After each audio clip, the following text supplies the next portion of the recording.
ఒప్పుకున్నా ఒప్పుకోకపోయినా తెలంగాణ రాష్ట్రం ఆర్థికంగా బలపడడానికి బీఆర్ఎస్ ప్రభుత్వం బలమైనటువంటి పునాదులు వేసింది. సువిశాలమైన ప్రగతి దారులను నిర్మించింది. కొత్త ప్రభుత్వం ఆ దారుల వెంట ముందడుగు వేస్తూ ప్రజలే కేంద్రంగా పనిచేయాలన్నటువంటిది మా కోరికే కాదు, ప్రజల కోరిక కూడా. రాజకీయ కక్షలు చుట్టూ పరిభ్రమించే వైఖరికి భిన్నంగా అభివృద్ధి కక్షలో పరిభ్రమిస్తే వారికి మంచిది, ప్రజాస్వామ్య వ్యవస్థలకు మంచిది, ప్రజలకు కూడా మంచిది అధ్యక్ష. కానీ ఈ సభలో మొన్న ముఖ్యమంత్రి గారు మాట్లాడినటువంటి తీరు కానీ ఈ శ్వేతపత్రం తీరును చూస్తుంటే ప్రజలు ప్రగతి అనే కోణం కన్నా రాజకీయ ప్రత్యర్థుల మీద దాడి, వాస్తవాల వక్రీకరణ కోణమే కనబడతా ఉంది అధ్యక్ష.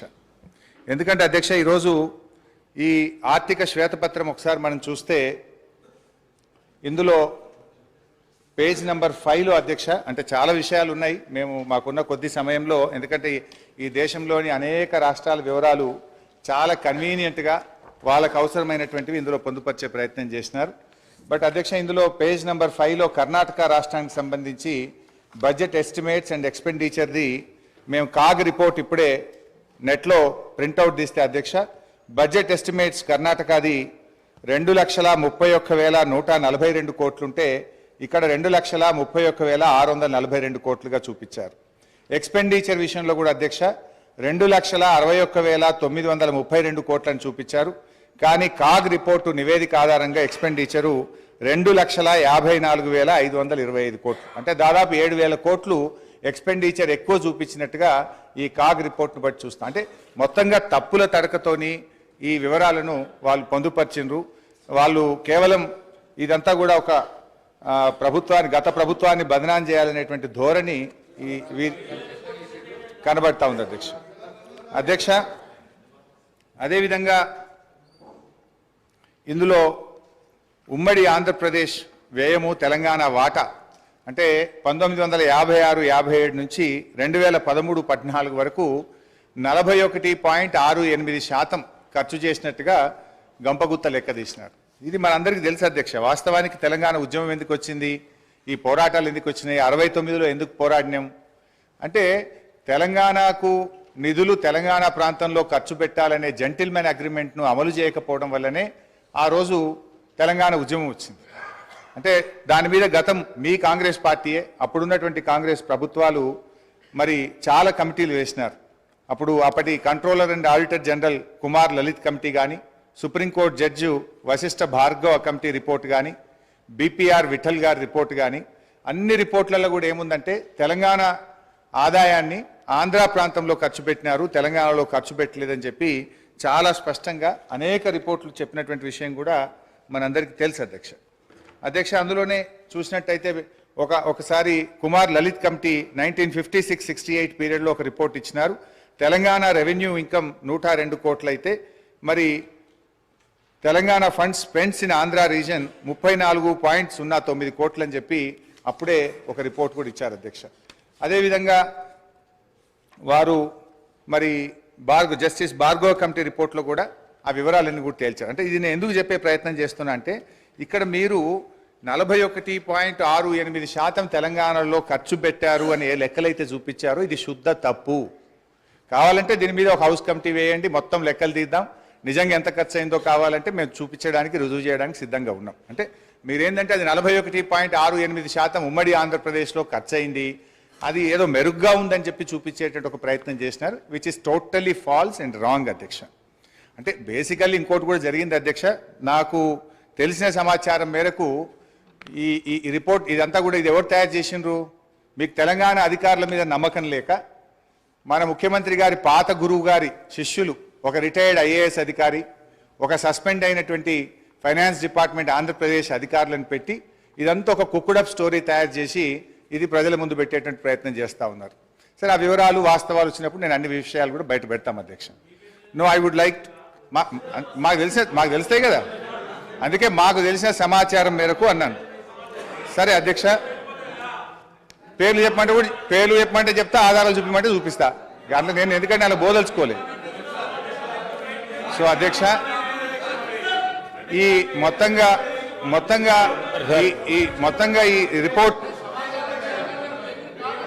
Objection sir, objection objection sir సమాచారం పూర్తి స్థాయిలో నిర్ధారణ చేసుకున్న తర్వాత ఫ్లోర్ మీద మాట్లాడితే బాగుంటుంది సార్. వారు సీనియర్ శాసనసభ్యులు నిరాధారమైన అంటే సత్యదూరమైన మాటలు చెప్పి ప్రజలను సభను ప్రక్కదారి పట్టించే కార్యక్రమం చేస్తా ఉన్నారు అధ్యక్ష.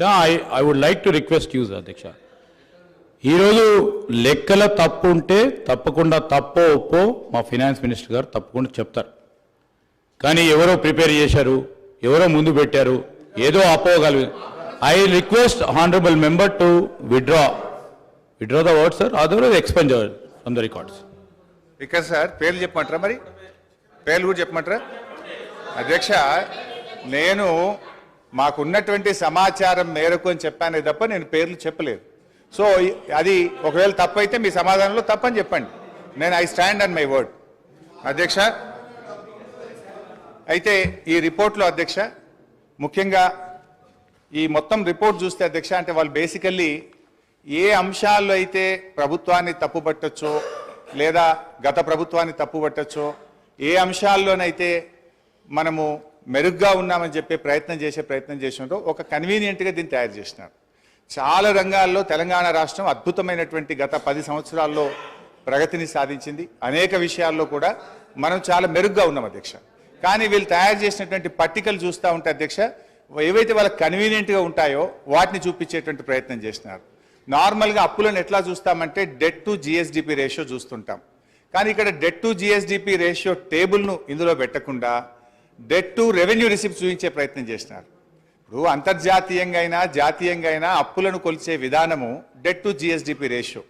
కానీ ఇందులో ఆ టేబుల్ని ఎక్కడ కూడా చూపించకుండా డెట్ టు రెవెన్యూ రిసిప్ట్స్, అది కూడా ఒక కరోనా ఇయర్ 2021-22 కరోనా సంవత్సరాన్ని తీసుకొని దాని ప్రకారంగా ఇక్కడ చూపించేటువంటి ప్రయత్నం చేసినారు.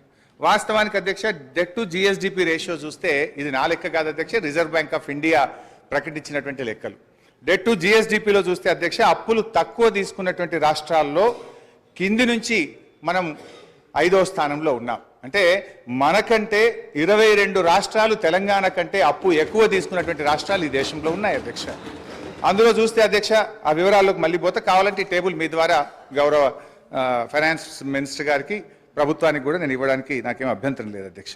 అదేవిధంగా అధ్యక్ష ఇట్లా అనేక విషయాల్లో అప్పుల విషయంలో కూడా వాస్తవానికి మనకంటే ఎక్కువ అప్పులు తీసుకున్న రాష్ట్రాలు కూడా ఉన్నాయి అధ్యక్ష. మొన్నటిదాకా మరి కాంగ్రెస్ పార్టీ అధికారంలో ఉన్నటువంటి రాష్ట్రాలు రాజస్థాన్ చూస్తే 2022-23 నాటికి 5,37,013 కోట్ల రూపాయల అప్పు. మరి అదేవిధంగా కర్ణాటక కూడా 5,35,157 కోట్ల రూపాయలు. కానీ ఇవన్నీ ఏంటంటే వాళ్ళు ఆ డెట్ టు జిఎస్డిపి రేషియోలో కానీ ఆ సంఖ్య పరిమాణం కానీ చూపించకుండా ఒక కన్వీనియంట్గా ప్రజల్ని తప్పుదో పట్టించే విధంగా ఒక కుక్డప్ స్టోరీ తయారు చేసే ప్రయత్నం చేసినారు అధ్యక్ష. అదేవిధంగా క్యాపిటల్ ఎక్స్పెండిచర్లో సరే వాళ్ళు చూపించిన లెక్క ప్రకారమే 54,000 కోట్లు గత 10 ఏళ్లలో క్యాపిటల్ ఎక్స్పెండిచర్ చేసినట్టుగా చూపించారు. కానీ తెలంగాణ రాష్ట్ర ప్రభుత్వం వచ్చిన తర్వాత గత 9 ఏళ్లలో 3,36,916 కోట్ల రూపాయల క్యాపిటల్ ఎక్స్పెండిచర్ జరిగింది. కానీ దీన్ని చూపించే ప్రయత్నం చేయరు. అంటే ఇలా ఎంత క్యాపిటల్ ఎక్స్పెండిచర్ జరిగింది, ఎటుపోయింది డబ్బంతా కూడా అంటే రేపు రాష్ట్ర అవసరాల కోసం, రేపటి భవిష్యత్ తరాల కోసం మేము ఆస్తుల కల్పన చేసేటువంటి ప్రయత్నం చేసినాం. కానీ వాళ్ళ దాంట్లో మరి ఇంత పెద్ద ఎత్తున క్యాపిటల్ ఎక్స్పెండిచర్ జరిగింది అని ఆ నివేదికలో చూపెట్టకుండా ఒక పక్షపాతమైనటువంటి నివేదికను చూపెట్టే ప్రయత్నం చేసినారు. ఈ పేపర్ కూడా కావాలంటే మీ ద్వారా వారికి పంపిస్తాను అధ్యక్ష. అదేవిధంగా అధ్యక్ష ఎస్ఓటిఆర్ రాష్ట్ర ప్రభుత్వ సొంత ఆదాయ వనరుల అభివృద్ధిలో ఇవాళ దేశానికే తలమానికంగా తెలంగాణ రాష్ట్రాన్ని నిలిపినాం అధ్యక్ష. ఇవాళ దక్షిణ భారతదేశంలో 15.6% వృద్ధి రేటులో తెలంగాణలో స్వంత ఆదాయ వనరుల వృద్ధిలో ఈ దేశంలో తెలంగాణ నంబర్ 1 స్థానంలో నిలిపిన దాన్ని ఎక్కడ ఇందులో చూపించేటువంటి ప్రయత్నం చేయలేదు అధ్యక్ష. నా దగ్గర 2015-16 నుంచి 2020-21 వరకు ఎస్ఓటిఆర్లో రాష్ట్రాల ఆదాయాల వృద్ధిని మరి సిఏజీ రిపోర్ట్ అధ్యక్ష, ఇది సిఏజీ ఇచ్చినటువంటి రిపోర్ట్ ప్రకారంగా 11.5%తో 2020-21 నాటికి తెలంగాణ మరి మేజర్ స్టేట్స్లో ప్రథమ స్థానంలో ఉన్నటువంటి పేపర్ కూడా మీ ద్వారా వారికి పంపిస్తాం అధ్యక్ష. అంటే మన ఆదాయం ఎట్లా పెరిగింది, మన ఆస్తుల కల్పన ఎట్లా పెరిగింది, మన క్యాపిటల్ ఎక్స్పెండిచర్ ఎట్లా చేసినాము అవేవి చూయించకుండా కన్వీనియంట్గా ఒక మిస్లీడ్ చేసేటువంటి ప్రయత్నం ఈరోజు ప్రభుత్వం చేస్తూ ఉంది అధ్యక్ష. అట్లే మెడికల్ అండ్ హెల్త్ దాని విషయంలో కూడా ఏదో మనం తక్కువ ఖర్చు పెట్టామని. వాస్తవానికి అధ్యక్ష మెడికల్ అండ్ హెల్త్ విషయంలో చూస్తే 2014-15లో మన రాష్ట్ర బడ్జెట్ 2432 కోట్లుంటే ఈ సంవత్సరం మన బడ్జెట్లో పెట్టింది 12,161 కోట్లు, అంటే దాదాపు 6 రెట్లు పెంచినాం అధ్యక్ష. అట్లా డీటెయిల్గా ఇయర్ వైజ్ కూడా ఉంది అధ్యక్ష. 2014-15లో 2432 ఉంటే 15-16 3,344, 16-17 5,130. I don't want to take much time, but finally 12,161 కోట్ల రూపాయలు పెట్టి వైద్య ఆరోగ్య రంగంలో అద్భుతమైనటువంటి ప్రగతిని మనం సాధించినాం అధ్యక్ష. అదేవిధంగా అధ్యక్ష ఇందులో కొన్ని కారణాలు కూడా ఉన్నాయి. వీళ్ళు ఏంటంటే ఎంతసేపు అప్పులు పెరిగినాయని చెప్పి ఒక బురద జల్లేటువంటి ప్రయత్నం చేస్తూ ఉన్నారు. ఇలా కరోనా వచ్చింది అధ్యక్ష. కేంద్ర ప్రభుత్వమే కొన్ని ప్రత్యేక పరిస్థితుల్లో కరోనా వచ్చిన 2 ఆర్థిక సంవత్సరాల్లో అన్ని రాష్ట్రాలని, ఈ దేశంలోని అన్ని రాష్ట్రాల్లో కూడా మీరు మీ ఆదాయం తగ్గింది కనుక మీ రుణ పరిమితికి మించి డబ్బు తీసుకొని రాష్ట్రంలో క్యాపిటల్ ఎక్స్పెండిచర్ చేయండి అని చెప్పి కేంద్ర ప్రభుత్వం వెసులుబాటు కల్పించింది అధ్యక్ష. దాంట్లో చూస్తే అధ్యక్ష డిస్కామ్ లోన్స్, ఈ డిస్కామ్ లోన్స్ కేంద్ర ప్రభుత్వం తీసుకోవడం ద్వారా అవి 8,923 కోట్ల రూపాయలు మన అప్పుల్లో జమ చేయడం జరిగింది. అదేవిధంగా ట్యాక్స్ డెవల్యూషన్లో 2019-20 సంవత్సరంలో ట్యాక్స్ డెవల్యూషన్ మీకు ఒక హక్కుగా రాష్ట్రాలకు వచ్చేటువంటి డబ్బు ఈ సంవత్సరం ఇవ్వలేకపోతున్నాం కనుక 1,435 కోట్ల రూపాయల్ని మీరు ఎఫ్ఆర్బిఎంలో భాగంగా తీసుకోమని చెప్పారు అధ్యక్ష. అదేవిధంగా 2019-20లో ఫైనాన్స్ కమిషన్ కూడా 0.25% ఎఫ్ఆర్బిఎంలో అదనంగా తీసుకోవడానికి అనుమతి ఇచ్చింది అధ్యక్ష. అదేవిధంగా 2020-21లో కరోనా సంవత్సరంలో 1.75% ఎఫ్ఆర్బిఎంలో అదనంగా తీసుకోవడానికి, అంటే 17,558 కోట్లు కరోనా వచ్చి దేశంలో ఆర్థిక మాంద్యం ఏర్పడింది. మళ్ళీ ఆర్థిక వ్యవస్థ మెరుగుపడాలంటే దేశంలోని అన్ని రాష్ట్రాలు కూడా మీరు ఎఫ్ఆర్బిఎంలో అదనంగా రుణాలు సేకరించి క్యాపిటల్ ఎక్స్పెండిచర్ మీద ఖర్చు పెట్టమని చెప్పి కేంద్ర ప్రభుత్వం వెసులుబాటు కల్పిస్తే ఇది ఒక 17,558 కోట్లు అదనంగా వచ్చింది అధ్యక్ష. అదేవిధంగా అడిషనల్ లోన్స్ ఆన్ 1%, ఇది 2021-22లో కూడా కరోనా సందర్భంగా మరో 10,784 కోట్లు. మొత్తంగా కేంద్ర ప్రభుత్వమే రాష్ట్రాలను కరోనా సందర్భంగా కానీ, ట్యాక్స్ డెవల్యూషన్లో భాగంగా కానీ, ఫైనాన్స్ కమిషన్ కానీ, డిస్కామ్ల ఉదయ్ లోన్స్ కానీ ఒక 41,159 కోట్ల రూపాయలు కేంద్ర ప్రభుత్వ నిర్ణయాల వల్ల ఇది రాష్ట్రాల మీద అదనంగా వచ్చినటువంటి భారంగా మనం చెప్తా ఉన్నాం అధ్యక్ష. ఇలా మేము మా హయాంలో జాగ్రత్తగా చేసినాం. ఒకవైపు కరోనా, మరొక వైపు కేంద్ర ప్రభుత్వం యొక్క వివక్ష. ఈ రెండిటి మధ్య కూడా మేము ఎక్కడ కూడా రాష్ట్రంలో సంక్షేమ కార్యక్రమాలు కానీ, అభివృద్ధి కార్యక్రమాలు కానీ ఎక్కడ కూడా ఆగకుండా మేము ముందుకు పోయినటువంటి పరిస్థితి. ఒకవైపు కేంద్ర ప్రభుత్వం నుంచి అధ్యక్ష మన రాష్ట్రానికి హక్కుగా రావాల్సినటువంటి డబ్బులు ఇవ్వకుండా కేంద్రం వివక్ష చూపుతూ వచ్చింది. మేము అసెంబ్లీలో ఇక్కడ పోరాడినాం, కేంద్రంలో మా ఎంపీలు పోరాడినారు. కానీ ఇదే కాంగ్రెస్ పార్టీ నాయకులు కానీ ఢిల్లీలో ఏ రోజు కూడా ఈ రాష్ట్రానికి రావాల్సిన హక్కుల గురించి, నిధుల గురించి మాట్లాడినటువంటి పరిస్థితి లేదు అధ్యక్ష. ఈరోజు 1,00,000 కోట్ల రూపాయలు పైగా, ఉదాహరణకు అధ్యక్ష ఈరోజు ముఖ్యంగా 15th ఫైనాన్స్ కమిషన్ నుంచి మన రాష్ట్రానికి రావాల్సిన 894 కోట్లు ఇవ్వలేదు అధ్యక్ష. 14th ఫైనాన్స్ కమిషన్ నుంచి 817 కోట్లు, 15వ ఆర్థిక సంఘం నుంచి మనకు, ఇది దేశంలో మొదటిసారి జరిగింది అధ్యక్ష.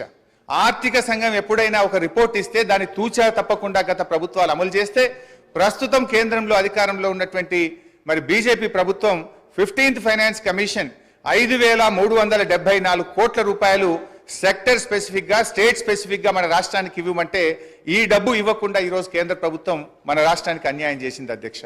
పన్నుల్లో నిజంగా 41% వాటా ఇస్తామని చెప్పారు. కానీ ఎక్కడ కూడా సెస్ల రూపంలో వాళ్ళు కలెక్ట్ చేసుకొని 41% వాటా నిజాయితీగా ఇవ్వకపోవడం వల్ల ఈ రాష్ట్రానికి 44,052 కోట్ల రూపాయలు తక్కువ వచ్చినాయి అధ్యక్ష. ఆంధ్రప్రదేశ్ నుంచి రావాల్సిన విద్యుత్ బకాయిల్లో కేంద్ర ప్రభుత్వం నిర్ణయం తీసుకోక 17,828 కోట్ల రూపాయలు తగ్గినాయి అధ్యక్ష. సిఎస్ఎస్ లో మనకు రావాల్సిన డబ్బు ఆంధ్రప్రదేశ్కి ఇచ్చి తిరిగి దాన్ని అడ్జస్ట్ చేయకపోవడం వల్ల 495 కోట్లు, వెనుకబడిన జిల్లాలకు ఇవ్వాల్సిన 1,800 కోట్ల రూపాయలు, నీతి ఆయోగ్ రికమెండ్ చేసినటువంటి మిషన్ కాకతీయ, మిషన్ భగీరథకి ఇవ్వాల్సిన 24,205 కోట్లు, వెరసి 1,00,000 కోట్లకు పైగా ఈ రాష్ట్రానికి రావాల్సినటువంటి డబ్బు ఇవాళ కేంద్ర ప్రభుత్వం నుంచి రాకపోవడం వల్ల కూడా ఆర్థికంగా మనకు ఇబ్బంది కలిగింది.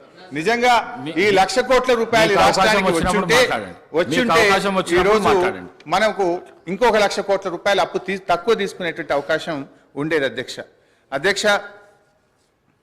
ఈరోజు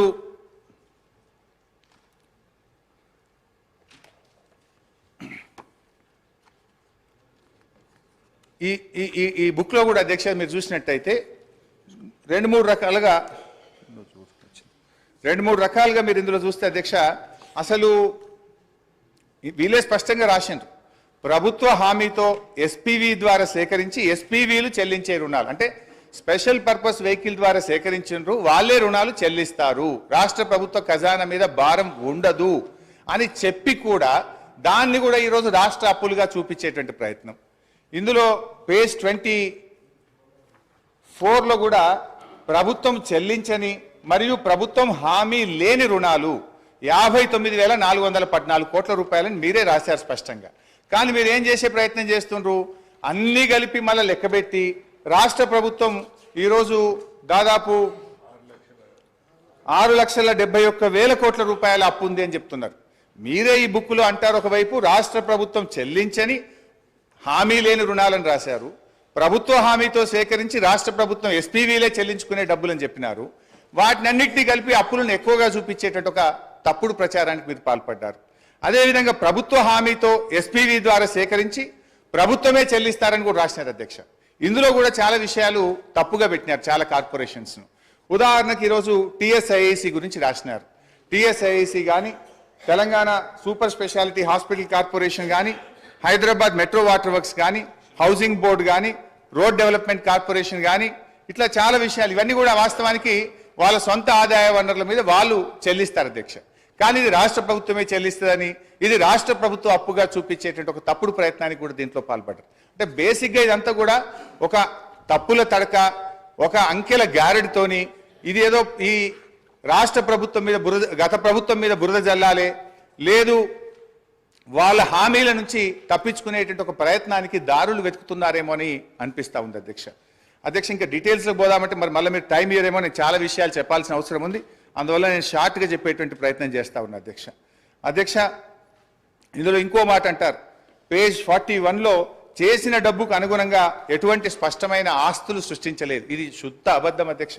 అది ఏం ఆస్తులు క్రియేట్ చేసినాం, ఏం చేసినాం నా ప్రసంగంలో నేను చెప్పే ప్రయత్నం చేస్తాను అధ్యక్ష. మొత్తంగా అధ్యక్ష వాళ్ళు చేసిన ప్రయత్నం ఏంటంటే గత ప్రభుత్వాన్ని తప్పుపట్టాలని, గత ప్రభుత్వం మరి ఏదో చేయలేదనేటువంటి చూపించే ప్రయత్నానికి వాళ్ళు ఒక కుక్డప్ స్టోరీ తయారు చేసి కన్వీనియంట్గా కొన్ని విషయాలను మాత్రం పెట్టి ఎక్కడైతే రాష్ట్రం అద్భుతమైన ప్రగతిని సాధించిందో, ఎక్కడైతే ఇవాళ డెట్ టు జిఎస్డిపి రేషియో చూపించాలి, ఎస్ఓఆర్ చూపించాలి, అదేవిధంగా క్యాపిటల్ ఎక్స్పెండిచర్ చూపించాలి, ఇవన్నీ కన్వీనియంట్గా తప్పించేటువంటి ప్రయత్నం చేసినారు అధ్యక్ష. ఈరోజు రాష్ట్ర ఆర్థిక పరిస్థితి పటిష్టంగా ఆరోగ్యకరంగా ఉందని అనేక రాజ్యాంగబద్ధ సంస్థలు నివేదికలు తేల్చి చెప్తా ఉంటే ఈరోజు కాంగ్రెస్ ప్రభుత్వం మాత్రం ఆర్థిక పరిస్థితిపై అవాస్తవాలను ప్రచారం చేస్తూ ఉంది. తద్వారా రాష్ట్ర ప్రతిష్టను, పరపతిని, ప్రతిపత్తిని, భవిష్యత్ ప్రయోజనాలను దెబ్బతీస్తా ఉన్నారు అధ్యక్ష. అల్పమైన రాజకీయ ప్రయోజనాల కోసం చేసే ఈ పని తెలంగాణ రాష్ట్ర భవిష్యత్తుకు గొడ్డలి పెట్టుగా మారుతుందని గ్రహించాలని నేను విజ్ఞప్తి చేస్తా ఉన్నాను. ఆర్థికంగా పటిష్టంగా ఉన్న రాష్ట్రాన్ని దివాలా తీసిన రాష్ట్రంగా దుష్ప్రచారాన్ని చేస్తే దాని పర్యవసానాలు చాలా ప్రమాదకరంగా ఉంటాయి. ఇది కూర్చున్న కొమ్మను నరుక్కునేటువంటి అవివేకమైనటువంటి చర్య. ఈ వైఖరి ఇలాగే కొనసాగితే మార్కెట్లో తెలంగాణకు ఏర్పడ్డ విశ్వసనీయత దెబ్బతింటుంది, పెట్టుబడులు రాకుండా పోతాయి, రాష్ట్రాలకు ఎఫ్ఆర్బిఎం కింద ఇచ్చే 3% రుణాలకు వడ్డీ రేట్లు పెరుగుతాయి, మన తెలంగాణ రాష్ట్ర ప్రభుత్వ బాండ్లకు డిమాండ్ తగ్గుతుంది. దివాలా అనే ప్రభుత్వమే దిక్కుమాలిన ప్రచారం చేస్తే రాష్ట్రంలో జాతీయ అంతర్జాతీయ సంస్థలు పెట్టుబడులు పెడతాయా? దివాలా తీసిన రాష్ట్రం నీళ్ళు ఇవ్వగలుగుతుందా, కరెంట్ ఇవ్వగలుగుతుందా అనే అపోహలు, అనుమానాలు తలెత్తుతాయి. పర్యవసానంగా పెట్టుబడులు ఆగి ఉపాధి ఉద్యోగ అవకాశాలు దెబ్బతింటాయి. ఎన్నికల ప్రచారంలో ఇదే గోబల్స్ ప్రచారం చేశారు. సరే, ప్రతిపక్షంగా ఉన్నప్పుడు అధికారం కోసమో మా మీద బురద జల్లారని మేము అర్థం చేసుకుంటాం. కానీ ఇవాళ మీరే ప్రభుత్వంలోకి వచ్చి రాష్ట్ర భవిష్యత్తును దెబ్బతీయడం అవివేకం, అన్యాయం, మూర్ఖత్వం, ఇది మూఢత్వం. నూతనంగా ఏర్పడినటువంటి రాష్ట్రం బాలారిష్టాలను అధిగమించింది. పెద్ద నోట్ల రద్దు, ఆర్థిక మాంద్యం, కరోనా వంటి సంక్షోభాలను తట్టుకొని బలీయమైన ఆర్థిక శక్తిగా తెలంగాణ నిలిచింది. కేంద్ర వివక్షను తట్టుకొని సొంత వనరులను సమీకరించుకొని అద్భుతమైన ప్రగతిని సంక్షేమాన్ని ప్రజలకు అందించింది. కరోనా మహమ్మారి దెబ్బకు యావత్ ప్రపంచ ఆర్థిక వ్యవస్థ తలకిందులైనటువంటి తరుణంలో రాష్ట్రంలో ఆదాయం తగ్గి ఖర్చులు పెరిగిన సమయంలో కూడా ఆ సంవత్సరం వానాకాలం పంట కోసం రైతు బంధు సహాయాన్ని సీజన్ కంటే ఆ రోజు మేము అందించినామని చెప్పి మీకు గుర్తు చేస్తా ఉన్నాను అధ్యక్ష. ఆ ఒక్క సంవత్సరమే కాదు అధ్యక్ష, ఇప్పటి వరకు ఈ రాష్ట్రంలో 11 విడతల దాదాపు 72,000 కోట్ల రూపాయల రైతు బంధు సహాయాన్ని ఎప్పుడు కూడా పంట కాలానికి ముందే రైతులకు ఉపయోగపడే విధంగా అందించినామనేటువంటి విషయాన్ని గుర్తు చేస్తున్నాం. 1 రూపాయి 2 రూపాయలు కాదు, 72,000 కోట్ల రూపాయలు రైతు బంధు కింద ఈ రాష్ట్ర ప్రజలకు నేరుగా సకాలంలో నగదు బదిలీ చేసి ఇలా రైతుల పట్ల మాకుండే ప్రేమను మేము చూపించాం అధ్యక్ష. తెలంగాణ రాష్ట్ర కీర్తిని పెంచినాం, పరపతిని పెంచినాం. ఇప్పుడున్న కాంగ్రెస్ ప్రభుత్వానికి తెలంగాణ హృదయం లోపించడం వల్లనే ఆర్థికంగా ఆరోగ్యంగా ఉన్నటువంటి రాష్ట్రాన్ని కేవలం రాజకీయ లబ్ధి కోసం అప్పుల రాష్ట్రంగా, దివాలా రాష్ట్రంగా, ఒక బీమారు రాష్ట్రంగా సృష్టించేటువంటి ప్రయత్నం చేస్తూ ఉంది. అధ్యక్ష, మీరు విడుదల చేస్తున్నటువంటిది శ్వేతపత్రాల లేక మీరు ఇచ్చినటువంటి హామీలను ఎగవేయడానికి దారులు వెతుకుతున్న పత్రాల అని మాకు అనుమానం కలుగుతా ఉంది అధ్యక్ష. మేనిఫెస్టోలో చెప్పిన 6 గ్యారంటీలు ఇంకా అనేక హామీలు నెరవేర్చలేమనే భయంతో ఎగవేతలకు కోతలకు రంగం సిద్ధం చేసుకోవడమే ఈ శ్వేతపత్రాల అంతర్యమని మీరు చెప్పకనే చెప్తున్నారనిపిస్తా ఉంది అధ్యక్ష. అధ్యక్ష, అయినా ఈ శ్వేతపత్రాల్లో కొత్తగా ఏం చెప్పింది అధ్యక్ష? ఈ వివరాలు ఏవి కొత్త వివరాలు కావు. మీరేదో కొండందవి ఎల్కన్ పెట్టినట్టు కొత్తగా ఏదో చెప్తున్నారు. ఇదే శాసనసభలో అనేక సార్లు చర్చించాము. గౌరవనీయులు నేటి ఉప ముఖ్యమంత్రి గారు ఇక్కడ ఉండి వారు మాట్లాడినారు. ఇవాళ మీ మేనిఫెస్టో కమిటీ చైర్మన్ ప్రస్తుత మంత్రివర్యులు శ్రీధర్ బాబు గారు కూడా ఇక్కడ నుంచి ఈ వివరాలన్నీ సభలో చర్చించినటువంటివే. ఇందులో కొత్త విషయాలేం లేవు. ఇవాళ మీరేందంటే మా మీద బురద జల్లాలనేటువంటి ఒక ప్రయత్నం అంతే తప్ప ఇందులో కొత్త విషయాలు ఏం కనబడతలేవు అధ్యక్ష. ఎందుకంటే ఆధారాలు కూడా ఉన్నాయి అధ్యక్ష. గౌరవనీయులు బట్టి విక్రమార్క గారు, ఇది శాసనసభ రికార్డు అధ్యక్ష, వారు ఇవాళ ఈ రిపోర్ట్లో ఉన్నటువంటి విషయాలను ఫిబ్రవరి 8, 2023 ఇదే సంవత్సరంలో బడ్జెట్ మీద చర్చ జరిగినప్పుడు ఇవే అంశాలు చెప్పారు అధ్యక్ష. నేను I can read out the details also అధ్యక్ష. అంటే బట్టి గారు ఆ రోజు ఇక్కడి నుంచి ఏం మాట్లాడినరో ఇవాళ ఆర్థిక మంత్రిగా అక్కడ నిలబడి కూడా అవే విషయాలు చెప్పినారు తప్ప ఇందులో పెద్ద కొత్త విషయాలు బయట పెట్టిందో కొత్త ముచ్చట్లు చెప్పిందో ఏమి లేదు. కాకపోతే కొంత కన్వీనియంట్గా కొన్ని విషయాలను దాచిపెట్టి కేవలం గత ప్రభుత్వం మీద బుర్ర జల్లే విధంగా కొన్ని టేబుల్స్ మీరు తయారు చేసినారు అధ్యక్ష. అధ్యక్ష, ఒక సీనియర్ శాసనసభ్యుడిగా నాకున్న రాష్ట్ర ఆర్థిక మంత్రిగా పనిచేసిన అనుభవంతో చెప్తా ఉన్నా అధ్యక్ష, ఈ దేశంలో కానీ ఏ రాష్ట్రంలోనైనా డబ్బులు బీరువాల్లో అల్మారాల్లో కట్టల రూపంలో ఏ ప్రభుత్వం దగ్గర కూడా నిల్వ ఉండదు అధ్యక్ష. రూపాయి అనేటువంటిది ఖజానాకు రావడం పోవడం అనేటువంటిది ఒక నిరంతర ప్రక్రియ అధ్యక్ష. ఇది ఆర్థిక సూత్రం. ఈ చక్రం కదిలితేనే ఆర్థిక వ్యవస్థ ఆరోగ్యంగా ఉంటుంది. భారతదేశం ఏర్పడినప్పటి నుంచి ఇప్పటి వరకు ఏ రాష్ట్రంలోనైనా ఇలా ప్రభుత్వాలకు పన్నులు పన్నేతర మార్గంలో ఆదాయం సమకూరుతుంది. ఇలా చిప్ప చేతికి ఇవ్వడం మనము దివాలా తీయడం అనేటువంటిది శుద్ధ తప్పు. అంటే 2014లో మేము అధికారంలోకి వచ్చినప్పుడు కూడా మేమేమో మాట్లాడలేదే. ఆ రోజు ఖజానా ఖాళీ అని మేమెక్కడ మాట్లాడలేదే. తెలంగాణని అగ్రగామి రాష్ట్రంగా నిలబెట్టాలనే తపనతో మేము పనిచేసినాం. పగతనాన్ని పక్కన పెట్టి అధ్యక్ష ప్రతిసారి ఇప్పుడు నేను గౌరవ సభ్యుని అడుగుతాను. రాష్ట్రం అంటే ప్రభుత్వం అంటే సార్ వారు అడిగిన దాంట్లో ఒక ప్రశ్న చిన్న అంశం కూడా చెప్తాను. రాష్ట్రం అంటే ప్రభుత్వం అంటే డబ్బులు అలమారులో ఉంటాయి అంటలేను, కానీ జీతాలు 1వ తారీఖు ఇయ్యలేనటువంటి ఆర్థిక పరిస్థితి ఉంది. రాష్ట్రంలో ఆర్థిక పరిస్థితి గురించి చెప్తే ఎందుకు ఆర్పాటుతో తెలియదు. ఆర్పాటానికి అట్టహాసానికి ఏం ఇబ్బంది లేదు, కానీ వాస్తవంగా ఉన్నటువంటి లెక్కలు తీసుకుంటే మనం ఇవాళ మేము ప్రగతి భవన్ చూపెడతా ఉన్నారు, లేకపోతే డాక్టర్ అంబేద్కర్ భవన్ చూపెడతా ఉన్నారు. పేదల కంటే డబుల్ బెడ్రూమ్ బిల్లు గురించి మాట్లాడతలేరు అధ్యక్ష. ఈ రోజు మా దగ్గర హుస్నాబాద్ సంబంధించి పోతే మున్సిపాలిటీకి సంబంధించినటువంటి అధికారులు ఈ ఇంట్లో ఉంటే చనిపోతామని బోర్డు పెట్టారు. అయినా కూడా ఆ ఇంట్లో నివసించి ఇచ్చుకొని ఇటువంటి వారు కూడా డబుల్ బెడ్రూమ్ ఇవ్వలేదు అధ్యక్ష. ఇది వాళ్ళ ప్రభుత్వం యొక్క. అంతేకాదు ఇలా దాని లెక్కలు చెప్తా ఉన్నారు. ఇవాళ 1,25,000 రూపాయలు బలహీన వర్గాల శాఖకు సంబంధించిన మంత్రిని ఇవాళ అధికారికంగా లెక్కలతో చెప్తా ఉన్నారు. 1,25,000 రూపాయలు గురుకులంలో ఉన్నటువంటి చదువులకు ఇస్తా ఉన్నారు. 55,000 రూపాయల దారిలో ఇచ్చేటువంటి బడ్జెట్తో పాటుగా 55,000 రూపాయల బడ్జెట్ 55 రూపాయలు ప్రతి విద్యార్థి కూడా వచ్చేటువంటి పరిస్థితులు చెప్పేది మాత్రం 1,20,000. ఆర్భాటం పేరు ఎన్ని రోజులు నడుపుతారు అధ్యక్ష? ప్రచారానికి సంబంధించిన దాని మీద నడుపుకుంటూ అవుతున్నాయి. గ్లోబల్ ప్రచారం చేసి మేము బాగున్నాం, బంగారు తెలంగాణ బాగున్నాం అంటే అందరూ బాగున్నాడు చెప్తాను. నేను నాకు సంబంధించిన అంశం చెప్తా. మీరెందుకు సార్ నేను చెప్తారా? నేను పార్టీ మినిస్టర్ గారు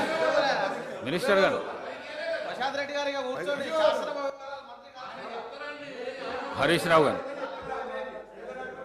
స్పీకర్ గారు ఒకటే రిక్వెస్ట్, దయచేసి మాట్లాడితే ఆర్థిక మంత్రి గారిని మాట్లాడమనండి. మీరే ఇందాక సభ ప్రారంభమయ్యేటప్పుడు డిస్టర్బ్ చేయొద్దని చెప్పిండ్రు. ఏది పడితే అది అట్లా మాట్లాడితే మరి మళ్ళీ దానికి నేను సమాధానం చెప్పాలి. I will deviate from my subject. అధ్యక్ష, భారతదేశం అధ్యక్ష నేను కొత్త సభ్యుని కావచ్చు, కానీ పార్లమెంట్లో ఉన్న చట్టసభల గురించి గౌరవం ఉంది. నేను ఎక్కడ కూడా ఒక పొరపాటు మాట మాట్లాడి నేను కూడా అడిగిన డబ్బులు అల్మార్లు ఉంటాయని తెలియనంత అవివేకులు కాదు ఇక్కడ సభ్యులు. డబ్బులు అల్మార్లు ఉంటాయి అంటలేను, కానీ జీతాలు ఇవ్వలేని పరిస్థితి, పెన్షన్లు ఇవ్వలేని పరిస్థితి. ఇటువంటి పరిస్థితి ఉంటే రిటైర్ ఉద్యోగులు పెన్షన్ల కొరకు చుట్టూ తిరిగేటువంటి పరిస్థితి, ఇవాళ ఇన్స్టాల్మెంట్ల మీద ఇచ్చేటువంటి పరిస్థితి. మీరు ఒక ఇల్లు నేను చెప్తే నేను ఎక్కడో చెప్తలేను. నా ఉస్మానాబాద్ నియోజకవర్గంలో జరిగినటువంటి సంఘటన మీ దృష్టికి తీసుకొస్తాను అధ్యక్ష. ఇది తమరికి పంపిస్తారో చూడండి. ఈ ఇంట్లో ఇప్పటికి కూడా ఉన్నారు ఇట్లనే. అరే మీరు చెప్తే మాట్లాడతా, లేకపోతే మమ్మల్ని తెలియకుండా మాట్లాడుతున్నాను పొరపాటు అంటున్నా. నేను మాకు తెలుసు కదా, మాకు కూడా అవగాహన ఉంది అంటున్నా. ప్లీజ్ ప్లీజ్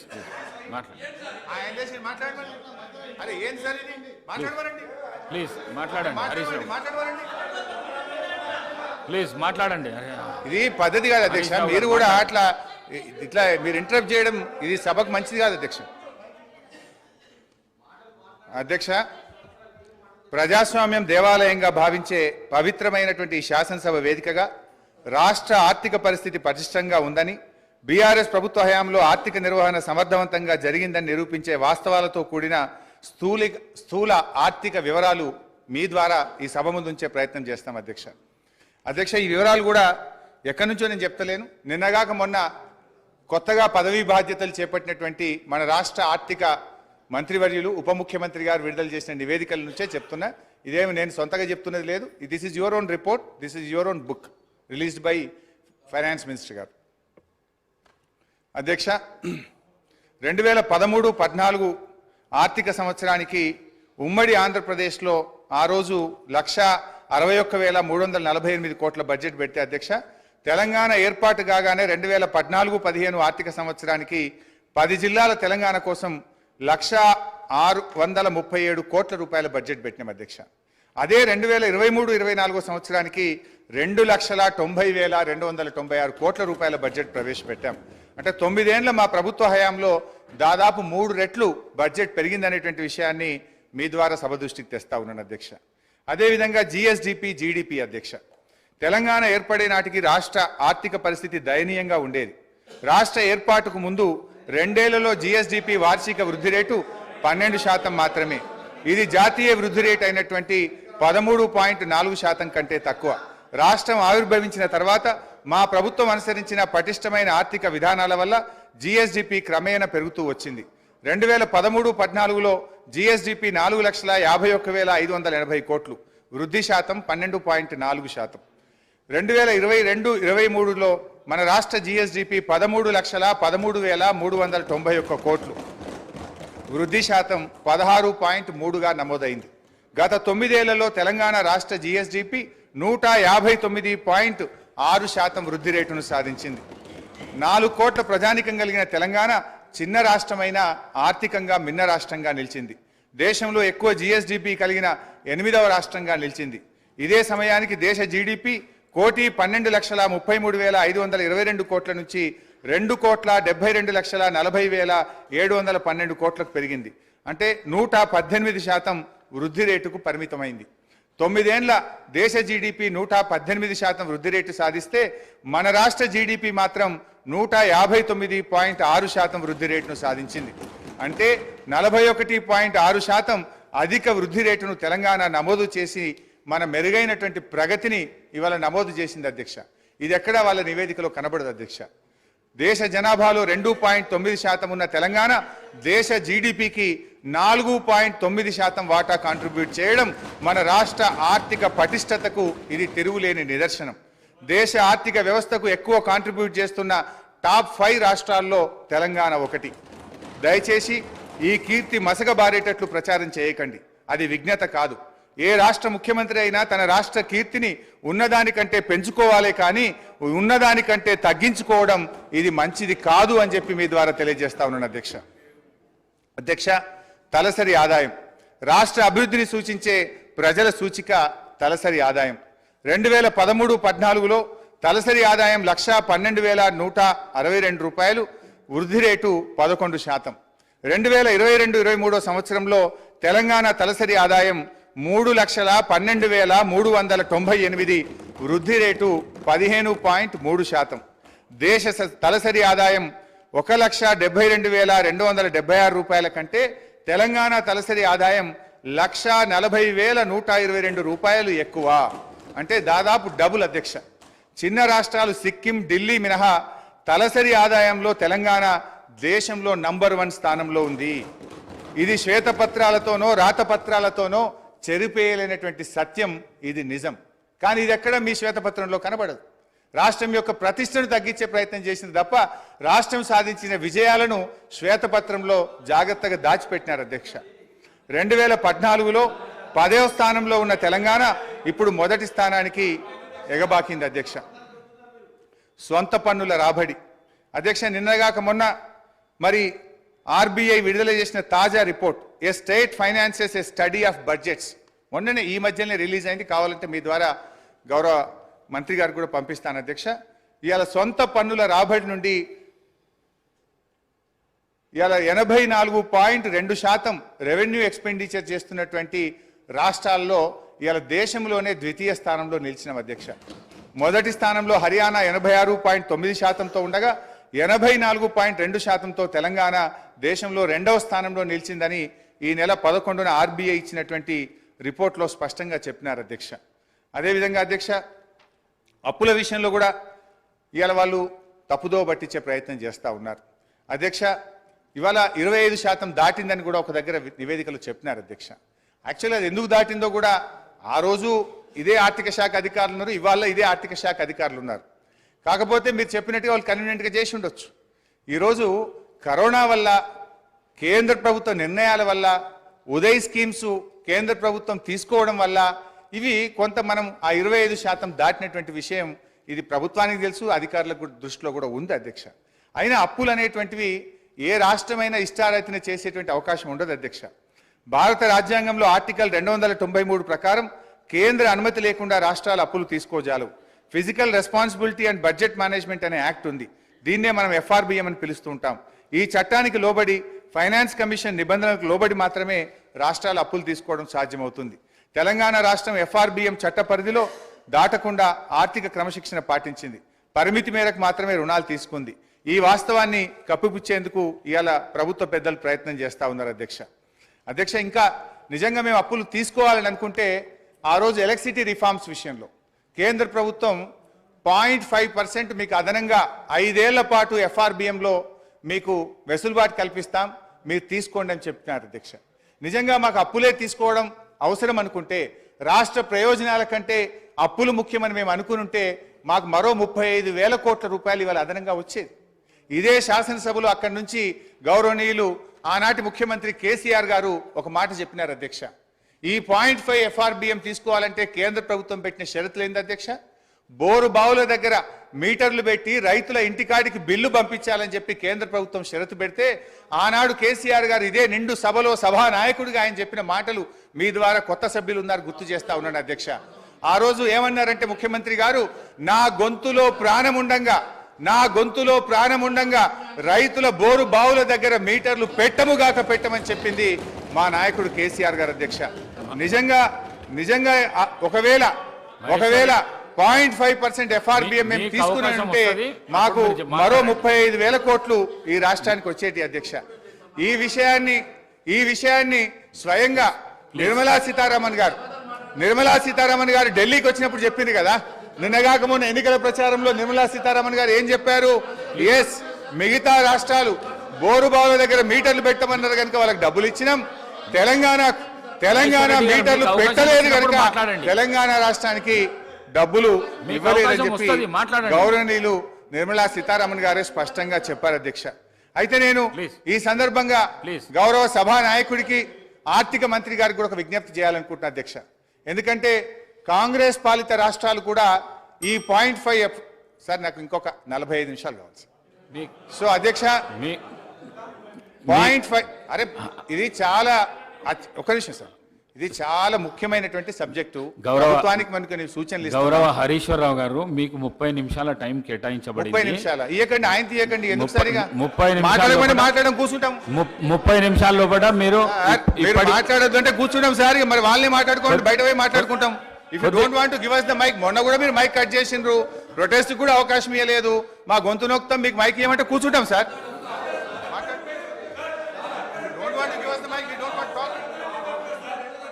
నేను నా మాట కొద్దిగా వినండి. 30 నిమిషాల టైం కేటాయించబడింది, 45 నిమిషాలు అయింది.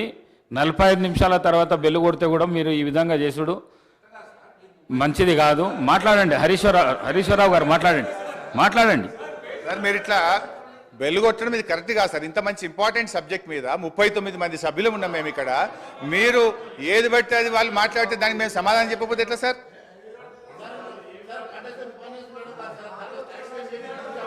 సో అధ్యక్ష, మేము అధ్యక్ష ఈరోజు మీ ద్వారా ప్రభుత్వాన్ని నేను కోరుతా ఉన్నా అధ్యక్ష.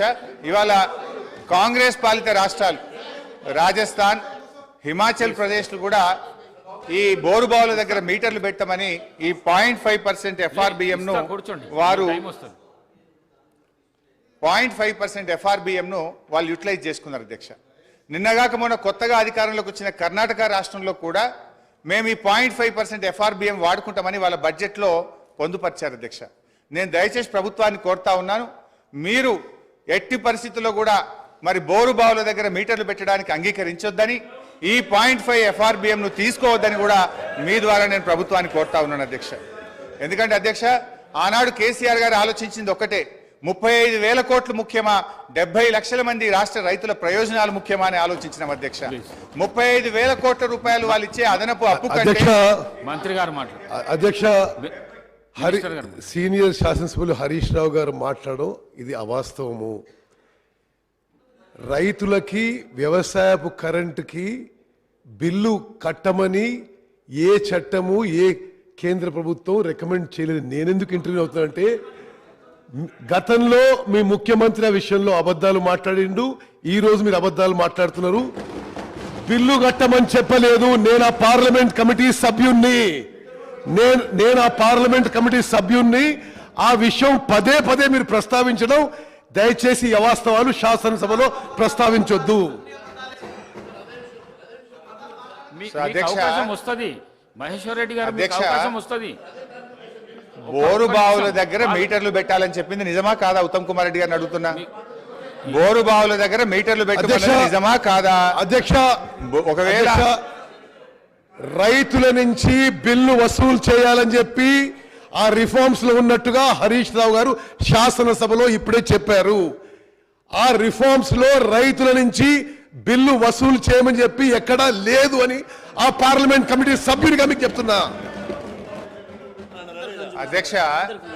అధ్యక్ష నేను స్పష్టంగా ఉత్తమ్ కుమార్ రెడ్డి గారిని అడుగుతున్నా, బోరు బావుల దగ్గర మీటర్లు పెట్టాలి, ఎంత కరెంటు కాల్చినరో లెక్క తేల్చాలని ఆ రిపోర్ట్ లో ఉందా లేదా అది చెప్పండి. అధ్యక్ష, నేను చాలా స్పష్టంగా చెప్తున్నా, ఉచిత వ్యవసాయానికి ఉచిత విద్యుత్తులో వాళ్ళు ఏమన్నారు, రైతులు బిల్లు కట్టాలని చెప్పి రిఫార్మ్స్ లో ఉందని, ఆ రిఫార్మ్స్ లో రైతులు బిల్లు కట్టాలని లేదు అని నేను ఆ పార్లమెంట్ కమిటీ సభ్యులు మీకు చెప్తున్నా. ఇప్పుడు ఉత్తమ్ గారికి ధన్యవాదాలు.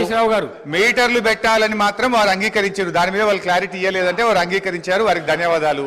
ఒకటి, రేపు సరే విద్యుత్ మీద డిస్కషన్ ఉంది, మా జగదీష్ రెడ్డి గారు డీటెయిల్ గా చెప్తారు.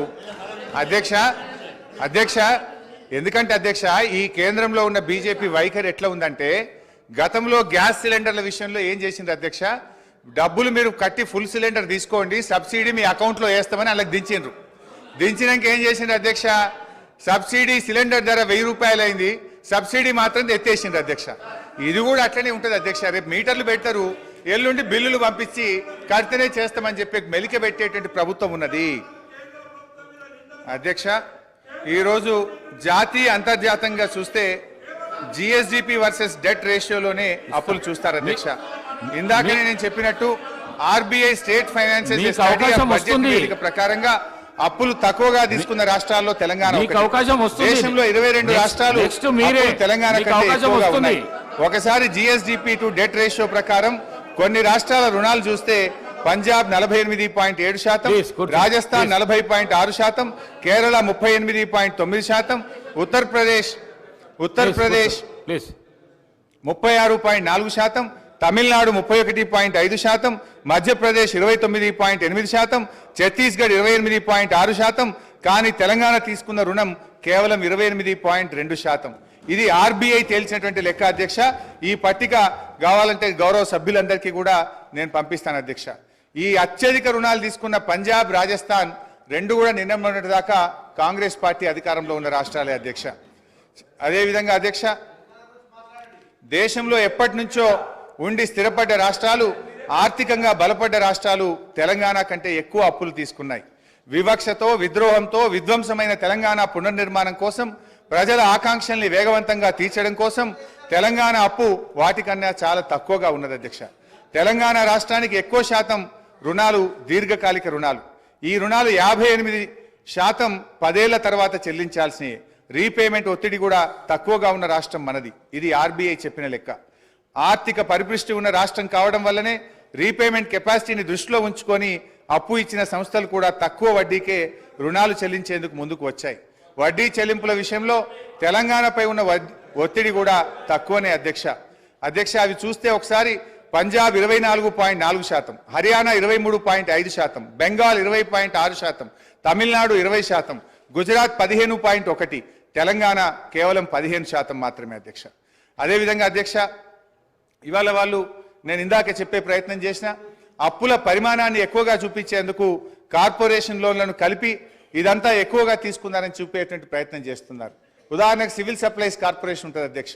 సివిల్ సప్లైస్ కార్పొరేషన్ ద్వారా మనం అప్పు ఎందుకు తీసుకుంటాం అధ్యక్ష? It is a temporary arrangement.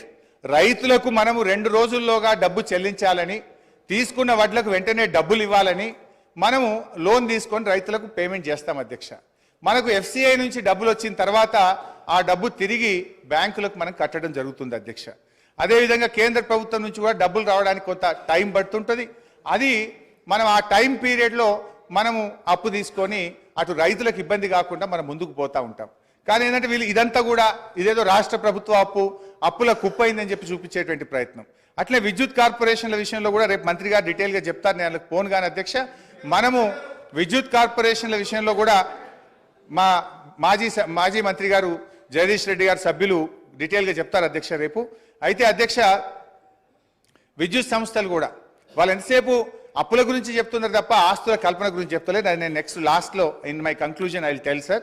అయితే ఇవాళ విద్యుత్ సంస్థల విషయంలో కూడా విద్యుత్ సంస్థలు కొత్త విద్యుత్ ఉత్పత్తి కేంద్రాల నిర్మాణం కోసం, డిస్ట్రిబ్యూషన్ నెట్వర్క్ మెరుగు చేయడం కోసం అప్పులు తీసుకుంటారు. ఎప్పుడైతే విద్యుత్ ఉత్పత్తి ప్రారంభం అవుతుందో దాన్ని ఏం చేస్తారు అధ్యక్ష? ఆ ఉత్పత్తి ప్రారంభమైనప్పుడు వచ్చిన ఆదాయం నుంచి వాళ్ళు అప్పులు చెల్లించుతూ ఉంటారు అధ్యక్ష. ఇలా అప్పుల విషయంలో కేంద్ర ప్రభుత్వం కూడా చూడాలి కదా అధ్యక్ష, ఇతర దేశాలది కూడా చూడాలి. ఇదేదో ఎక్కడ ఈ దేశంలో జరగంది ఇక్కడ జరిగింది. ఇలా మనకంటే ఇతర రాష్ట్రాలు ఎక్కువ తీసుకున్నాయి. మన కేంద్ర ప్రభుత్వం కూడా మీరు చూస్తే అధ్యక్ష, 2014-15లో భారతదేశపు అప్పు 62,42,521 కోట్లు, 2023-24 నాటికి 1,69,46,667 కోట్లు. అంటే జీడిపిలో డెట్ రేషియో 56.2%. సగటున రోజుకు 4,618 కోట్లు కేంద్రం అప్పు చేస్తుంటే ఇలా రోజుకు 2,959 కోట్ల వడ్డీ చెల్లిస్తా ఉన్నారు. ఐఎఫ్ఎం నివేదిక ప్రకారం జీడిపిలో జపాన్ అప్పు 221%, గ్రీస్ 212, సింగపూర్ 163, అమెరికా 115, యూకే 113%. అంటే ఇవన్నీ అప్పుల కుప్పలైన దేశాలు అవుతాయి అధ్యక్ష. హరీష్ రావు గారు దయచేసి ప్లీజ్ తొందరగా ముగించండి. హాఫ్ అన్ అవర్ మంత్రి గారికి half an hour sir, half an hour sir.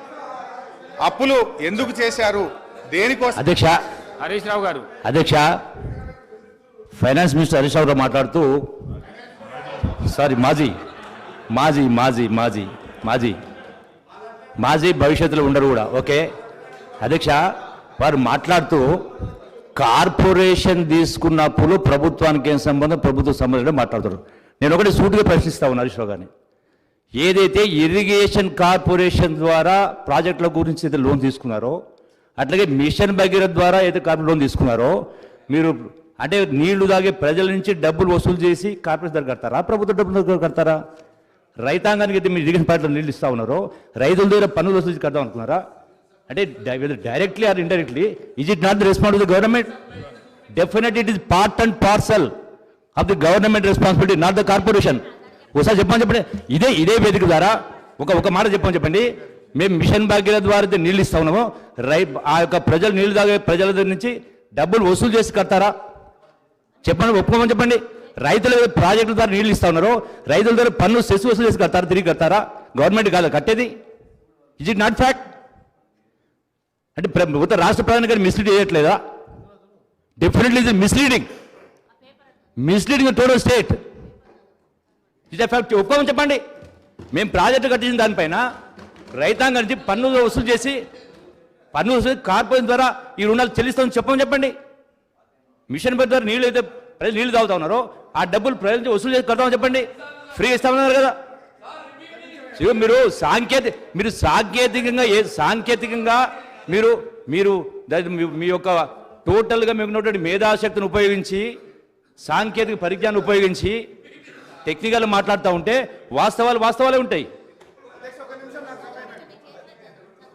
Harish Rao గారు తొందరగా ముగించండి, ఇతర పార్టీలకు కూడా సమయం ఇవ్వాలి. స్పీకర్ సార్, దయచేసి ఒక 30 నిమిషాలు కల్పించండి. మీ దయ ఉండాలి సార్.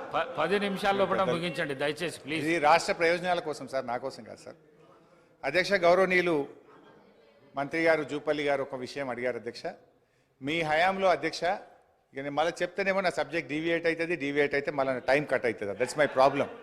సో అధ్యక్ష, మేము మీ హయాంలో వచ్చిరాని నీళ్ల కోసం నీటి తీరువా వసూలు చేసిన చరిత్ర కాంగ్రెస్ పార్టీది అయితే, నీటి తీరువాను రద్దు చేసి ఉచితంగా నీళ్లు ఇచ్చిన చరిత్ర బీఆర్ఎస్ పార్టీది.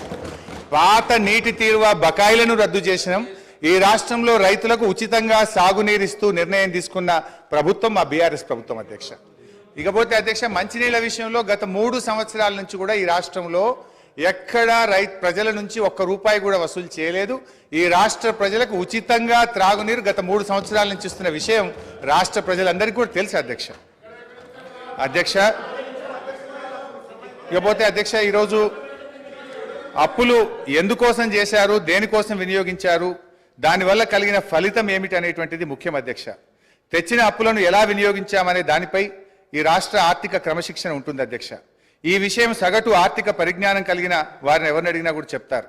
తెలంగాణ ప్రభుత్వ పరిమితికి లోబడి తెచ్చిన అప్పులను క్యాపిటల్ ఎక్స్పెండిచర్గా ఉపయోగించి తద్వారా సంపద సృష్టించింది, రాష్ట్రానికి ఆస్తులను సమకూర్చింది అధ్యక్ష.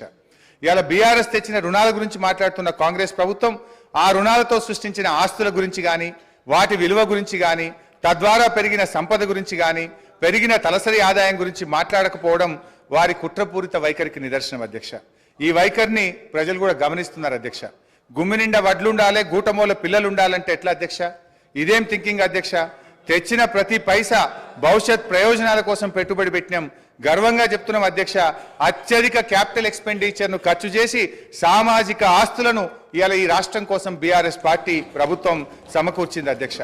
తెలంగాణ రాష్ట్రం ఆవిర్భవించినాడు పరిస్థితి ఎట్లా ఉందంటే, ఒక విధ్వంసమైన రాష్ట్రాన్ని, కరెంటు చక్కగలేని రాష్ట్రాన్ని, తాగునీళ్లు చక్కగలేని రాష్ట్రాన్ని, సర్కారు తుమ్మలు మొలిచిన చెరువులు, తెగిన కట్టలు, శిథిలమైన తూములు, అలుగులు, ప్రాజెక్టులు లేక, సాగునీరు లేక, బోరుబావులే దిక్కైన రాష్ట్రాన్ని, భూగర్భ జలాలు అడిగంటి 600 ఫీట్లు బోరు వేసిన చుక్క నీళ్లు పడని రాష్ట్రాన్ని, ఉపాధి లేక జనం వలసబాటిన పట్టిన రాష్ట్రాన్ని ఒక దరికి చేర్చాలంటే, ప్రజల కన్నీళ్లు తుడవాలంటే దానికి ఎంత నిబద్ధత ఉండాలి, ప్రజల మీద ఎంత మమకారం ఉండాలి, ఎంత తపన ఉండాలి, ఎంత తపస్సు చేయాలి. ప్రజల శ్రేయస్సు కోసం, అభివృద్ధి యజ్ఞం కోసం నిధులు సమీకరిస్తే ఇది తప్పైతుందా అధ్యక్ష? క్యాపిటల్ ఎక్స్పెండిచర్తో ఇవాళ సంపద సృష్టించినాం అధ్యక్ష. తెచ్చిన పైసలతో సాగునీటి ప్రాజెక్టులు కట్టినాం, పడావు పడ్డ బీడు భూముల్లో నదీ జలాలు మలిపినాం, నీరు పల్లె మెరుగు అని అవహేళన చేసిన ఆనాటి కాంగ్రెస్ నాయకులు నోళ్లు మూతపడేలా నీళ్లను ఎత్తిపోసినాం, విధ్వంసమైన చెరువులను పునరుద్ధరించినాం, చెరువులకు ప్రాజెక్టులను అనుసంధానం చేసినాం, నీటి నిల్వ సామర్థ్యం పెంచినాం, భూగర్భ జలాలు పెంచినాం, భూమికి బరువయ్యేంత పంట పండేలా చేసినాం, రైతుల గుండెల్లో ఎనలేని భరోసా నింపినాం, తాగునీటి కోసం బిందె మీద బిందె పెట్టుకొని మైళ్ళ దూరం నడుస్తున్న ఆడబిడ్డల ఆవేదన తీర్చినాం, నడింట్ల నల్లాలు పెట్టి శుద్ధి చేసిన నదీ జలాలను తాగునీరుగా అందించినాం, తెలంగాణ విద్యుత్ ఉత్పత్తి పెంచినాం, పంపిణీ వ్యవస్థల్ని బలోపేతం చేసినాం, నాణ్యమైన విద్యుత్తును ఉచితంగా వ్యవసాయానికి అందించినాం, కొన్ని రంగాలకు నిరంతరాయం, అన్ని రంగాలకు కూడా నిరంతరాయ విద్యుత్ సరఫరా చేసినాం, క్రాప్ హాలిడేలు, పవర్ హాలిడేలు లేకుండా చేసినాం, రహదారులు, బ్రిడ్జిలు, భవనాలు, జిల్లా కలెక్టరేట్లు, మెడికల్ కాలేజీలు, పాఠశాలల మీద క్యాపిటల్ ఎక్స్పెండిచర్ చేసినాం, తెలంగాణ ఉజ్వల భవిష్యత్తుకు బాటలు నిర్మించినాం. అధ్యక్ష, ఇవాళ ఏం విజయాలు సాధించినామో అని వాళ్ళు మాట్లాడుతున్నారు అధ్యక్ష. ఇవాళ పంటల విస్తీర్ణం 2014-15లో 1,31,00,000 ఎకరాలు కాగా 2022-23 నాటికి 2,08,67,000 ఎకరాలకు చేరింది అధ్యక్ష. అంటే 59% పెరిగింది అధ్యక్ష. పంట దిగుబడి అన్ని రకాల పంటలు కలిపి ఆ రోజు 1,00,000 మెట్రిక్ టన్నులు. అధ్యక్ష అప్పులు తెచ్చి అన్ని బిల్డింగ్స్ కట్టామని చెప్తున్నారు, చాలా సంతోషం అధ్యక్ష. ఏం బిల్డింగ్లు కట్టారు అధ్యక్ష? సెంట్రల్ జైలు కూలగొట్టిండ్రు, పురాతనమైనది నిజాం నవాబ్ కాలం నాటిది అక్కడ హాస్పిటల్ కట్టిండ్రు అధ్యక్ష. అదే హాస్పిటల్ ఊరవతల కట్టుంటే పేషెంట్లకు కూడా మంచిగా ఉంటుంది అధ్యక్ష. పురాతనమైన జైలు కూడా అక్కడ ఉండేది అధ్యక్ష. అక్కడ ఎంజిఎం ఉంది, ఎంజిఎంలో సరిగా స్టాఫ్ లేరు అధ్యక్ష. దాన్ని డెవలప్మెంట్ చేయకుండా కొత్త బిల్డింగ్ ఎందుకు కట్టారు, ఆ ప్లేస్లో ఎందుకు కట్టారంటే వీళ్ళకు పర్సంటేజ్ల కోసం కట్టారు అధ్యక్ష. ఈరోజు సెక్రటేరియట్ పాత భవనాన్ని కూలగొట్టారు అధ్యక్ష. అంత పెద్ద భవనాన్ని, అన్ని కోట్ల విలువైన భవనాన్ని కూలగొట్టాల్సిన అవసరం ఏముంది అధ్యక్ష? దాన్ని ఇంకొక గాంధీ హాస్పిటల్లో, ఇంకొక నిమ్స్ హాస్పిటల్లో చేసి పేదవాళ్లకు హాస్పిటల్ని కేటాయించి ఈ సెక్రటేరియట్ బిల్డింగ్ ఇంకా ఎక్కడైనా కట్టుంటే అదే ఆస్తి కూడగట్టినట్టు. ఉన్న ఆస్తులను ధ్వంసం చేసి కొత్త ఆస్తులు కట్టుకున్నది ఎవరి కోసం? మీకోసం కట్టుకున్నారు, మీ పర్సంటేజ్ల కోసం కట్టుకున్నారు. ఈరోజు డబుల్ బెడ్రూమ్ ఇల్లు ఎక్కడా కూడా నిరుపేదలకు కట్టలేదు అధ్యక్ష. 100 సార్లు నేను సీఎం గారిని, గత సీఎం గారిని అడిగాను అధ్యక్ష. స్థలాలు ఉన్న వాళ్ళకి ఒక 3 లక్షలు 4 లక్షలు ఇవ్వండి, వాళ్ళు ఒక్క షెడ్ అన్న వేసుకుంటారు అంటే మేకెక్కడ ఉండాలి, కోడెక్కడ ఉండాలి, అల్లుడెక్కడ ఉండాలి, బిడ్డ ఎక్కడ ఉండాలి, డబుల్ బెడ్రూమ్ ఇల్లు కట్టిస్తా అని కనీసం ఒక 100 బెడ్రూమ్ హౌజులు కూడా ఒక్కొక్క నియోజకవర్గానికి ఇవ్వలేదు అధ్యక్ష. ఆ ఇచ్చిన బెడ్రూమ్ ఇల్లు కూడా ఈరోజు ఎలక్షన్ల ముందు వాళ్ళ కార్యకర్తలకు మాత్రమే ఇచ్చుకున్నారు అధ్యక్ష. నిరుపేదలకు ఎవరికి ఇవ్వలేదు అధ్యక్ష. ఈరోజు బోర్బండ పోదాం అధ్యక్ష, ఇక్కడ నుంచి బోర్బండకి వెళ్దాము. అక్కడ వాళ్ళు టైల్స్ వేసుకొని, వాళ్ళు షెల్ఫ్లు కట్టుకొని 10-10 వేలకు కిరాయిలకు ఇచ్చుకుంటున్నారు అధ్యక్ష డబుల్ బెడ్రూమ్ ఇల్లు. వీళ్ళు చేసిన పనులన్నీ కూడా దుర్వినియోగం చేశారు అధ్యక్ష. అప్పులు తెచ్చి నిరుపేదలకు ఉపయోగపడి పని ఒక్కటి కూడా చేయలేదు అధ్యక్ష. స్కూళ్ళు డెవలప్ చేయలేదు, ఉన్న హాస్పిటల్ డెవలప్ చేయలేదు, హాస్పిటళ్లలో స్టాఫ్ను రిక్రూట్ చేయలేదు, విద్యా వైద్యాన్ని పూర్తిగా నిర్లక్ష్యం చేసిన ప్రభుత్వం ఏదైనా ఉందంటే తెలంగాణ ప్రభుత్వం అధ్యక్ష. మనం తెలంగాణ తెచ్చుకున్నది నీళ్లు, నిధులు, నియామకాలు. ఈరోజు నీళ్లు కృష్ణా జలాలను ఆంధ్రాకు అమ్ముకుంటున్నారు అధ్యక్ష. ఒక్కటి నేను అడుగుతా అధ్యక్ష, పక్క రాష్ట్రాలు అన్నప్పుడు ఫ్రెండ్షిప్గా ఉండాలి అధ్యక్ష. సీఎం కేసీఆర్ కుటుంబం అయ్యో జగన్మోహన్ రెడ్డి ఇంట్లో భోజనం చేస్తారు అధ్యక్ష. జగన్మోహన్ రెడ్డి కుటుంబం వచ్చో సీఎం కేసీఆర్ ఇంట్లో భోజనం చేస్తారు అధ్యక్ష. వాళ్ళ వెనకాలనేమో కేటీఆర్ గారు వెళ్తారు అధ్యక్ష. మామూలుగా ఇద్దరు సీఎంలు కూర్చున్నప్పుడు తప్పకుండా వాళ్ళ చీఫ్ సెక్రటరీ, వీళ్ళ చీఫ్ సెక్రటరీ ఉండాలి. ఇద్దరి సీఎంల మధ్యలో ఏం సంభాషణ జరిగిందన్నది ప్రజలకు తెలియదు అధ్యక్ష. ఇన్నిసార్లు వీళ్ళు కలిసినా కూడా వీళ్ళు ఏం మాట్లాడుకున్నారు అనేది ప్రజలకు తెలియదు అధ్యక్ష. మళ్ళీ వచ్చినాక ఆంధ్ర మీద బయట తిడతారు అధ్యక్ష, లోపల మాత్రం భోజనాలు చేసుకుంటారు. కేటీఆర్ గారు ఏం మాట్లాడుకున్నారంటే వాళ్ళు ఏదో అభివృద్ధి గురించి మాట్లాడుకుంటున్నారు, నాకు సంబంధం లేదని వచ్చి ఈయన ప్రెస్ ముందట చెప్తాడు అధ్యక్ష. ఈ రోజు సెంట్రల్లో నీటి వనరుల గురించి మీటింగ్ పెట్టినప్పుడు ఎంతమంది ఇక్కడ నుంచి పోయారు, ఎవరెవరు పోయారు, ఎప్పుడు సీఎం పోయారు, అది ఒకసారి చెప్పమన్నాను అధ్యక్ష. ఈరోజు కేంద్రాన్ని ఎందుకు బద్నాం చేస్తున్నారు అధ్యక్ష? ఈ రోజు మోడీ గారితో మీరు సత్సంబంధాలు ఎందుకు పెట్టుకోలేదు? ఈరోజు యాదాద్రి విషయంలో చిన్నజీఆర్ స్వామిని ఎంకరేజ్ చేశారు. ఈ రోజు ఆయన ఎక్కడో ఒకటి కట్టుకుంటే అక్కడ మోడీని పిలిచిండని ఈ రోజు మోడీని పక్కకు పెట్టేసి మోడీతో సంబంధాలు లేకుండా సెంట్రల్ ఫండ్స్ తెచ్చుకోకుండా ఈ రోజు కేంద్రం ఇవ్వడం లేదని బదనాం చేయడం తప్ప అధ్యక్ష. ఈ రోజు కేంద్రాన్ని దూరం పెట్టింది వీళ్ళు, కేంద్రం ఫండ్స్ ఉపయోగించుకుంది వీళ్ళు. చాలా ఫండ్స్ ఈ రోజు రిటర్న్ పోయినాయి అధ్యక్ష, కేంద్ర ప్రభుత్వ నిధులు. దాని వైఫల్యం పూర్తిగా గత ప్రభుత్వాన్ని నేను చెప్తా ఉన్నాను అధ్యక్ష. దయచేసి ప్రగల్భాలు పలగకండి.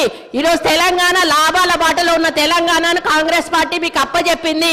నష్టాల బాటలోకి వెళ్ళి నిరుపేదల జీవితాలు మీరు బాగు చేయలేదు, కేవలం పెద్దవాళ్ళని బాగు చేశారు, పేదోళ్ళని ఎక్కడున్న వాళ్ళని అక్కడ ఉంచారు. ఈ వాస్తవాలను ఒప్పుకోవాల్సిన బాధ్యత మీ మీద ఉందని సందర్భంగా గుర్తు చేస్తా ఉన్నాను అధ్యక్ష. ఏంది అధ్యక్ష ఇట్లా ఇంతమంది మంత్రులు మధ్య మధ్యలో వేస్తే మేము ఎట్లా మాట్లాడగలుగుతాం అధ్యక్ష? వాట్ ఈస్ దిస్ అధ్యక్ష? సరే ఎనీహౌ ఏం చేస్తాం అధ్యక్ష? ప్లీజ్ హరీష్ రావు గారు ప్లీజ్. అధ్యక్ష కానీ మీరు ఈసారి ఇప్పుడు 5 మంత్రులకు అవకాశం ఇస్తారు సార్. మీరు శ్రీధర్ బాబు గారు, ఉత్తమ్ కుమార్ రెడ్డి గారు, పొన్నం ప్రభాకర్ గారు, సీతక్క మన కొండా సురేఖ గారు, జూపల్లి గారు, ఇంతమంది మంత్రులకు ఇచ్చి నన్ను మధ్యలో ఇన్నిసార్లు డిస్టర్బ్ చేసి నా ఫ్లో డిస్టర్బ్ చేసే ఇది ఒక కుట్ర సార్. ఇది కూడా అన్యాయం సార్ ఇది అధ్యక్ష. మా సోదరిమణి సరే ఒక విషయంలో ప్రజలు కూడా చూస్తున్నారు అధ్యక్ష. మా సోదరిమణి సురేఖ గారు ఒక మాట అన్నారు, హాస్పిటల్ ఊరవతలు ఉండాలన్నట, జైలేమో నడి ఊళ్ళు ఉండాలన్నట. ఇది ఏం ప్రేమ అధ్యక్ష? ప్రజలు ఇబ్బంది పడొద్దు, వరంగల్ నడిబొడ్డున ప్రభుత్వ ఆసుపత్రి ఉంటే ప్రజలకు మేలవుతుందని ప్రజల కోసం నడిబొడ్డున మేము ఆసుపత్రి కడితే దాన్ని కూడా మా సోదరిమణి తప్పుపడితే నేను అది వారి విజ్ఞత వదిలేస్తా అధ్యక్ష. ఇకపోతే వైద్యం కూడా నిర్లక్ష్యమైందని సోదరిమణి చెప్పారు బయట ఉంటే ఆరోగ్యకరంగా ఉంటారు పేషెంట్స్. పురాతనమైన జైలు భవనాన్ని పడగొట్టాల్సిన అవసరం ఏమొచ్చింది? ఎందుకు పడగొట్టాల్సి వచ్చింది? ఈ రోజు చెట్టుకొక్కరు పుట్టకొక్కరు అయిన అధ్యక్ష. వాళ్ళ భార్యలకు వాళ్ళు ఎక్కడున్నారో కూడా తెలియనటువంటి పరిస్థితి ఉన్నది. హరీష్ రావు గారు సార్ ఏం సార్ ఇది? వారు మాట్లాడితే నేను సమాధానం చెప్పాలి కదా అధ్యక్ష. ముగించండి. ఎట్లా ముగించాలి సార్? మీరు 8 మంది 1/2 డజన్ మంది మంత్రులకు మధ్యలో ఇంటరప్ట్ చేస్తే నేను ఎట్లా మాట్లాడాలి సార్? అధ్యక్ష మా సోదరిమణి వైద్యం నిర్లక్ష్యమైందన్నారు. ఆనాడు కాంగ్రెస్ ప్రభుత్వ హయాములో నేను రాను బిడ్డో సర్కారు దవాఖానకనే పాటలు వస్తే మా హయాములో పోదాం పద బిడ్డ సర్కారు దవాఖానకనంత గొప్పగా ప్రభుత్వ ఆసుపత్రులు చేశాం. ఆ రోజు ప్రభుత్వ ఆసుపత్రుల్లో డెలివరీలు 30% అయితే ఈ రోజు 78% ప్రభుత్వ ఆసుపత్రుల్లో డెలివరీలు జరుగుతూ ఉన్నాయి. ఇది మా ప్రభుత్వ పంతికి నిదర్శనం. సో నేను మాటకు చెప్పగలుగుతాను కానీ I don't want to deviate అధ్యక్ష కన్క్లూడ్ చేయండి ప్లీజ్. అధ్యక్ష ఈ రాష్ట్రం అనేక గొప్ప విజయాలను కూడా సాధించింది అధ్యక్ష. 2014-15లో 1,30,00,000 ఎకరాలు సాగైతే అధ్యక్ష ఈ సంవత్సరం 2,08,67,000 ఎకరాలు అంటే 59% అదనంగా సాగు సాధించాం అధ్యక్ష. వానకాలంతో పోటీ పడేలా యాసంగి సాగు జరుగుతూ ఉంది. పక్క రాష్ట్ర కూలీలు వచ్చి ఇవాళ తెలంగాణలో ఉపాధి పొందుతున్నటువంటి పరిస్థితి అధ్యక్ష. గత సంవత్సరం వరి ఉత్పత్తి 2,58,16,487 మెట్రిక్ టన్నులకు పెరిగింది అధ్యక్ష. పౌర సరఫరాల సంస్థ ద్వారా 2014-15లో 24 లక్షల మెట్రిక్ టన్నుల ధాన్యం సేకరిస్తే 2020-21లో 1,41,00,000 మెట్రిక్ టన్నుల ధాన్యం సేకరించాం అధ్యక్ష. 2014-15లో 3,392 కోట్ల విలువైన ధాన్యం మాత్రమే కొనుగోలు చేస్తే ఇప్పుడు అదే సంస్థ గత సంవత్సరం 27,037 కోట్ల విలువైనటువంటి ధాన్యాన్ని కొన్నది అధ్యక్ష. అంటే 483% వడ్ల కొనుగోలులో వృద్ధి సాధించిన అధ్యక్ష.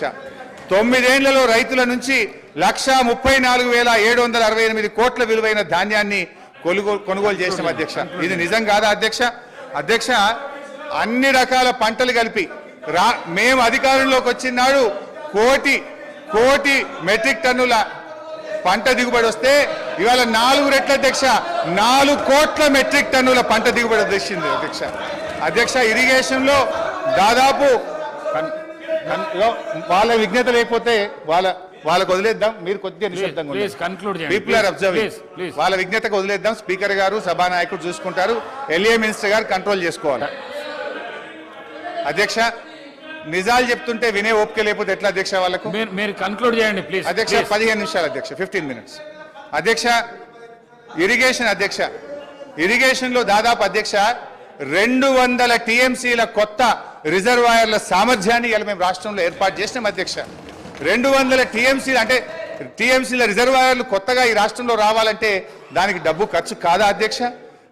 ఒక కాళేశ్వరం కానీ, పాలమూరు ఎత్తిపోతల పథకం కానీ, మిడ్మానేర్ కానీ, గౌరవెల్లి కానీ, కల్వకుర్తి, నెట్టంపాడు, భీమా, తుమ్మిళ్ళ ఈ పెండింగ్ ప్రాజెక్టులను పూర్తి చేయడం దాదాపు 200 TMCల కొత్త రిజర్వాయర్ల సామర్థ్యం తెచ్చిన అధ్యక్ష.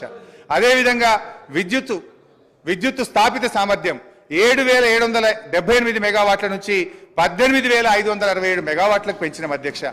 కొత్తగా 33 జిల్లా కలెక్టరేట్లను 1,649 కోట్ల రూపాయలతో చేపట్టి 25 కలెక్టరేట్లు పూర్తి చేసిన అధ్యక్ష. రోడ్ల అధ్యక్ష కొత్తగా 8,218 కిలోమీటర్ల డబుల్ లైన్ రోడ్లు, 321 కిలోమీటర్ల 4 లైన్ రోడ్లు, 39 కిలోమీటర్ల 6 లైన్ రోడ్లు, 382 బ్రిడ్జిలు పూర్తి చేసి ఈ రాష్ట్రానికి ఆస్తిని క్రియేట్ చేసిన అధ్యక్ష. గురుకులాల అధ్యక్ష ఆ రోజు కాంగ్రెస్ పాలనలో 293 గురుకులాలుంటే 1,022 గురుకులాలకు పెంచిన అధ్యక్ష. అంగరంగ వైభవంగా 1,200 కోట్లతో యాదాద్రి దేవాలయం కట్టినాం. ఈ రాష్ట్రంలో దేవాలయాల అభివృద్ధికి 2,800 కోట్లు ఖర్చు పెట్టాం. ఐటీ ఉత్పత్తులు 57,000 కోట్ల నుంచి 2,41,000 కోట్లకు 4 రెట్లు పెంచినాం అధ్యక్ష. ఐటీ ఉద్యోగాలు 3,23,000 నుంచి 9 లక్షలకు దాదాపు 3 రెట్లు ఐటీ ఉద్యోగాలు పెంచాం అధ్యక్ష. మెడికల్ హెల్త్ డిపార్ట్మెంట్ లో నీతి ఆయోగ్ ఆ రోజు 11వ ర్యాంక్ ఇస్తే ఇవాళ 3వ ర్యాంక్ వచ్చింది అధ్యక్ష. మాతృ మరణాలు 92 నుంచి 43కు తగ్గించాం. శిశు మరణాలు 39 నుంచి 21కి తగ్గించాం. ఐసీయూలు 5 నుంచి 80కి పెంచాం. డయాలసిస్ సెంటర్లు 3 నుంచి 82కి పెంచాం. 500 బస్తీ దవాఖానాలు పెట్టాం. ఇలా బ్రహ్మాండంగా వరంగల్ హెల్త్ సిటీ టిమ్స్ ఆసుపత్రులు కట్టాం. మిషన్ భగీరథ ప్రతి ఇంటికి స్వచ్ఛమైన శుద్ధి చేసిన త్రాగునీరు అందించి ఫ్లోరైడ్ రహితంగా ఈ రాష్ట్రాన్ని మార్చాం. వర్షాకాలంలో అంటురోగాలు లేకుండా ప్రజల జీవన ప్రమాణాలు పెంచాం. మిషన్ కాకతీయ ద్వారా చెరువులు బాగా చేసి ఇవాళ నీటి సామర్థ్యాన్ని పెంచాం. ఆయకట్టును పెంచాం. పోలీస్ కమాండ్ కంట్రోల్ ను మన జిల్లాల్లో పోలీస్ కేంద్రాలు కట్టాం. గ్రౌండ్ వాటర్ టేబుల్ ఈ రోజు 56% గ్రౌండ్ వాటర్ టేబుల్ పెరిగింది. ఇవాళ గ్రౌండ్ వాటర్ దేశంలోనే అత్యధికంగా పెరిగినటువంటి రాష్ట్రం ఇవాళ తెలంగాణ రాష్ట్రం అధ్యక్ష ఒక 10 నిమిషాలు ప్లీజ్ అధ్యక్ష. ఇవాళ వెలకట్టలేని సామాజిక మార్పులు అధ్యక్ష. మిషన్ భగీరథలో ఫ్లోరోసిస్ ఇవాళ మటుమాయమైంది.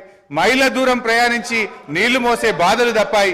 నిరంతర కరెంటు సరఫరాతో ఇన్వర్టర్లు, కన్వర్టర్లు, జనరేటర్లు మూలన పడ్డాయి. అర్ధరాత్రి పొలాలకు నీళ్లు వెళ్లి పెట్టే బాధలు తప్పాయి. పాము కాట్లు లేవు, కరెంటు షాకులు లేవు. రైతులకు మనోవేద లేకుండా చేశాం. ఎంతో మంది ప్రాణాలు కాపాడాం. వీటన్నిటికి విలువ ఎలా కట్టాం అధ్యక్ష? నీళ్లు, కరెంటు సమస్యలు లేకపోవడంతో, రైతు బంధుతో, అన్నదాతకు భరోసా ఇచ్చే చర్యలు తీసుకోవడంతో రైతుల జీవితాల్లో ఇప్పుడిప్పుడే వెలుగు వస్తా ఉంది. ఇలా భూముల విలువ కూడా ఎంత పెరిగింది అధ్యక్ష? ఇక్కడ ఉండే ఎమ్మెల్యేలకు కూడా చాలా మందికి భూములు ఉన్నాయి. 2014కు ముందు ₹1,00,000, 2 లక్షల రూపాయలు ధర లేని భూములు ఇవాళ పెద్ద ఎత్తున పెరిగింది అధ్యక్ష. జస్ట్ ఐ విల్ కంక్లూడ్ అధ్యక్ష. ఈ రోజు ఒక విషయం అధ్యక్ష, ఐఎమ్ ట్రైంగ్ టు కంక్లూడ్ అధ్యక్ష. ఇవాళ ముఖ్యమంత్రి గారు ప్రాజెక్టులు కట్టినా, ప్రగతి భవన్ కట్టినా ప్రజల కోసమే కట్టిన అధ్యక్ష. కానీ వీళ్ళు ఏం చేసిందంటే అధ్యక్ష, ప్రాజెక్టుల మీద దుష్ప్రచారం, చివరికి ప్రగతి భవన్ మీద కూడా దుష్ప్రచారం చేసినారు. సరే, మొన్న గౌరవనీయులు బట్టి విక్రమార్క గారు ప్రగతి భవన్ లో గృహప్రవేశం చేసినారు. చాలా సంతోషం, వారికి నా శుభాకాంక్షలు. అయితే అధ్యక్ష, గతంలో ఇదే నాయకులు ఏమని చెప్పిన అధ్యక్ష, ప్రగతి భవన్ లో 150 గదులున్నాయని, బుల్లెట్ ప్రూఫ్ బాత్రూమ్లు ఉన్నాయని, 250 సీట్లున్న సినిమా థియేటర్లు ఉన్నాయని, స్విమ్మింగ్ పూల్లు ఉన్నాయని చెప్పిండ్రు. మరి ఇప్పుడు బట్టి గారు చెప్పాలి, ఎన్ని రూములు ఉన్నాయో, స్విమ్మింగ్ పూల్లు ఉన్నాయా, ఏమున్నాయో ఇప్పుడు బట్టి గారు సమాధానం చెప్పాలి. అధ్యక్ష, మా నాయకుడు తన కోసం ఆలోచించలే. మొన్న ఆసుపత్రి నుంచి డిశ్చార్జ్ అయితే కనీసం ఆయన ఒక ఉండడానికి ఇల్లు కూడా కట్టుకోలే అధ్యక్ష. ఎమ్మెల్యేగా ఉన్నప్పుడు 500 గజాల స్థలంలో కట్టుకున్న ఇంటికి, అదే పడావుబడ్డ ఇంటికి సున్నం వేసుకొని తిరిగి ఆ ఇంటికే పోయి ఉన్నటువంటి ఇవాళ నిజాయితీ మా ప్రభుత్వాన్ని, మా కేసీఆర్ అధ్యక్ష. ఇవాళ కాళేశ్వరం విషయంలో కానీ, మేడిగడ్డ విషయంలో కూడా ఇదే బురద చల్లే ప్రయత్నం చేస్తూ ఉన్నారు. నేను చూస్తూ ఉన్నా, ఇవాళ ఉత్తమ్ కుమార్ రెడ్డి గారు వారు చాలా సందర్భాల్లో వారు కానీ వీళ్ళ నాయకులు కానీ చెప్తా ఉన్నారు. ఏమని చెప్తున్నారు? మేము సిట్టింగ్ జడ్జితో విచారణ జరుపుతామని చెప్తున్నారు. అధ్యక్ష, ఐ డిమాండ్ వెంటనే సిట్టింగ్ జడ్జితో విచారణ జరపండి. అధ్యక్ష, బంగారాన్ని నిప్పుల్లో దాన్ని కాల్చితేనే దాని మేలిమి బయటపడుతుంది. నిజమేందో ప్రజలకు తెలవాలి, బంగారం ఏందో కంచేందో ప్రజలకు అర్థమవుతుంది. నేను ఒకటే కోరుతా ఉన్నా ఇలా, ఎందుకంటే అధ్యక్ష గతంలో ఒక నిమిషం అధ్యక్ష, దయచేసి కంక్లూడింగ్ జస్ట్ 3 minutes అధ్యక్ష, దాదాపు 80,000 కోట్లు ఖర్చయిన కాళేశ్వరానికి 1,00,000 కోట్లకు ఇలా అవినీతి జరిగిందని చేసిన వీళ్ళ అవినీతి ప్రచారం గోబల్స్ గా పెద్ద ఎత్తున ప్రచారం చేశారు అధ్యక్ష. దురదృష్టవశాత్తు ప్రజలు కూడా కొంత నమ్మిండ్రు అధ్యక్ష. ఇవాళ నిజం నిలకడమే తెలుస్తుంది. తప్పకుండా ఇవాళ మీరు మేడిగడ్డ మీద వేస్తారా, సుందిల మీద వేస్తారా, సిట్టింగ్ జడ్జితో విచారణ తక్షణమే వేయండి. మేము రెడీగా ఉన్నాం. మా నిజాయితీ బయటకు వస్తుంది. మేము ఎలాంటి తప్పులు చేయలేదు కనుక నిజాలు ప్రజలకు తెలవాలంటే విచారణ జరపాలి, వెంటనే వేయాలని కూడా. లీడర్ ఆఫ్ ది హౌస్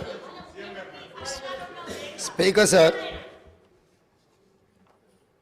మాజీ మంత్రివర్యులు హరీష్ రావు గారు 5 సార్లు శాసనసభ్యుడిగా,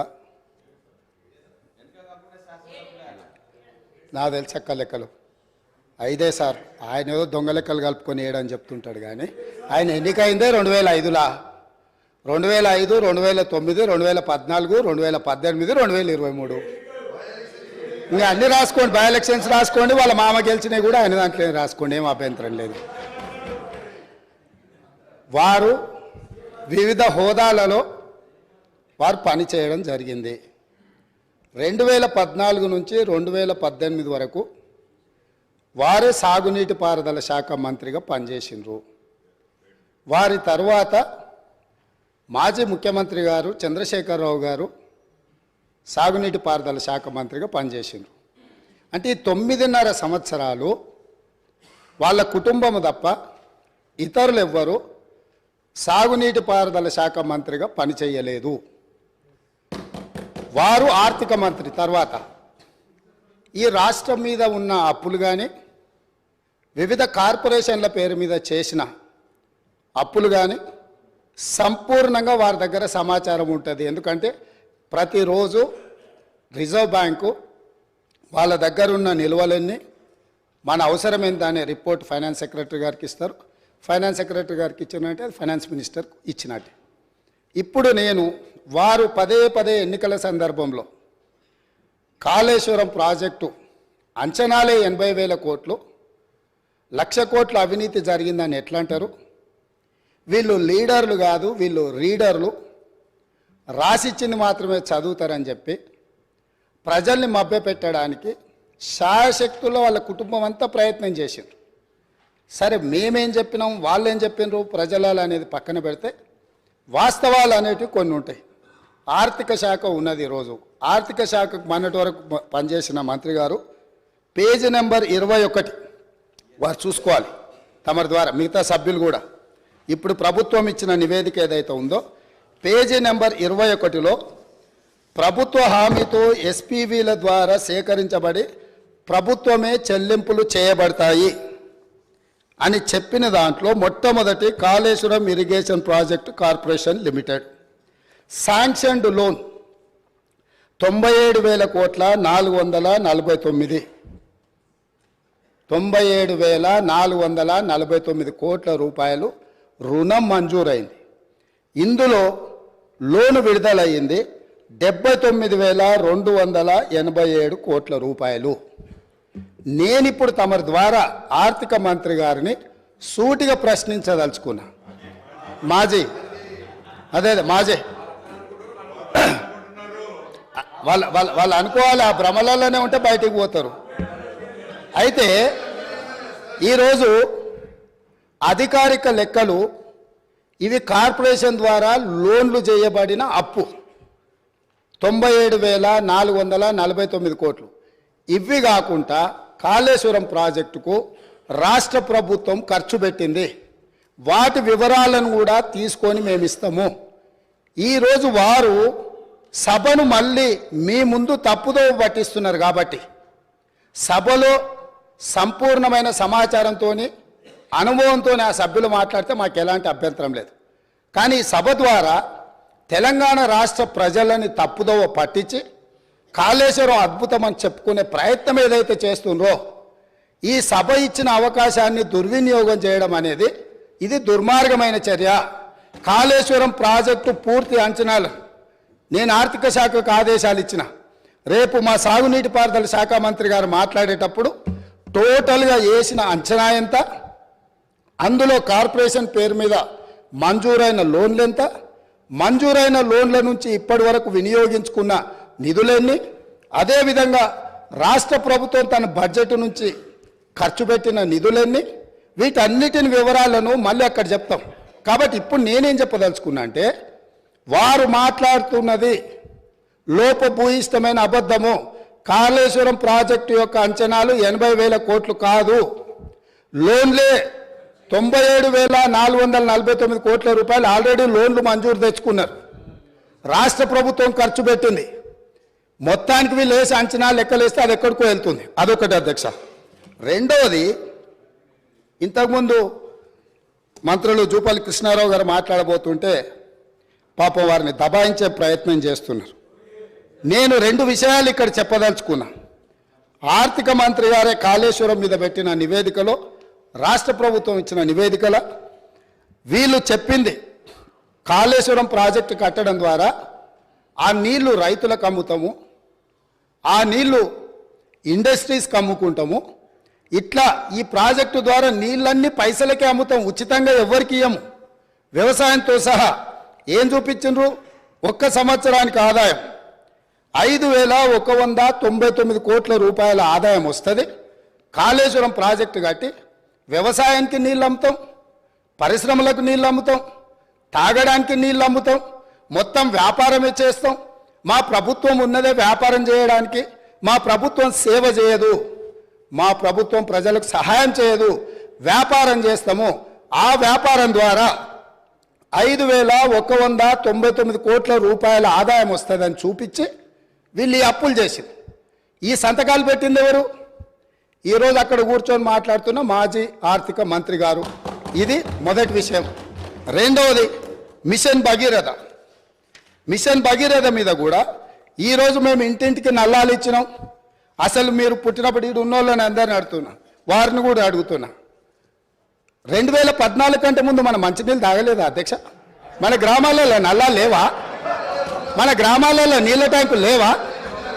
వీరు వచ్చినాకనే శివుడి తల మీద ఉన్న గంగను భూమి మీదకి తెచ్చి, భూమి మీద ఉన్న గంగను కాళేశ్వరంలోకి పారించి, కాళేశ్వరం ఉన్న గోదావరి జలాలను మన ఇంట్లల్లో నల్ల ద్వారా ఇచ్చి మన జీవితాలు ధన్యమైనట్టు, అదేదో వీళ్ళు అద్భుతం చేసినట్టు, అదేదో ఉచితంగా ఇస్తున్నట్టు, ఈ ఉచితంగా ఇవ్వడం ద్వారా తెలంగాణనే దేశానికి నెంబర్ 1గా ఆదర్శంగా ఉన్నట్టు ఈ సభలో నించొని, బయట రాజకీయ ఉపన్యాసాలు ఏమి ఇచ్చుకున్నా మనకేం అభ్యంతరం లేదు అధ్యక్ష, కానీ సభను మిస్లీడ్ చేసే విధంగా శాసనసభ వ్యవహారాల శాఖ మంత్రిగా గతంలో పనిచేసి ఆ అనుభవాన్నంతా ఉపయోగించి సత్యదూరమైన వార్తల్ని ఇక్కడ చెప్పడానికి ప్రయత్నం చేస్తున్నాడు.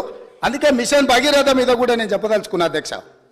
ఇది 2019-2020 సంవత్సరంలో వీళ్ళు రూరల్ హౌస్ హోల్డ్కి అమ్మడం ద్వారా 1,030 కోట్లు సంపాదిస్తామని, మున్సిపల్ కార్పొరేషన్లో ఉండే ప్రజలకు నీళ్ళు అమ్మడం ద్వారా 169 కోట్లు సంపాదిస్తామని, అదేవిధంగా మున్సిపల్ రిక్వైర్మెంట్ ఇతర అవసరాలకు 360 కోట్లు సంపాదిస్తామని, అదేవిధంగా ఇండస్ట్రియల్ అవసరాలకు అంటే పరిశ్రమల అవసరాలకు అమ్మి 4,147 కోట్ల రూపాయలు, మొత్తం కలిపి 5,706 కోట్ల రూపాయలు ప్రతి సంవత్సరం మిషన్ భగీరథ మీద మాకు ఆదాయం వస్తుంది, మేము ఈ ఆదాయం ద్వారా మీకు అప్పులు తిరిగి చెల్లిస్తామని చెప్పి ఈరోజు బ్యాంకులను మభ్యపెట్టి తప్పుడు నివేదికలు ఇచ్చి లోన్లు తెచ్చిండ్రా?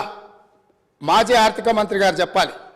లేదు, నిజంగానే ప్రజల దగ్గర వసూళ్లు చేసి తాగునీళ్లను సాగునీళ్లను వ్యాపారంగా మార్చి, వ్యాపార ఆట వస్తువుగా నీళ్లను మార్చి ప్రజల సెంటిమెంటును, తెలంగాణ ఉద్యమంలో వాళ్ళ పార్టీ చెప్పింది నీళ్లు నిధులు నియామకాలు, నీళ్లే మొదటి సింహభాగం వాళ్ళ ఉద్యమం, వాళ్ళ నాడు వాళ్ళ పార్టీ చెప్పుకున్నది. ఆ నీళ్ల ద్వారా వ్యాపారం చేసి దాదాపుగా ఒక్క కాళేశ్వరం ద్వారానే 5,199 కోట్లు, మిషన్ భగీరథ ద్వారా 5,706 కోట్లు, అంటే 10,800 కోట్ల రూపాయలు రైతులను, పేద ప్రజలను ముక్కువిండి వసూలు చేస్తామని ఈ నివేదికలు ఇచ్చి అడ్డగోలుగా 1,000 కోట్ల రూపాయల అప్పులు తెచ్చి ఇప్పుడు ఈ అప్పులను బయట పెట్టినప్పుడు అవును మా చేతగానితనం వల్ల, మా నిస్సహాయత లేకపోతే అవగాహన లోపం వల్ల ఈరోజు ఇట్లా తప్పు జరిగింది, కాబట్టి దీన్ని సరిదిద్దుకోవడానికి ప్రధాన ప్రతిపక్షంగా ప్రభుత్వానికి సహకరిస్తామని ముందుకు వస్తాము అని మాట్లాడాల్సిన విషయాలను పక్కన పెట్టి ఈరోజు దబాయిస్తున్నారు. ఇంకొకటి అధ్యక్ష, ఇంతకుముందే వారు మాట్లాడుతూ తెలంగాణ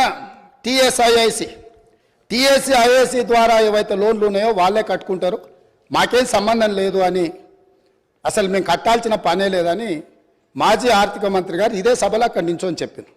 వారు ప్రవేశపెట్టిన నివేదిక అధ్యక్ష, ఇది నేను ఎక్కడి నుంచి తీసుకురాలే, 31 జనవరి 2023 టీఎస్ఐఐసి హడ్కో లోన్లకు వీటన్నిటికీ మేము గ్యారంటీ ఇచ్చి మేము కడతామని చెప్పి వాళ్ళు ఇచ్చిన నివేదిక.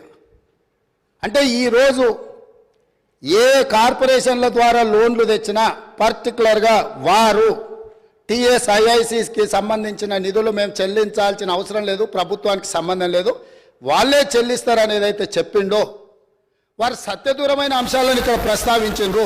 కాబట్టి ఈరోజు వారిచ్చిన నివేదికనే ఇతరులు ఎవరో ప్రవేశపెట్టిండ్రు, వారికి సంబంధం లేదు, వారు చూడలేదు, వారికి అవగాహన లేదు అని అంటే మనకెవరికి అభ్యంతరం లేదు. కానీ వారిచ్చిన నివేదికనే తప్పుదోవ పట్టించి ఈరోజు వారు లేదు నేను మాట్లాడిందంతా గతంలో చెప్పింది ఒక రకము, ఇప్పుడు చెప్తున్నది ఇంకొక రకం అని చెప్పి వారు మాట్లాడే ప్రయత్నం చేస్తారు.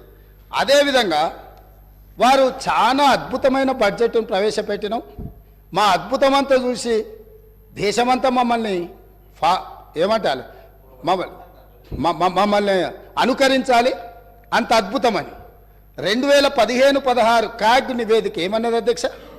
వారి దగ్గర, వారి ఆర్థిక మంత్రిగా పనిచేసిన వారి దగ్గర వివరాలు లేవా? దాంట్లో ఏం చెప్పిండ్రు? వీళ్ళు క్యాగ్ నివేదిక ప్రకారం ఆఫ్ బడ్జెట్ అంటే బడ్జెట్లో రాని అప్పులను తీసుకొచ్చి ఆదాయంగా చూపించి మొత్తం బ్యాంకులను, ప్రభుత్వ వ్యవస్థలను తప్పుపట్టిండ్రు అని చెప్పి క్యాగ్ నివేదిక స్పష్టంగా ఈ రాష్ట్ర ప్రభుత్వాన్ని తప్పుపట్టింది. ఈ ప్రభుత్వం ఉద్దేశపూర్వకంగా ఆర్థిక సంస్థలన్నిటిని కూడా తప్పుదోవ పట్టించి అత్యధిక వడ్డీతో రుణాలు తీసుకొచ్చి ఈ రాష్ట్రాన్ని అప్పుల కూపంగా తయారు చేసిందని క్యాగ్ నివేదిక 2015-16లో ఇచ్చిన లేఖ అధ్యక్ష ఇది. అదేవిధంగా బడ్జెట్ తయారీలోనే లోపాలు ఉన్నాయని 2018-19లో అసలు మీరు తయారు చేస్తున్న బడ్జెట్లోనే లోపభూయిష్టంగా ఉన్నది, మీ విధానాన్ని మార్చుకోండి, మీ విధానాన్ని మార్చుకోవడం ద్వారా రాష్ట్రానికి మేలు జరుగుతుందని చెప్పి స్పష్టంగా క్యాగ్ మొట్టకాయలు వేసింది ఆనాటి ప్రభుత్వాన్ని. ఇన్ని రకాల వాస్తవాలు ఉన్నా వారికి ఉన్న అనుభవాన్ని అంతా కూడా వినియోగించి అబద్ధాలు చెప్పి ఈ సభను, ఈ రాష్ట్ర ప్రజల్ని తప్పుదోవ పట్టించాలనే ప్రయత్నం చేస్తుండ్రో ఇది శాసనసభ వ్యవహారాలు నిర్వహించే మా శ్రీధర్ బాబు గారికి సూచన చేస్తున్నా. సభను తప్పుదోవ పట్టించే విధంగా సభ్యులు ఎవరైనా మాట్లాడితే ఆధారాలు లేని వివరాలను అన్నిటిగా ఆధారాలుగా ఉన్నట్టుగా చిత్రీకరించి సభలో తప్పుడు సమాచారాన్ని ఒకవేళ ప్రవేశపెడితే శాసనసభ వ్యవహారాలలో ఏ రకమైన చర్యలు తీసుకోవాలనో వాటిని ఒక్కసారి పరిశీలించాల్సిందిగా తమరి ద్వారా వారికి నేను విజ్ఞప్తి చేస్తున్నా అధ్యక్ష. మదన్ మోహన్ గారు.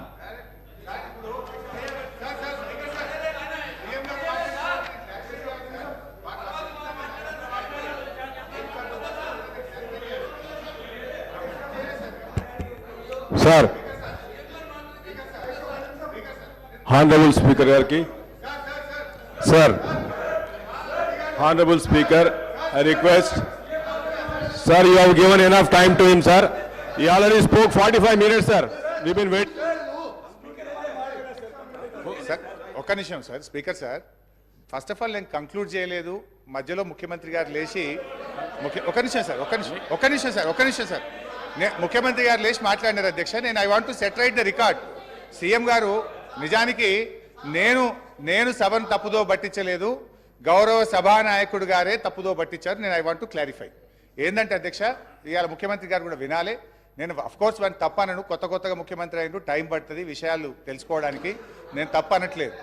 అయితే అధ్యక్ష, ముఖ్యమంత్రి గారు మీ ద్వారా గౌరవ సభానాయకుడు దృష్టికి తీసుకుపోతున్న ఏంటంటే అధ్యక్ష, కాళేశ్వరం కార్పొరేషన్లో కేవలం కాళేశ్వరం ప్రాజెక్టుకే రుణాలు తీసుకోలేదు అధ్యక్ష. పాలమూరు లిఫ్ట్ ఇరిగేషన్కు కూడా కాళేశ్వరం కార్పొరేషన్ ద్వారా తీసుకున్న రుణాలను ఖర్చు పెట్టాము. It's not that Kaleshwaram corporation తీసుకున్న అప్పంతా కాళేశ్వరంకే ఖర్చు పెట్టారని ముఖ్యమంత్రి గారు చెప్పారు. ఇది సత్యదూరమైంది. నంబర్ 1. నంబర్ 2, నేను అంచనాలు అనలేదు. ఖర్చు పెట్టిందే 83 వేల కోట్లు దాటకపోతే ₹1,00,000 అవినీతి జరిగిందని 1,00,000 కోట్ల రూపాయల అవినీతి జరిగిందని మా మీద బురద జల్లారు అని నేను చెప్పాను. ఖర్చు పెట్టింది అన్నారు. దాని ముఖ్యమంత్రి గారు అంచనాలు అన్నారు. సో నీళ్ల విషయంలో మా పాలసీ ఏందో 3 ఏళ్లు ప్రభుత్వం ప్రజలు చూశారు. మేము మంచినీళ్లు రాష్ట్ర ప్రజలకు ఉచితంగా, ఈ రాష్ట్ర ప్రజలకు గత 3.5-4 సంవత్సరాలుగా మిషన్ భగీరథ పూర్తి చేసిన తర్వాత త్రాగునీరు ఇచ్చాం.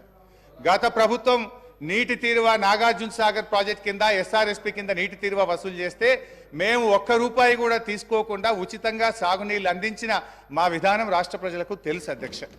ఇకపోతే టీఎస్ఐసి విషయంలో ముఖ్యమంత్రి గారు అన్నారు ఇవాళ రాష్ట్ర ప్రభుత్వమే కడుతుంది. ఎస్ అధ్యక్ష, టెంపరీగా మనం కట్టినా, ఇప్పుడు ఉదాహరణకు మేము ఏం చేసినాం, ఆ డబ్బులు నిమ్స్కులో ల్యాండ్ ఎక్విజిషన్కు, ఫార్మాసిటీలో ల్యాండ్ ఎక్విజిషన్కు ఆ డబ్బులు ఖర్చు పెట్టినాం.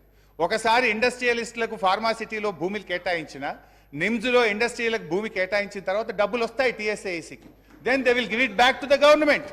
ఇది ఒక పాలసీ అధ్యక్ష. సో ముఖ్యమంత్రి గారు ఇలా మమ్మల్ని దబాయించాలని చూడడం కరెక్ట్ కాదు. నేను ఇంకా టైం ఇస్తే నేను చాలా డీటెయిల్గా చెప్పగలుగుతా కానీ, సో నేను క్లారిఫై చేసే ప్రయత్నం చేస్తున్నాను.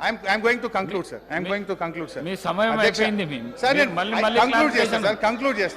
నేను ఎక్కువ చెప్పండి sir. Just 5 minutes I will conclude please. 5 minutes అధ్యక్ష. రాష్ట్రం అప్పుల కుప్పైతే అంతర్జాతీయ సంస్థలు రావు అధ్యక్ష. ఎక్కడైతే ఇన్ఫ్రాస్ట్రక్చర్ ఉంటుందో, ఎక్కడైతే పీపుల్ పర్చేస్ పవర్ ఉంటుందో, ఎక్కడైతే స్టేబుల్ గవర్నమెంట్ ఉంటుందో, ఎక్కడైతే ఏబుల్ లీడర్షిప్ ఉంటుందో అక్కడికే అంతర్జాతీయ పెట్టుబడులు వస్తాయి అధ్యక్ష. ఇవాళ చిన్నప్పుడు కూడా మనం సుమతి శతకంలో చదువుకున్నాం అధ్యక్ష.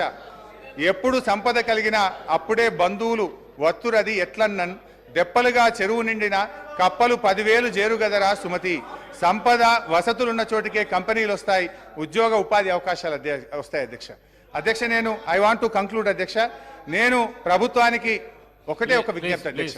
I'm just appealing to the government అధ్యక్ష. ఈరోజు ఫైనల్గా నేను గవర్నమెంట్ చేసే అప్పీల్ అధ్యక్ష. ఇవాళ ప్రజల నిర్ణయం శిరోధార్యం వహించాలి. ప్రజలకు వాళ్ళకి అవకాశం ఇచ్చిండ్రు, మమ్మల్ని ఇక్కడ కూర్చోబెట్టినారు.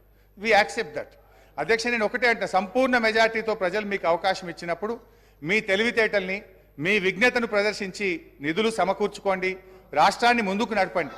అంతేగాని మమ్మల్ని బదనాం చేయాలని, మమ్మల్ని తిట్టుకుంటూ బతికే ప్రయత్నం చేయొద్దు. ఏమర్థమైతుంది? మేమంటే మీకు అంత భయమా? మమ్మల్ని అప్రతిష్ట పాలు చేస్తేనే మీకు రాజకీయ భవిష్యత్తు ఉంటుంది అన్నట్టుగా మీరు భావిస్తున్నట్టుగా ఇలా ప్రజలు అనుకుంటా ఉన్నారు అధ్యక్ష. మేము మంచినీళ్ళ సమస్య ఇచ్చినాం, ప్రతి బస్తీకి నీళ్ళు ఇచ్చినాం, ప్రతి గ్రామానికి ఇచ్చినాం. మీరు 24 గంటలు మంచినీళ్ళు ఇచ్చి మాకంటే మంచి పేరు తెచ్చుకోండి, శబాష్ అనిపించుకోండి. మేము వద్దంటామా? వి అప్రిషియేట్ అధ్యక్ష. మేము కరెంట్ సరఫరా చేసినాం, నాణ్యమైన కరెంట్ ఇచ్చినాం అధ్యక్ష. మీరు ఇలా ప్రజలకు ఉచిత విద్యుత్ ఇస్తామన్నారు. 90 లక్షల తెల్ల రేషన్ కార్డుదారులకు 200 యూనిట్ల ఉచిత విద్యుత్ కోతలు లేకుండా అందించి ప్రజలకు ఇచ్చిన మాట నిలబెట్టుకునే ప్రయత్నం చేయండి. ఇవాళ గ్యాస్ సిలిండర్ ఇస్తామన్నారు. ప్రతి తెల్ల రేషన్ కార్డు ద్వారాకి సంవత్సరానికి 12 గ్యాస్ సిలిండర్లు ఇచ్చి మీరు ఇచ్చిన మాట నిలుపుకొని ప్రజల్ని ఒప్పించే ప్రయత్నం చేయండి అధ్యక్ష. లాస్ట్ క్లోజ్ చేస్తాం అధ్యక్ష. వ్యక్తులుగా మనం ఉంటాం పోతాం, ప్రజల ప్రయోజనాలు ముఖ్యం. రాష్ట్ర భవిష్యత్తును దెబ్బతీసే పద్ధతి వద్దు. రాష్ట్ర పరపతిని దిగజార్చే దుష్ప్రయత్నాలను మానుకోండి. ఒక చిన్న పుకార్తో స్టాక్ మార్కెట్ కుప్పకూలిన సంఘటనలు చూసాం.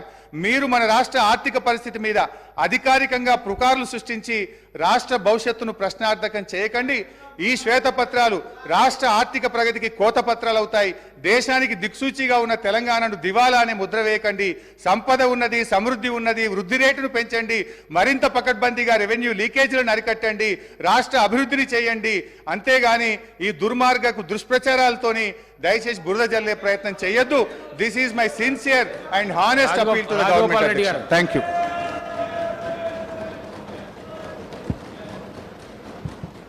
అధ్యక్ష.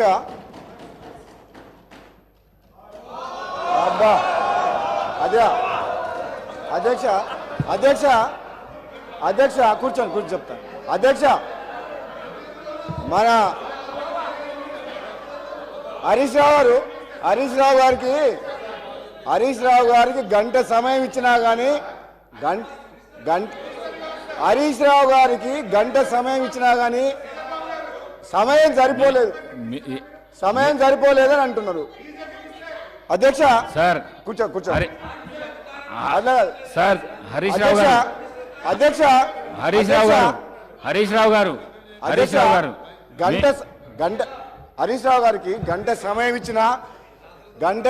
ఇచ్చినా ఆయన తృప్తిగా లేరు అధ్యక్ష. ఎందుకంటే వాళ్లకు మన ఊళ్ళలో ఏమంటారు అధ్యక్ష, మేనమామ సాలు వచ్చిందంట అధ్యక్ష. అంటే ఆయనకు మాటలు చెప్పడంలా, అబద్ధాలను నిజం మాట్లాడట్లా. ఆ కేసీఆర్ గారు ట్రైనింగ్ మాత్రం కేసీఆర్ కుటుంబ సభ్యులకు మేనల్లునికి మాత్రం చాలా పోలికలు వచ్చినాయి అధ్యక్ష. ఇంత సమయం ఇచ్చిన తర్వాత కూడా మరి గవర్నమెంట్ని ఇట్లా మాట్లాడడం అంటే ఏది అధ్యక్ష ఇదంతా? అధ్యక్ష నేను ఎందుకు చెప్తున్నా అంటే మన వ్యక్తిగతంగా నా పేరు తీసుకుంటా అధ్యక్ష.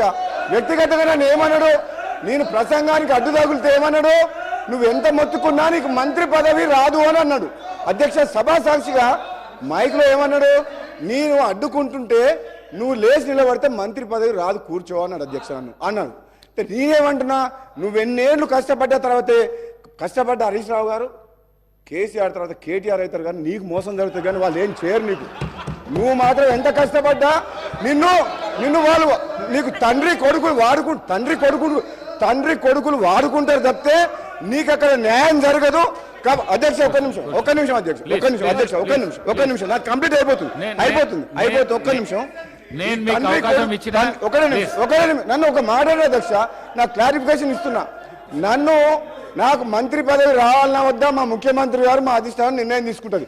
నిన్ను మాత్రం తండ్రి కొడుకులు వాడుకున్నంత అన్నట్టు మాక్సిమం వాడుకుంటారు అధ్యక్ష. నేను చెప్తాను అధ్యక్ష. ఇంకొక మదన్ మోహన్ గారు. సార్ ఆనరబుల్ స్పీకర్ గారికి sir first time sir please honourable speaker గారికి I want to thank you to my leader Sonia ji, Mallikarjun Kharge ji and CM Garki, my cabinet minister, seniors andarki. I want to say thank you.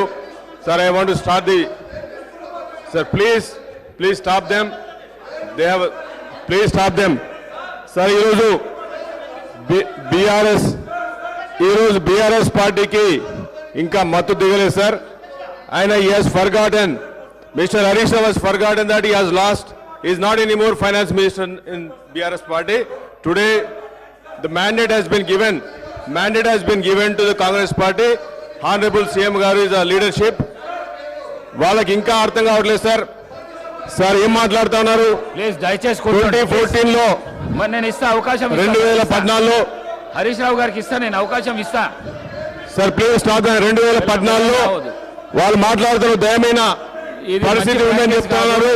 ఇది మంచి practice కాదు, వెళ్ళకు రావద్దు. నేను అవకాశం ఇస్తా హరీష్ రావు గారు. 45 minutes ఇస్తా, 45 minutes చేసుకో. అవకాశం ఇస్తా హరీష్ రావు గారికి అవకాశం ఇస్తా. This is unfair. రావద్దు దయచేసి. దయచేసి మీ సీట్లకు వెళ్ళండి సార్. మీ సీట్లకు వెళ్ళండి. The people have given a mandate, sir. Honorable CM గారి leadership లో the Congress party has been given mandate. వాళ్ళకి అర్థం కావట్లేదు సార్. వాళ్ళకి వాళ్ళ స్టోరీస్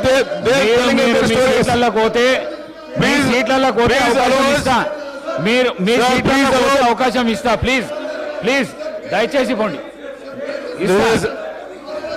మీ సీట్లలో కూడా అవకాశం ఇస్తా. ఇది చాలా తప్పు చేస్తున్నారు. అవకాశం సీనియారిటీ ఉండి కూడా కాపాడండి. అవకాశం ఇస్తా. పద్ధతి, ఒక డిసిప్లిన్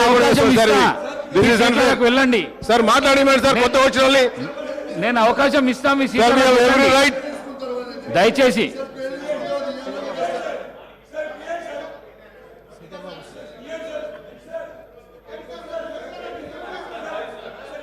అధ్యక్ష sir, let the house be in order, sir. Let the house be in order, sir. Please, sir. Prashanth Reddy గారు, సార్.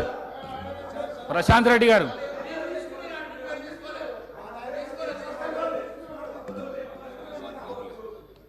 సార్ అనేక సందర్భాల్లో వారి ప్రభుత్వంలో ఉన్నప్పుడు పేర్లు తీసుకున్నారు సార్. తీసుకున్నప్పుడు వీలున్నప్పుడు అధ్యక్ష స్థానంలో ఉన్న పెద్దలు శ్రీనివాసరెడ్డి గారు అవకాశం ఇచ్చేవారు. అనేక సందర్భాల్లో తీసుకున్నప్పుడు ఒకటిసారో రెండోసారి 2 రోజులైంది ప్రభుత్వం ఏర్పాటయ్యి.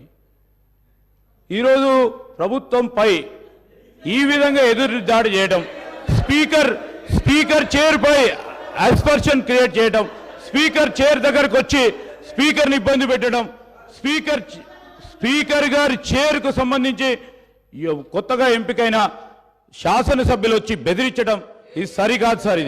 ఇది సరికాదు sir. This is against legislative rules procedure sir. మేము కోరుతా ఉన్నాం అధ్యక్ష, హరీష్ రావు గారికి అవకాశం ఇవ్వండి క్లారిఫికేషన్ అప్పుడు. ఎట్లయినా వారు మాట్లాడతారు కదా సార్. క్లారిఫికేషన్ అప్పుడు వారు మాట్లాడతారు sir. Let him speak sir. Already sir record చూడండి, 1 hour 50 minutes మాట్లాడారు sir. 1 hour 50 minutes he spoke sir.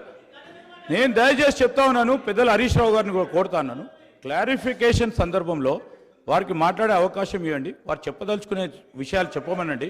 కానీ మా సభ్యుడు మాట్లాడుతూ ఉన్నప్పుడు మళ్ళీ తిరిగి ఈ విధంగా మొత్తం వారి టీఆర్ఎస్ పార్టీకి సంబంధించిన శాసనసభ్యులు వచ్చి మరి చైరు పైన ఉన్న మిమ్మల్ని కూడా బెదిరించడం సరిగా సార్. ఇది మదన్ మోహన్ గారు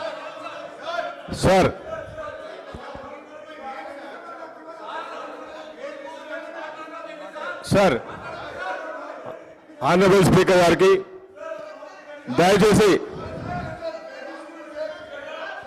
ఒక్కసారి సార్ ఈరోజు బీఆర్ఎస్ పార్టీ ఒక్క నిమిషం హరీష్ రావు గారు మాట్లాడండి. స్పీకర్ సార్ ఒకటే మాట సార్. కానీ హరీష్ రావు గారు మీరు చాలా సీనియర్ శాసనసభ్యులు, కొత్తగా గెలిచిన వాళ్ళు వెల్లోకి పంపించడం ఇది మంచి పద్ధతి కాదు. ఇది సభా సాంప్రదాయాలను దయచేసి ఈ విధంగా మాత్రం చేయకండి. మాట్లాడండి సార్. ఒక్క నిమిషం సార్. ఇప్పుడు ఎల్ఏ మినిస్టర్ గారు కూడా చెప్పాలి. నేను మాట్లాడినప్పుడు 8 మంది మంత్రులు అధ్యక్ష, మేము 10 ఏళ్ళు కూర్చున్నాం అక్కడ. ఒకరోజు కాదు, 2 రోజులు కాదు. అరే పట్టుమని 2 రోజులు కూడా ఓపే పట్టకపోతే ఎట్లంటే వెళ్ళకు రావటేంది, ఇది ఎక్కడ న్యాయము? ఏమైనా తప్పు మాట్లాడారా? మీరు మాట్లాడిన దాని మీద ఆయన ఏదో మాట్లాడాడు. మీరు మొన్న మాట్లాడారు కదా ఒక్క నిమిషం రాజగోపాల్ గారు కూర్చోండి. రాజగోపాల్ రెడ్డి గారు మొన్న రాజగోపాల్ గారు పేరు తీసుకొని మాట్లాడిండు. మైక్ అడిగాడా? మీరు ఇచ్చారా? ఇవ్వలేదు కదా మొన్న. ఉన్నాడు, ఇవ్వలేదు కదా మొన్న మైక్. ఇవ్వలేదు ఆయనకి, మొన్న ఇవ్వలేదు మైక్ ఆయనకి. అంటే పేరు తీసుకున్నారు కాబట్టి మైక్ అంటే 10 ఏళ్ళు బస్సు కొన్ని 100 సార్లు మా పేర్లు అన్నీ తీసుకొని ఉంటారు. ఎప్పుడే మైకేమి ఇవ్వలేదు. ఇది బుల్డోజ్ చేసే విధానం, ఇది కరెక్ట్ కాదు. పట్టుమని 2 రోజులు కూడా మీకు ఓపిక లేకుండా వెళ్ళలోకి వచ్చి సభాపతి గారిని బెదిరిస్తూ అడ్డగోలుగా మాట్లాడేది ఇది పద్ధతి కాదు సార్. మీరు దయచేసి వీఆర్ నాట్ హీల్డింగ్.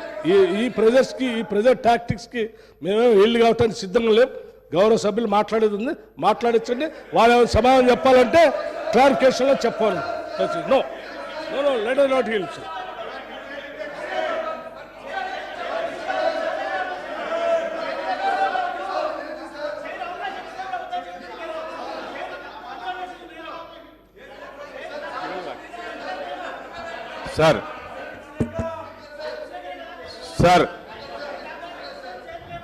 సార్ వాళ్ళకి పేషెన్స్ కూడా లేదు సార్. వాళ్ళకి పేషెన్స్ కూడా లేదు. ఒక 10 నిమిషాలు మీరు ఒక గౌరవ సభ్యునికి, ప్రభుత్వ సభ్యునికి అవకాశం ఇస్తా అంటే 10 నిమిషాలు లేదు సార్. 2 hours 1 hour 54 minutes మాట్లాడింది సార్ వాళ్ళు.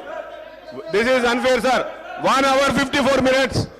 ఇదేంటి సార్? ఇది 10 సంవత్సరాలు రూల్ చేశారు కదా సార్. 10 సంవత్సరాలు రూల్ చేశారు కదా.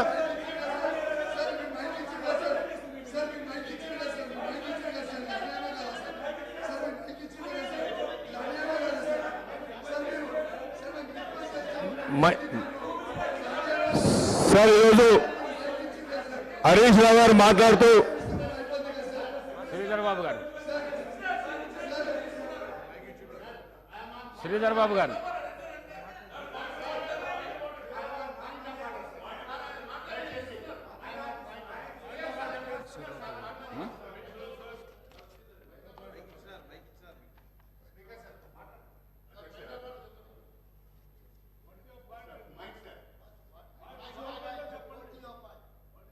పైకి రావడం లేదు సార్.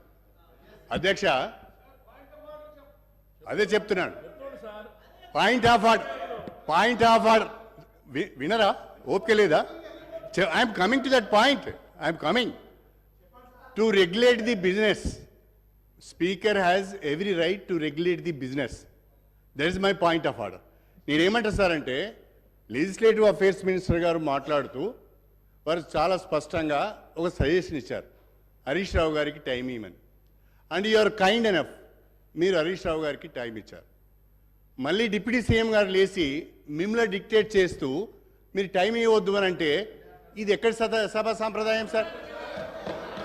లెజిస్లేటివ్ అఫేర్స్ మినిస్టర్ ఒకటి మాట్లాడతాడు. మీరు దయచేసి సభని మిస్గైడ్ చేస్తూ ఉన్నారు.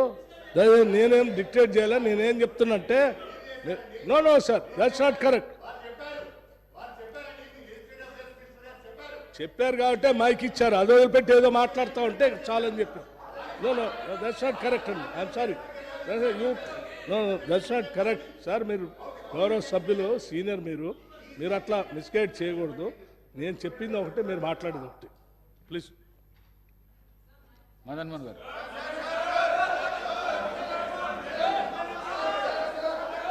ఇదేం సార్?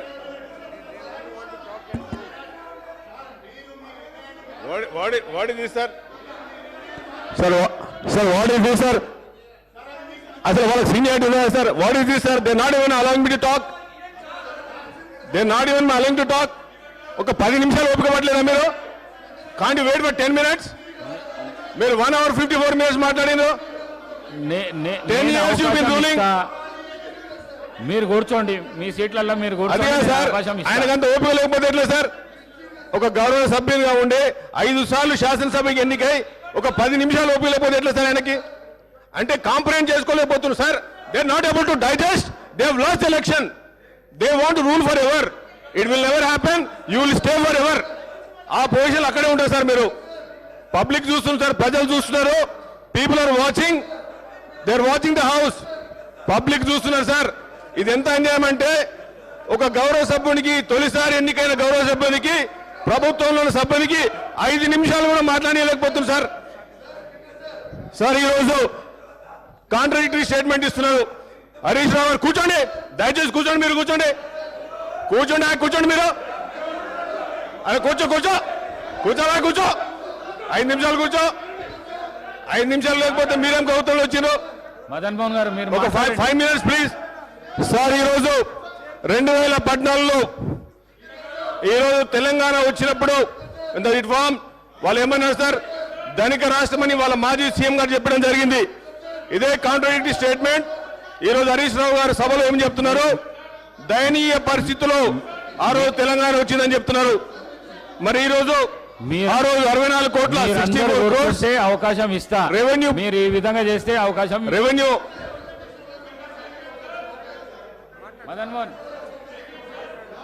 మదన్ మోహన్ గారు మాట్లాడండి సార్. వాళ్ళకి అందరు అవకాశం ఇస్తా. I'm astonished, I'm surprise sir. 10 years ఎట్లా రూల్ చేసింది సార్? అప్పులో కుప్పం చేసి పడేసారు. 10 నిమిషాలు ఓపిక లేదు సార్ వాళ్ళకి. 10 నిమిషాలు they can't even wait for. ఒక గౌరవ సభ్యునిగా ఫస్ట్ టైం ఎన్నికై ఈ ప్రజాస్వామ్యం. ఒక్క నిమిషం మదన్ మోహన్ గారు, ఒక్క నిమిషం సార్. ఇప్పుడు మీరు దయతలిసి నాకు మైక్ ఇచ్చారు అధ్యక్ష. అటు నుంచి దబాయించగానే కట్ చేస్తే ఎట్లా అధ్యక్ష? ఎవరు దబాయించలేదు హరీష్ రావు గారు. మీరు ఇచ్చి కట్ చేస్తారు కదా సార్. ఎవరు దబాయించలేదు. 1 minute సార్. ఇప్పుడు మీరు గౌరవనీయులు రాజగోపాల్ రెడ్డి గారికి మైక్ ఇచ్చారు. నేను ఆయన పేరు తీసుకోలేదు, సందర్భం లేకుండా మీరు ఆయనకు మైక్ ఇచ్చారు అధ్యక్ష. సరే అధ్యక్ష, ఆయనకు మైక్ ఇచ్చినప్పుడు he took my name, he made derogatory comments. మరి దాన్ని క్లారిఫై చేసుకోవాలి కదా అధ్యక్ష. మీరు మా దిక్కు కూడా చూడకుండా మైక్ అయిపోతే అన్యాయం అవుతుంది అధ్యక్ష. ఇలా గౌరవనీయులు రాజగోపాల్ రెడ్డి గారు నా పేరు తీసుకొని నా మీద కామెంట్ చేశారు.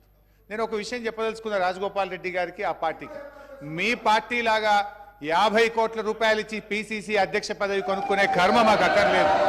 ఇది ఎవరు చెప్పిండ్రు? స్వయంగా Komatireddy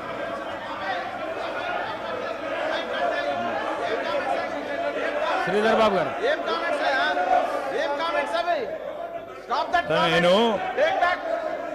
Sir, he has to take back his word, sir. Sir, he has to take back his word, sir. Sir, he has to take back his word, sir. Hey, Srinivas. Hey, Srino.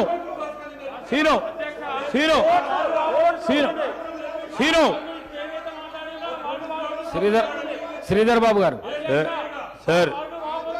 Sir,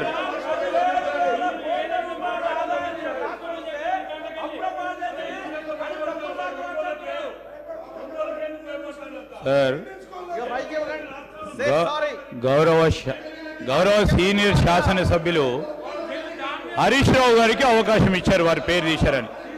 నేను వారిని కోరుతా ఉన్నా, ఎందుకు కొత్తగా వచ్చిన శాసనసభ్యులకి ఒక direction ఇచ్చే విధంగా వారి ఆచరణలో ఉండాలి అధ్యక్ష. కానీ వారు మాట్లాడిన తీరు, వారు మాట్లాడిన మాటలు వెంటనే మేము వారిని కోరుతా ఉన్నాం, మీ ద్వారా వారిని కోరుతా ఉన్నాం, వెంటనే వారు మాట్లాడిన మాటలు విత్డ్రా చేసుకోవాలని కోరుతా ఉన్నది. ఎందుకంటే అధ్యక్ష, వారు సభా మర్యాదలను పాటించి కొత్తగా వచ్చిన శాసనసభ్యులకు ఆదర్శంగా ఉండాలి. ఈరోజు నేను కోరుతా ఉన్నది ఒకటే అధ్యక్ష, మీరు అవకాశం ఇస్తా అన్నారు, మీ ప్రెరోగేటివ్ మీరు ఇచ్చారు అధ్యక్ష. సరైన విధానంలో వారికి ఉపయోగించుకోవాలి. ఈరోజు వారు మళ్ళా మా పార్టీపై, మా సభ్యులపై, మా అధ్యక్షులపై మాట్లాడటం సరికాదు. ఇది మేము ఖచ్చితంగా దీనికి ఖండిస్తూ ఉన్నాం. ఖచ్చితంగా వారు వాపసు తీసుకోవాల్సిందే, లేకుంటే ఎక్స్ప్లెయిన్ చేయండి అధ్యక్ష. ఇవన్నీ కూడా సరికాదు. Let's stand as an example. Now let's stand as an example. No, let's stand as an example, sir. Why are you, Rajgopal Reddy? Withdraw చేసుకోండి హరీష్ రావు గారు. విత్డ్రా చేసుకోండి, దయచేసి విత్డ్రా చేసుకోండి. అధ్యక్ష, ఇప్పుడు శ్రీధర్ బాబు గారు మాకు సలహా ఇచ్చారు, సంతోషం. మరి వారి సభ్యులు కూడా మా మీద నోటికొచ్చినట్టు మాట్లాడినరు, వారిని విత్డ్రా చేసుకోమని చెప్పండి. I'm ready to withdraw. ఇంకోటి, ఈ కామెంట్స్ నేను చేసినవి కావు, వాళ్ళ కోమటిరెడ్డి బ్రదర్సే వీడియో ఫుటేజ్ ఉంది, వారే వారి నాయకుడి మీద ఈ రాష్ట్ర కాంగ్రెస్ పార్టీ ఇన్ఛార్జ్ కు 50 కోట్లు ఇచ్చి పిసిసి అధ్యక్షుడు కొనుక్కున్నారని వారు కామెంట్ చేశారు. నేను చేయలే. I'm ready to withdraw my words provided గౌరవనీయులు రాజగోపాల్ రెడ్డి గారు తన వ్యాఖ్యలను ఉపసంహరించుకుంటే నేను ఉపసంహరించుకోవడానికి సిద్ధంగా ఉన్నాను.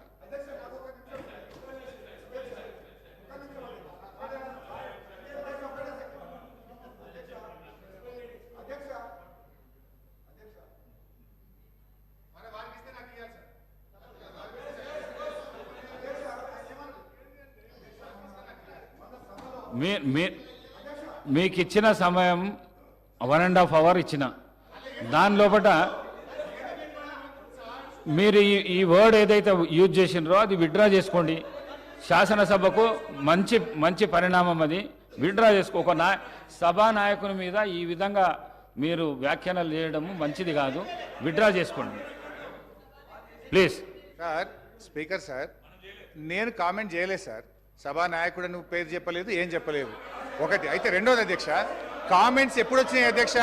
వారి వైపు నుంచి ఇష్టారీతిగా మా మీద కామెంట్ చేసినప్పుడు తప్పనిసరి పరిస్థితుల్లో వారు చేసిన వ్యాఖ్యలు, బయట చేసిన వ్యాఖ్యలు నేను గుర్తు చేసిన తప్ప ఇది నేను సొంత కామెంట్స్ కాదు, నేను నా నోట్ల నుంచి చెప్పింది కాదు. వారు చెప్పిన మాటల్ని నేను గుర్తు చేసిన. నేనేమంటా సార్, వారిని విత్డ్రా చేసుకోమని, నా మీద, మా పార్టీ మీద చేసిన వ్యాఖ్యల్ని వారు విత్డ్రా చేసుకుంటే I'm ready to withdraw. I have no objection.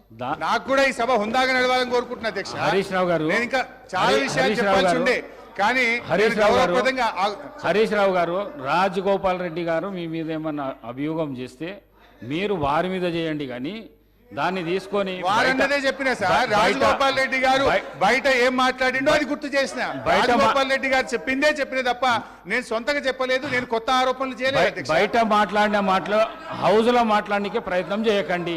మీరు విత్డ్రా చేసుకోండి. ఈ ప్రాక్టీస్ మంచి ప్రాక్టీస్. విత్డ్రా చేసుకుంటే ఒక పని చేయండి సార్, వారు విత్డ్రా చేసుకుంటారు కదా, ఇద్దరి కూడా మీరు ఎక్స్పెల్ చేయండి. I have no objection. ఇద్దరి మీరు ఎక్స్పెల్ చేయండి. You take a call, you take a decision. అధ్యక్ష, మా పార్టీ మీద అయినట్లు చేయకూడదు కదా అధ్యక్ష. ఇప్పుడు మా నాయకుడి ఇష్టం, మా పార్టీ ఏంది, ఒక మాట మీద ఉంటాం. మా నాయకుడు ఏం చెప్తే అది గీత దాటకుండా ఉండేటువంటి పార్టీ మాది. వాళ్ళలాగా మేము సీల్డ్ కవర్లు, వాళ్ళలాగా హరీష్ రావు గారు చేసుకోవడము మాకు రాదు. హరీష్ రావు గారు చేసిన వ్యాఖ్యలను తొలగించండి. మదన్ మోహన్ గారు మాట్లాడండి. కూర్చో సార్. ఆనరబుల్ స్పీకర్ గారికి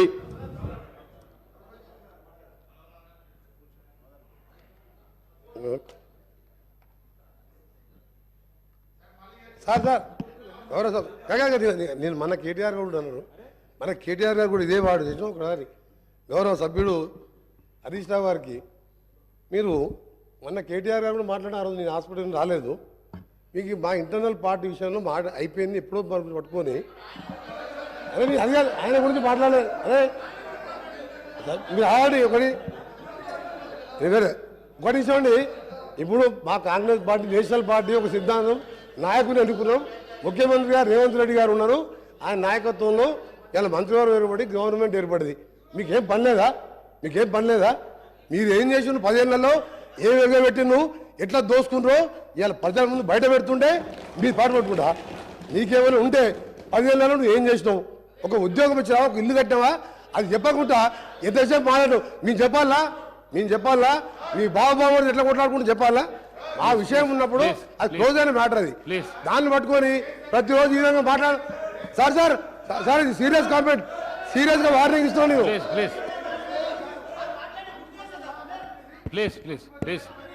ప్లీజ్ కూర్చోండి. ఆనరబుల్ స్పీకర్ గారికి మంత్రి గారు కూర్చోండి. సార్, ఈరోజు I want to thank you మా సీనియర్ లీడర్ మేడం గారికి, ఖర్గే గారికి, ఆనరబుల్ సీఎం గారికి, and my senior ministry, and then all the my colleagues, నా ఎల్లారెడ్డి ప్రజలకి అందరికీ I want to thank you. ఈ డెమోక్రసీలో ఇంత పెద్ద గొప్ప హౌస్లో నేను రావడం, మాట్లాడడం, మరి మా లీడర్కి కూడా థ్యాంక్ యూ చెప్తూ, సార్ ఐమ్ వెరీ అన్ఫార్చునేట్. నేను ఎప్పుడు ఇట్లా అనుకోలేదు సార్. ఇంత సబ్జెక్ట్ మాట్లాడుతున్నాం అనుకుంటే మరి ఆయన 5 సార్లు శాసనసభకు ఎన్నికై మీ గురించి మాట్లాడుతున్నారు సార్. మీ గురించి వినండి సార్. మరి మీరు మాట్లాడేది కాంట్రడిక్టరీ స్టేట్మెంట్ మాట్లాడుతున్నారు సార్. ఆయన ఏం మాట్లాడుతున్నారు సార్? దయనీయ పరిస్థితుల్లో 2014 తెలంగాణ వచ్చిందని చెప్తున్నారు. ఇప్పుడు రికార్డు చూస్తే 2014లో తెలంగాణ వచ్చినప్పుడు we have 64,000 crores ఆ రోజు క్రెడిట్ ఉండే. మరి ఈరోజు sir today we have 2023 almost multifolded. ఈరోజు సుమారు 4 లక్షల కోట్ల అప్పులు తీసుకొచ్చి ఈరోజు అప్పుల కుప్పగా మార్చిండ్రు. వాళ్ళు ఏం మాట్లాడుతున్నారు సార్? ఈరోజు ప్రభుత్వానికి తెలంగాణ రాష్ట్రానికి పరపతి పోతుందని చెప్తున్నారు. అంటే ఈరోజు హానరబుల్ సీఎం గారు, మరి మా ఫైనాన్స్ మినిస్టర్ గారు, they are finding the needs of the Telangana today. Need of the hour ఈరోజు సిచ్యువేషన్ సార్. వైట్ పేపర్ అనేది need of the hour. I'm also coming from the corporate background. నేను కూడా సీఈఓగా పనిచేసింది sir. ఈరోజు ప్రజలకి మనం ఏం చెప్పాలి సార్? ఈరోజు బ్యాలెన్స్ షీట్ ఏందో చెప్పాలి, ఎక్కడ స్టార్ట్ అయినామో చెప్పాలి. ఒక్కసారి ఫైనాన్స్ మినిస్టర్ మాట్లాడితే తను ఏమంటున్నాడు? జిఎస్పి నంబర్స్ అనేది అబద్ధాలు ఆడవు సార్. నంబర్స్ వోంట్ లై. మీరు బ్యాలెన్స్ షీట్ను ఎన్ని విధాలుగా చేసినా వచ్చేది నెగటివిటీ. మీకు నేను ఒకటే అడుగుతున్నాను సార్ స్పీకర్ గారు, ఈరోజు తెలంగాణలో ఎంప్లాయీస్కి 1వ తారీఖు నాడు శాలరీ ఎన్నిసార్లు ఇచ్చిందని అడుగుతున్నాను sir. That is the only indication of the performance of the previous government. That is only indication performance of the government sir. Because today నేను మొన్న ఎల్లారెడ్డిలో ఎమ్మెల్యేగా మా ఆనరబుల్ సీఎం గారి వాళ్ళ ఇన్స్ట్రక్షన్తో మేము రివ్యూ పెట్టినప్పుడు sir, one employee was crying. He was saying sir మాకు salaries రావట్లేదు, చిన్న ఉద్యోగులము, మా పిల్లలని అమెరికా పంపిద్దాం అనుకుంటున్నాము, లోన్లు తీసుకుందామంటే ఒక్కసారి ప్రీవియస్ ఫైనాన్స్ మినిస్టర్ గారికి నేను అడుగుతున్నాను. మరి సీబల్ అనేది ఒకటి ఉంటుంది సార్, క్రెడిట్ స్కోర్ అనేది ఒకటి ఉంటుంది. ఇవాళ వాళ్ళ శాలరీ కట్టలేక, ఈఎంఐలు కట్టలేక ఈరోజు వాళ్ళ సీబల్ స్కోర్ పోయింది సార్. ఇది today's situation of the Telangana. They talking about the best Telangana. మేము నంబర్ 1 తెలంగాణ, మోడల్ తెలంగాణగా మాట్లాడుతున్నారు కదా sir. This is the situation sir. ఉండడానికి ఇల్లు కావాలి, తాగడానికి నీళ్లు కావాలి, తినడానికి 3 తిండి కావాలి సార్. అభివృద్ధి అనేది ఈరోజు మీరు మాట్లాడేది లాజిస్టిక్స్ కాదు కదా సార్. మీరు మాట్లాడేది 4 కార్పొరేట్ కంపెనీలు తీసుకొచ్చినంత మాత్రాన అభివృద్ధి కాదు సార్. అది ఇలా మీరు రండి, ఎల్లారెడ్డి నియోజకవర్గం రండి సార్, తినడానికి తిండి లేదు, ఉండడానికి ఇల్లు లేదు, ఇట్లాంటి పరిస్థితి. They were talking about mission Bhagiratha. How many loans they have taken sir? ఈరోజు మాట్లాడుతున్నారు, మా జూపల్లి కృష్ణ గారు మాట్లాడారు. He made a very good point. Sir, when you are in responsible position, when you are in government, మీరు గవర్నమెంట్లో ఉన్నప్పుడు మీకు కార్పొరేషన్లు కూడా మీ responsibility. How can you detach? మీరు ఏమంటారు, కార్పొరేషన్లు మాది కాదంటున్నారు. ఈరోజు సార్ మరి మనం బ్యాక్ వెళ్తే మీరు 2014 చూస్తే ఈ శ్వేతపత్రం తప్పంటున్నారు సార్, తప్పుల నడక అని చెప్తున్నారు కదా సార్.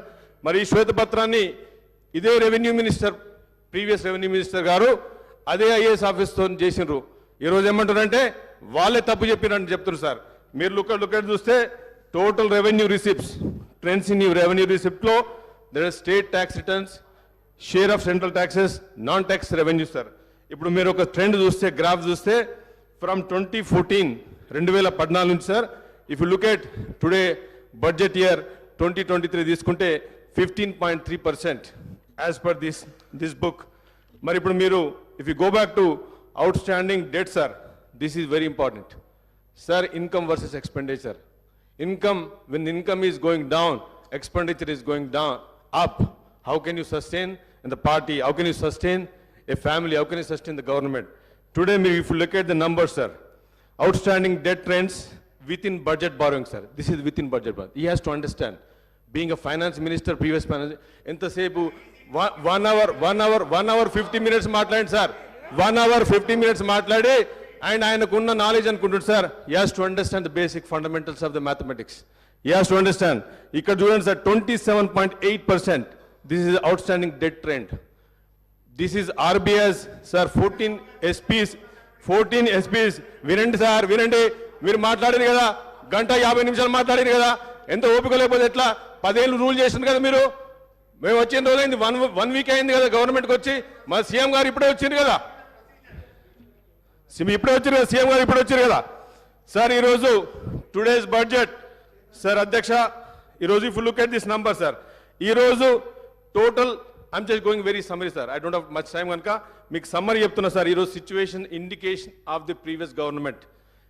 ఈరోజు ప్రజలకు తెలవాలి సార్. ఇది సీఎం గారు చెప్పినారు, ఈరోజు ప్రజలకు తెలవాలి. వాళ్ళు అంటున్నారు మమ్మల్ని బద్నాం చేస్తున్నారు. తప్పు సార్, అది బద్నాం చేయట్లేదు. మీరు ఒక కంపెనీ టేక్ ఓవర్ చేసినప్పుడు కానీ, ఒక ఫ్యామిలీ బాధ్యతలు తీసుకున్నప్పుడు కానీ, ఒక గవర్నమెంట్ బాధ్యతలు వచ్చినప్పుడు, గవర్నమెంట్ అనేది ప్రజాస్వామ్యంలో మేము ప్రజల సేవకులం.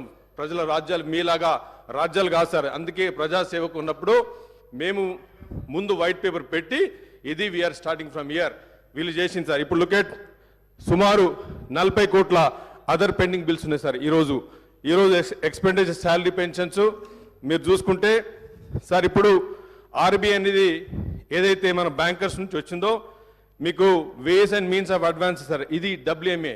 దీన్ని ఓవర్ డ్రాఫ్ట్ కిందకి వెళ్ళిపోయినాం సార్. ఈరోజు తెలంగాణ వెంట ఇంటూ ఓవర్ డ్రాఫ్ట్. మీరు వెరీ ఇంపార్టెంట్ పాయింట్ సార్. ఇది WMA ఎప్పుడైతే ఓవర్ డ్రాఫ్ట్ పోయిందో అది నెగటివిటీ పోయినట్టు సార్. అది ఎవరైనా ఫైనాన్స్ మినిస్టర్ కానీ ఎవరు కానీ WMA నెగటివ్లో ఉన్నప్పుడు sir, it's dangerous for corporation, company, dangerous for the government. If you look at sir, ఈరోజు మన ఏం సార్, ఎడ్యుకేషన్ సార్. ఈరోజు నేను ఒక టీచర్, ఉపాధ్యాయ కొడుకుగా ఈరోజు నేను చదువుకునేప్పటికే నేను ఈరోజు మీ ముందు ఈ ప్రజాస్వామ్యంలో మీ ముందు ఉండి మాట్లాడగలిగే శక్తి ఉంది సార్. మా నాన్నేదో పెద్ద ధనవంతుడు కాదు సార్, ఎడ్యుకేషన్ వల్లనే. ఈరోజు ఈ మాజీ ముఖ్యమంత్రి గారు ఏం చేసింది సార్, మీరు ఎడ్యుకేషన్ అయితే 29 రాష్ట్రాల్లో మన స్పెండింగ్ ఎంత sir, 7.6%. Totally collapse. Education system is totally collapsed, devastated sir. It was devastation. It is, I can find a better English book ledanu unte, it is a totally failure sir. 7.6% manam spend chesinam sir. Enduku? Because we are already into deficit budget. We don't have money. 5,000 schools have gone sir. If you look at it sir, health sir, next point is health. మనం బతకాలంటే health కావాలి. ఆ రోజు రాజశేఖర రెడ్డి గారు health గురించి Congress party చేసింది. ఈరోజు హెల్త్లో కూడా మీరు ఎంత సార్, మీరు పెట్టే పర్సెంటేజ్ 6.2. ఈ పర్సెంటేజ్ హెల్త్ పెడుతుంది సార్.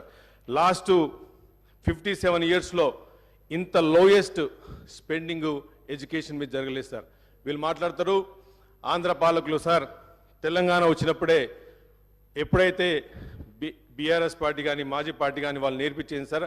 హౌ ఫాస్ట్ ఎంత తొందర అప్పులు చేయొచ్చు అనే మోడల్ నేర్పించిపోయింది సార్ వాళ్ళు మాకు. ఎంత తొందర అప్పులు నేర్పించమని. ఎందుకంటే తక్కువ జనాభాలో అత్యధిక వనరున్న తెలంగాణ ప్రాంతం, తక్కువ జనాభాతోని సహజ వనరు నుండి మినరల్స్ నుంచి మొదలు పెడితే అత్యంత ప్రకృతిలో భగవంతుడు ఇచ్చిన దానికి ఒక గిఫ్ట్ తెలంగాణకు సార్. తెలంగాణ హైదరాబాద్ ఆల్రెడీ 2014 కంటే ముందే ఇన్ఫ్రాస్ట్రక్చర్ లేడౌన్ అయింది సార్. ఈరోజు మీరు మాట్లాడుతున్నారు మిషన్ భగీరథ నుంచి మాట్లాడుతున్నారు. నా ఎల్లారెడ్డి, నేను ఒక పూర్ కాన్స్టిట్యున్సీ నుంచి చూస్తున్నాను సార్. ఎల్లారెడ్డిలో తాగడానికి మిషన్ భగీరథ నీళ్ళు లేవు. మిషన్ భగీరథ కొన్ని thousands of crores, subject to correction my numbers, thousands of crores they have taken credit. ఈరోజు ఏ సామాన్యుడు బాగుపడ్డాడు సార్ ఇండికేషన్ చేస్తే. మీరు మాట్లాడుతున్నారు, if I go in to detail into numbers, మరి ఆ రోజు సార్ ఇప్పుడు ధనిక రాష్ట్రం అని చెప్తుంది సార్. ధనిక రాష్ట్రం ఎప్పుడు అంటాం sir? When there is no BPL లేనప్పుడు, బిలో ప్రావర్టీ లైన్ లేనప్పుడు మనం ధనిక రాష్ట్రాన్ని మాట్లాడతాం సార్. ఎప్పుడు చూసినా వాళ్ళ ప్రీవియస్ మంత్రి గారు, మా ముఖ్యమంత్రి గారు 2 కాంట్రాక్టరీ స్టేట్మెంట్ సార్. ఆ రోజు సభలో హౌస్లో it is on record that previous chief minister said that we are surplus, మేము ధనిక రాష్ట్రం అని చెప్పారు. తెలంగాణ అనేది దేశంలోనే వీఆర్ నంబర్ 1 చెప్పింది సార్. ఈరోజు మీకు బీపీఎల్ కింద చూస్తే హౌ మెనీ బీపీఎల్ 1,15,00,000 కుటుంబాలు తెలంగాణ రాష్ట్రంలో ఉన్నాయి సార్. దాంట్లో 75 లక్షల మంది ఈరోజు రేషన్ కార్డుతో ఉన్నారు సార్. అంటే వాట్ డస్ మీన్? 75 లక్షల మంది ఈరోజు రేషన్ కార్డు కింద ఉండి ఈరోజు కొత్త రేషన్ కార్డు లేకుండా గత 4 ఇయర్స్ నుంచి ఈ ప్రభుత్వంలో నష్టాలు పడుతుంది సార్. బీపీఎల్లో మీకు మొత్తానికి మోడల్లో if you look at sir, మళ్ళా మన మాజీ ఫైనాన్స్ మినిస్టర్ మాట్లాడుతూ మీకు డెట్ రేషియో అని మాట్లాడింది సార్. డెట్ రేషియో చూస్తే ఈరోజు ఆల్మోస్ట్ 10 times సార్. ఇప్పుడు మీకు చూస్తే మీకు ఆన్ గోయింగ్ వర్క్స్లో కూడా తీసుకున్నా కానీ, లేకపోతే burden of the state sir, ఇంట్రెస్ట్లు మీకు 2014-2015 చూస్తే 6,954 నుంచి 6,000 కోట్ల నుంచి ఈరోజు 32,000 sir. This is the position of the government today. మీరు 6 గ్యారంటీలు ఈరోజు మా ముఖ్యమంత్రి గారు కాంగ్రెస్ పార్టీ 6 గ్యారంటీలు తీసుకొచ్చింది పేద ప్రజల గురించి సార్. ఈ 6 గ్యారంటీలో జరిగిన 1 వీక్లోనే 2 డేస్లోనే 2 గ్యారంటీలు ముఖ్యమంత్రి గారి చేతుల మీద రావడం జరిగింది. ఈ 6 గ్యారంటీలు కూడా సార్ ఇంత డెఫిసిట్లో మీరు అంటున్నారు ఈ తప్పుల తడక, ఈ ఫైనాన్స్ వైట్ పేపర్ అనేది టోటల్ ఫేక్ అని చెప్పి వాళ్ళు మాట్లాడుతూ ఆ స్పీచ్లో మాట్లాడుతున్నప్పుడు, మరి సార్ ఈ వైట్ పేపర్స్ నుంచే 6 గ్యారంటీలను, మిగతా 4 గ్యారంటీలు కూడా పేద ప్రజలకు చేయాలనే ఉద్దేశంతోనే ఈరోజు ఈ శ్వేతపత్రం రిలీజ్ అయింది. ఆ 2 గ్యారంటీ పథకాలు కూడా తొందరనే చేస్తాం. మీకు ఓపిక ఉంటే మీరే అన్నారు, నేను ఒక మీడియాలో చదివిన, మా లీడర్ చెప్పిండు ఒక 3 నెలలు వేచి చూద్దాం, ప్రభుత్వాన్ని వేచి చూద్దాం అన్నారు. మీకు 3 రోజులు కూడా పేషెన్స్ లేదు, 3 రోజులు కూడా లేదు. 5 సార్లు మీరు ఎన్నికైన వాళ్ళు కూర్చుండి ఒక 15 నిమిషాలు మాట్లాడడానికి ఈ ప్రజాస్వామ్యంలో డెమోక్రసీలో everybody has the right sir. అంటే మీరు మాట్లాడితే మాట్లాడు, వేరే వాళ్ళు మాట్లాడద్దు. మీరు మాట్లాడితే మేము తెలంగాణ ద్రోహులం, మీరు మాట్లాడితే మాత్రం మీరు తెలంగాణ ప్రోస్, మేము యాంటీ తెలంగాణ. ఈరోజు సార్ ధనిక రాష్ట్రం అని చెప్పి ఒక మిత్ క్రియేట్ చేసింది సార్. ఇదంతా total myth.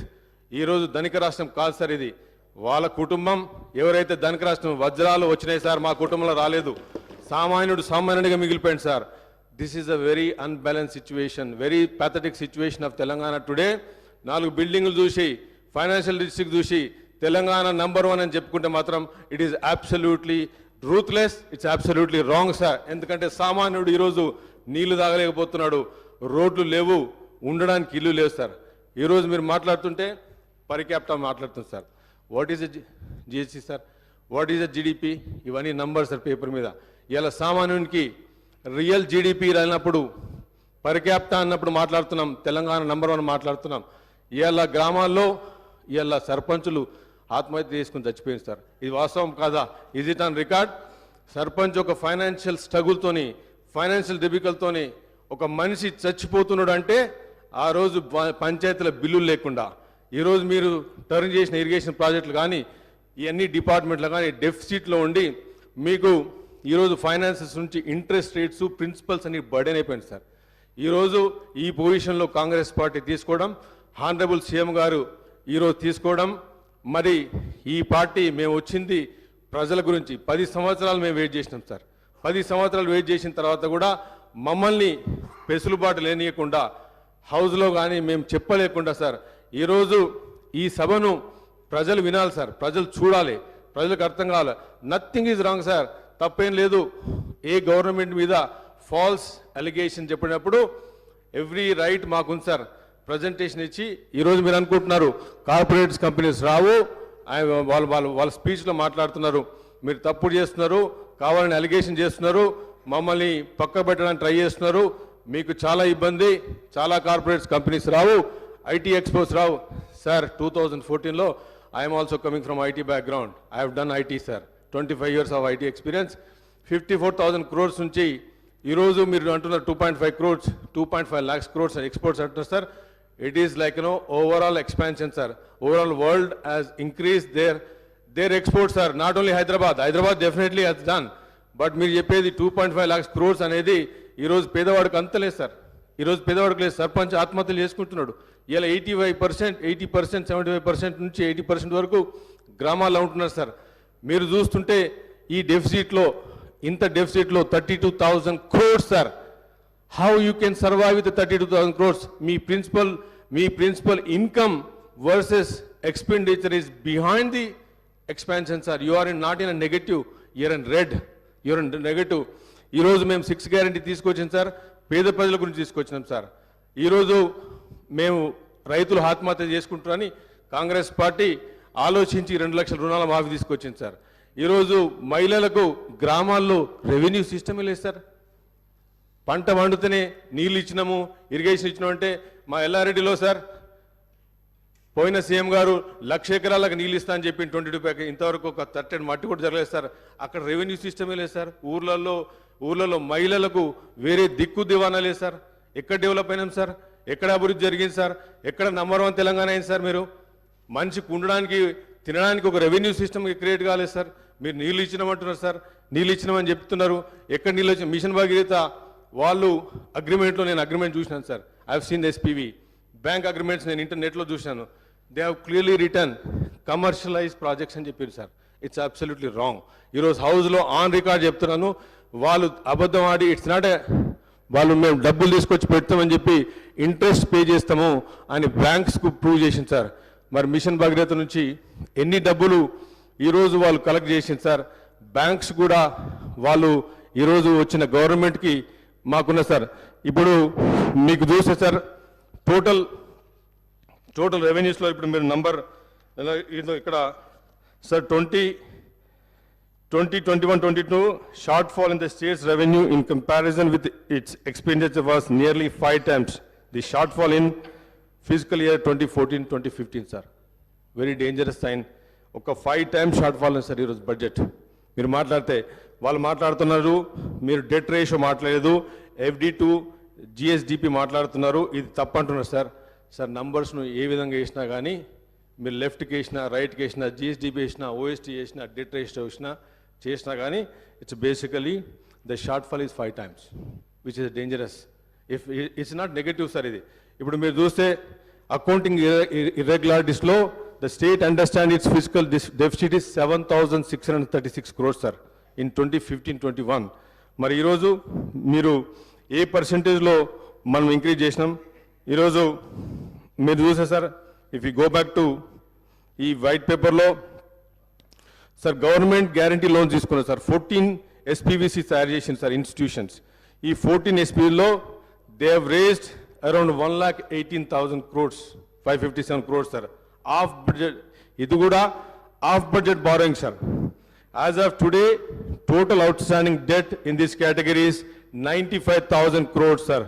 This is 97 crores. This is the non-guaranteed loans which are raised and serviced by SPVC corporations institutions. ఇదే ఇంతకుముందు మా మంత్రి గారు మాట్లాడుతున్నారు సార్. దీని గురించి మాట్లాడుతున్నప్పుడు మరి అప్పుడు వాళ్ళు క్వశ్చన్ చేసిండ్రు. ఈరోజు సార్ ఈ టోటల్ 17 SPVsలో దే హ్యావ్ రేస్డ్ మళ్ళీ 1,85 lakhs. Sir, outstanding debt trend, sir. Rising expenditure in Telangana, not matched by a proportionate increase in revenues, have led to increasing fiscal deficit. Sir ఇప్పుడు మీకు చూస్తే ఇంతకంటే ఇంకా మీరు ఎంత ఆర్గ్యూ చేసినా సార్, ఎంత ఆర్గ్యూ చేసినా కానీ మీకు రెవెన్యూ కంటే మీ ఫిజికల్ డెఫిసిట్ ఇక్కడ కనిపిస్తుంది సార్. ఈరోజు మాట్లాడుతూ ఉంటే మరి sir debt to GSDP ratio state was one of the lowest in the country. ఎప్పుడు సార్? 2015లో మన రేషియో సార్ 15.7%. టుడే మీ ఇప్పటికే 27%కి వెళ్ళిపోయింది సార్. సో ఇది టుడేస్ ది సిచ్యువేషన్. అండ్ ఈరోజు మరి కాంగ్రెస్ పార్టీ ఆనరబుల్ సీఎం గారి ఆధ్వర్యంలో మరి మినిస్టర్ గారు మరి ప్రతి డిపార్ట్మెంట్లో కూడా ఏం జరుగుతుంది, ఏం జరిగింది అనేది కూడా మేము దీన్ని ఒక శ్వేతపత్రంగా పెట్టి మరి రాబోయే ఈ 3 నెలల్లో కూడా మరి సమ్మరీగా మరి పేద ప్రజలకి. ఇంకోటి సార్, ఈరోజు unemployment how many times sir? ఎన్నిసార్లు నోటిఫికేషన్ వచ్చింది, నోటిఫికేషన్ పోయింది సార్. ఎన్నిసార్లు కోర్టులో పోయి స్టే తెచ్చుకున్నారు. వాళ్ళ పిల్లల జీవితాల మీద స్టే ఇచ్చారు సార్. వీళ్ళు 10 సంవత్సరాల పిల్లల జీవితాల మీద స్టే ఇచ్చింది సార్. ఏది ఈరోజు కాంగ్రెస్ పార్టీ ఈ స్టేను రిలీజ్ చేయబోతున్నారు సార్. అన్ఎంప్లాయ్మెంట్ రిలీజ్ చేయబోతున్నాం. We are going to release the unemployment. The Congress party is going to release the stay. Sir 16 question papers leak అయిపోయినాయి సార్. ఈరోజు తెలంగాణ ఎందుకు వచ్చిందిరా బాబు అన్న పొజిషన్కి వచ్చింది సార్. ఈరోజు పరిస్థితి గ్రామాల్లో మేము ఎందుకు తెచ్చుకున్నాం? నిధులు అని చెప్పిండ్రు, నియామకాలు అని చెప్పిండ్రు.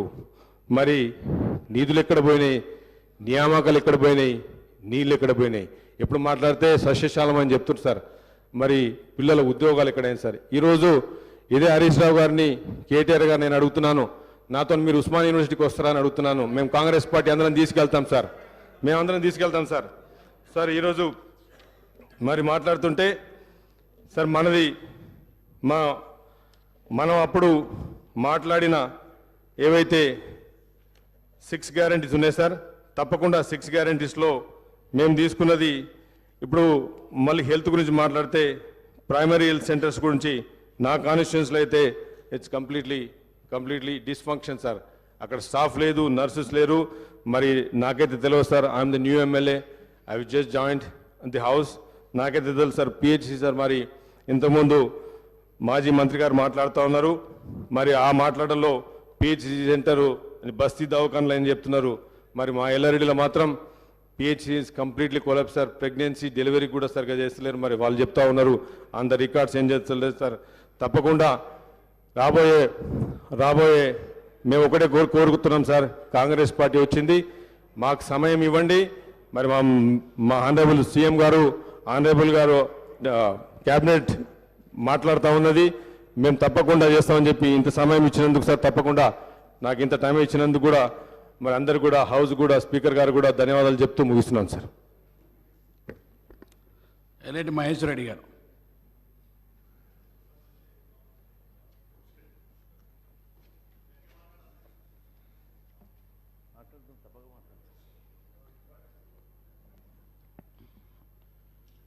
ఆనరబుల్ స్పీకర్, గతంలోనే మేము ముందే చెప్పడం జరిగింది, ఈ రాష్ట్రం పూర్తిగా అప్పుల కుప్పగా మారి ఈ రాష్ట్రం అంతా కూడా పూర్తిగా దివాలా దిశగా నడుస్తున్న సంగతి నేను గతంలో చెప్పాం. అలాగే కానీ హామీలు ఇవ్వొద్దని, ఉన్నటువంటి సంక్షేమ కార్యక్రమాలు నడపడం కష్టంగా ఉందని, అందుకే భారతీయ జనతా పార్టీ ఇచ్చినటువంటి మేనిఫెస్టోలో అలాగే కానీ హామీలు ఇవ్వద్దని మేము ఇవ్వలేదు. కానీ ఏదో ఒక రకంగా ప్రజల్ని మభ్యపెట్టాలని చెప్పేసి కొంతమంది హామీలు ఇచ్చిన మాట మనం చూసాం. ఎన్నికలు అయిపోయినాయి, ఇప్పుడు మ్యాండేట్ ఇచ్చారు. సరే, ఇప్పుడు ఏ రకంగా వాళ్ళు ముందుకు తీసుకెళ్తారో రేపు కాలమే చెప్తుంది. ముందుగా నేను సబ్జెక్టులకు వెళ్ళే ముందు అధ్యక్ష, ఇప్పుడే గౌరవ సభ్యులు హరీష్ రావు గారు మాట్లాడితే కేంద్రం మీద నెపం. వారు చేయలేక పూర్తిగా వైఫల్యం చెందితే ఎవరో ఒకరి మీద నెపం వేయాలి కాబట్టి అది కేంద్ర ప్రభుత్వం మీద నెపం వేసేట్టుగా ఉన్నది. 10 సంవత్సరాల వరకు అవకాశం ఇచ్చారు. 10 సంవత్సరాలు ఈ రాష్ట్రం ఎక్కడ అవకాశం ఉంటే అక్కడ అధ్యక్ష, ఎక్కడ అవకాశం ఉంటే అక్కడ అప్పులు. ఈ రాష్ట్రంలో భారతదేశంలో ఏ రాష్ట్రంలో లేనట్టుగా కమర్షియల్ రేట్ల మీద అప్పులు తీసుకొచ్చి, మరి నిజంగా మీ ప్రాజెక్టులు అంత మంచిగా ఉంటే, మీ ప్రాజెక్టులు అంత అందంగా ఉంటే ఎందుకు వరల్డ్ బ్యాంక్ దగ్గరకో ఏషియా బ్యాంక్ దగ్గరకో వెళ్లకుండా కమర్షియల్ 9-10% రేట్లలో తీసుకొచ్చేసి ఈరోజు అవంతా కూడా ఈ ప్రజల మీద మరి మోపుతా ఉన్నారు. మాకు అర్థం కావడం లేదు. ఇష్టానుసారంగా ఆ రోజు మనం రాష్ట్రం వేరుపడ్డప్పుడు మన రాష్ట్రంలో ఉన్నటువంటి అప్పు ఎంత అధ్యక్ష? కేవలం 72,658 కోట్లు. అదే 15-16కి వచ్చేసరికి 90,000 కోట్లు, 16-17కి వచ్చేసరికి 81, 17-18కి వచ్చేసరికి 1,60,000 కోట్లు, 18-19 1,90,000 కోట్లు.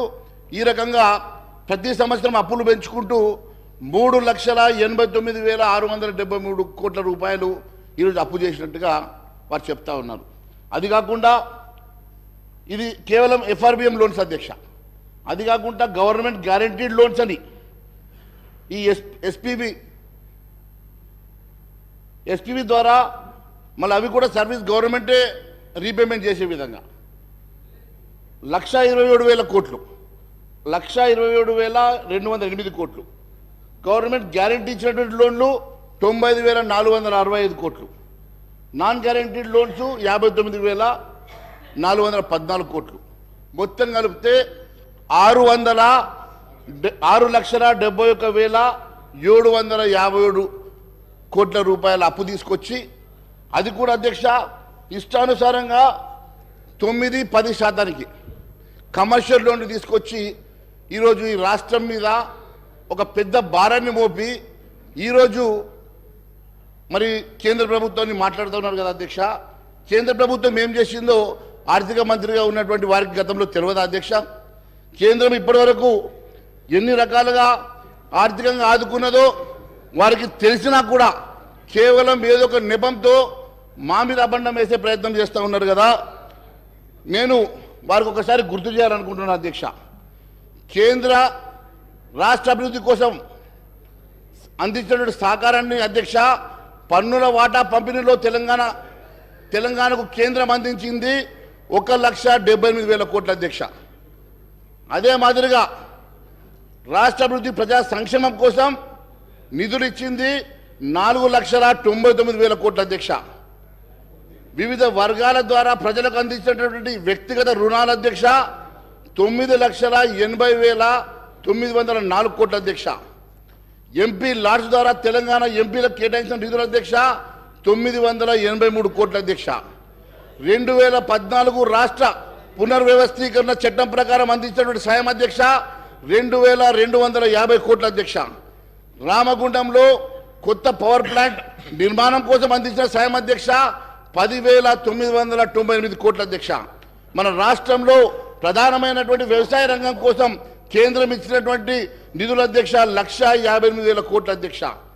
11 సాగునీటి ప్రాజెక్టుల కోసం 2,302 కోట్లు ఇచ్చింది అధ్యక్ష. రైతులకు ఇప్పటిదాకా ఎరువుల సబ్సిడీ కింద 33,000 కోట్ల రూపాయల అందించింది అధ్యక్ష. అదే మాదిరిగా మోడీ గారి ప్రభుత్వం ప్రతి యూరియా బస్తాకు 2,236 రూపాయల చొప్పున, డిఏపి బస్తాకు 2,422 చొప్పున సబ్సిడీ కూడా ఇస్తుంది అధ్యక్ష. ప్రతి రైతుకు ఏటా ఒక పంట పండించడానికి ఒక ఎకరానికి అవసరమైనటువంటి బస్తాకి సబ్సిడీ రూపంలో 9,316 రూపాయలు. ఒక ఏడాదిలో ఒక రైతు 2 పంటలు పండిస్తే ఆ లెక్కన 18,632 రూపాయలు కిసాన్ సమ్మాన్ యోజన నగదు బదిలీ కింద 6,000 రూపాయలు. ఈ రకంగా ఆర్థిక సాయం మొత్తం కలిపితే అధ్యక్ష ఒక్కొక్క రైతుకు ఒక ఎకరానికి 24,632 రూపాయలు అందిస్తుంది అధ్యక్ష. ఈ రకంగా రాష్ట్రంలో 39,50,000 మంది రైతులు లబ్ధి పొందిన సంగతి నేను తెలియజేస్తా ఉన్నా అధ్యక్ష. అలాగే వరి సేకరణ గతంలో కేంద్రం గతంలో కన్నా 6 రేట్లు పెంచి 1,24,000 లక్షల కోట్లు ఖర్చు పెట్టి 2014 నుంచి జాతీయ సహకార అభివృద్ధి సంస్థ ద్వారా తెలంగాణకు 23,948 కోట్లు పంపిణీ చేసింది అధ్యక్ష. బీఆర్ఎస్ ప్రభుత్వం గొప్పగా ప్రచారం చేసుకున్నట్టు గొర్రెల పథకం కూడా అధ్యక్ష అప్పట్లో దానికి కావాల్సినటువంటి 4,533 కోట్లు కూడా కేంద్రం నుంచి వచ్చిన సంగతి వారికి నేను గుర్తు చేస్తా ఉన్నాను అధ్యక్ష. లోనే కదా చెప్తా ఉన్నాను అధ్యక్ష, లోనే చెప్తా ఉన్నాను, అన్ని చెప్తా ఉన్నాను, లోన్ చెప్తా ఉన్నాను, మీకు ఇచ్చిన సహకారం చెప్తా ఉన్నాను, మీకు ఇచ్చిన నిధులు చెప్తా ఉన్నాను, అన్ని చెప్తా ఉన్నాం. ఆత్మనిర్భర్ భారత్ భాగంగా రామగుండంలో 5,338 కోట్లతో రామగుండం ఎరువుల కర్మాగారాన్ని పునరుద్ధరించింది కూడా కేంద్ర ప్రభుత్వం అధ్యక్ష. కరోనా మహమ్మారి నుంచి తెలంగాణ ప్రజలను కాపాడడానికి 7.8 కోట్ల కరోనా టీకా డోసులు కూడా ఉచితంగా ఇవ్వడం కోసం 1,800 కోట్లు కేంద్ర సాయం చేసిన సంగతి గుర్తు చేస్తున్నాను అధ్యక్ష. రాష్ట్రానికి ఆక్సిజన్ ప్లాంట్లు కేంద్రం ముందే మంజూరు చేసి రాష్ట్ర ప్రభుత్వం నిర్లక్ష్యం వ్యవహరిస్తే ఆ రోజు కేంద్రం శ్రద్ధ తీసుకొని గాంధీ తదితర ఆసుపత్రుల్లో యుద్ధ ప్రతిపాదిక మీద 50కి పైగా ప్లాంట్లు ఏర్పాటు చేసిన మాటను గుర్తు చేస్తా ఉన్నాను అధ్యక్ష.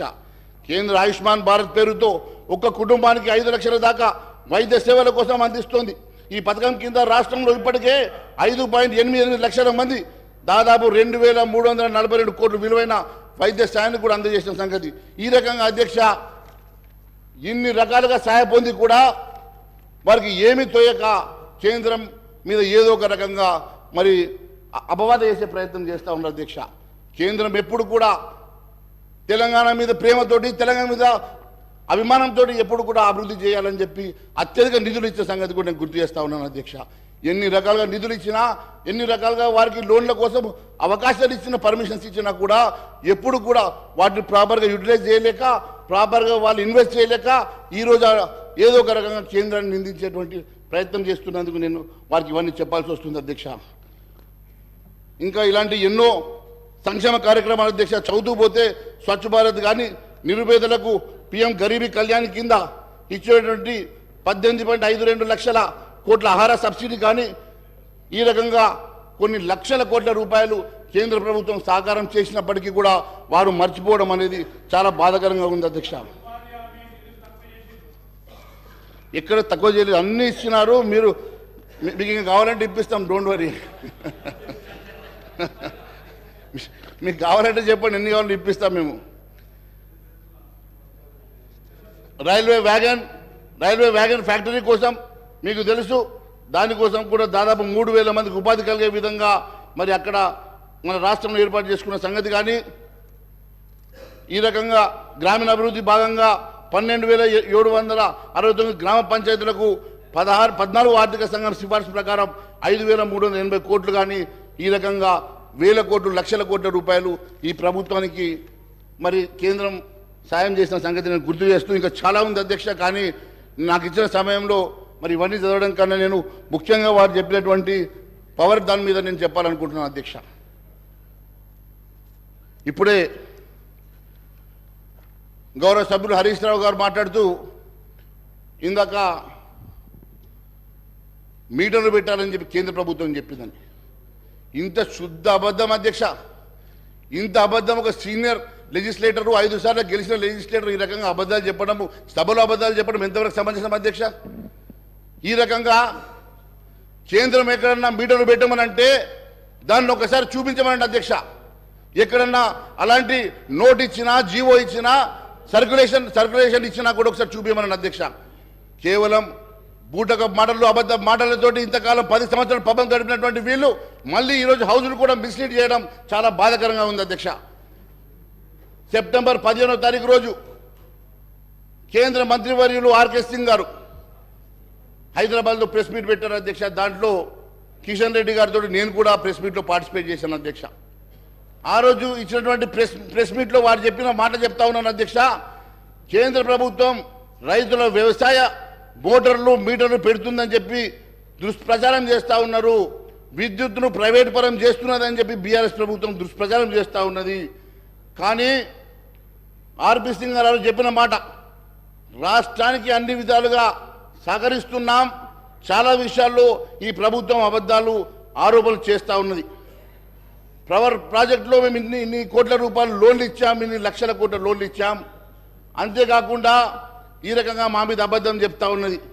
మేము ఎక్కడ కూడా మీటర్లు పెట్టమని చెప్పి ఎక్కడ కూడా ఆదేశాలు ఇవ్వలేదు, అలాంటి లెటర్ కానీ సర్క్యులర్స్ కానీ పంపలేదు. బీజేపీ అధికారంలోకి వస్తే వ్యవసాయ మోటార్లకు మీటర్లు పెడతారు అని చెప్పి ఏదైతే వీళ్ళు అబద్ధం ప్రచారం చేస్తూ ఉన్నారో అది శుద్ధ అబద్ధం అని చెప్పేసి ఆ రోజు వారు చెప్పడం జరిగింది. అంతేకాదు అధ్యక్ష, తెలంగాణ రూరల్ ఎలక్ట్రిఫికేషన్ కార్పొరేషన్ ద్వారా గత తెలంగాణ ప్రభుత్వానికి 1,57,000 కోట్ల రూపాయలు మంజూరు చేశాం. దాంట్లో కేవలం 19,700 కోట్ల మినహా దాదాపు 1,40,000 కోట్ల రూపాయలు ఆల్రెడీ వాళ్ళు వాడుకున్నారని చెప్పి సెప్టెంబర్ 15వ తారీఖు రోజు కేంద్ర మంత్రి గారు ఇచ్చినటువంటి నివేదిక అధ్యక్ష.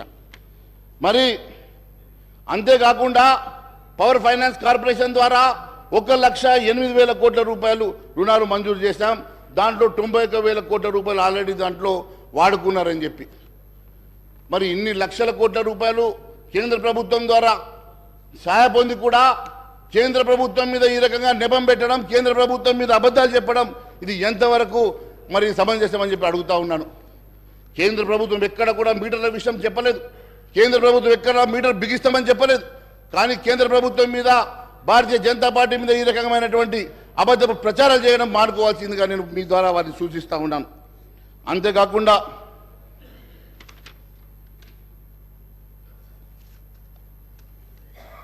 వారి మిత్రులు, వారి కేసీఆర్ గారి మిత్రులు ఇప్పుడు ఆంధ్రప్రదేశ్ రాష్ట్ర గౌరవ ముఖ్యమంత్రి జగన్మోహన్ రెడ్డి గారు మాత్రం అక్కడ మీటర్లు పెట్టుకున్నారు అధ్యక్ష. మీటర్లు పెట్టుకొని ఆ మీటర్లకు కూడా ఒక సంజాయిషి ఇచ్చుకున్నాడు అధ్యక్ష. ఆయన ఇచ్చిన స్టేట్మెంట్ చెప్తా ఉన్నాను. వారికి జీవో ఇచ్చారు అధ్యక్ష, జీవో MS 22 తేదీ 1 సెప్టెంబర్ 2020 రోజు.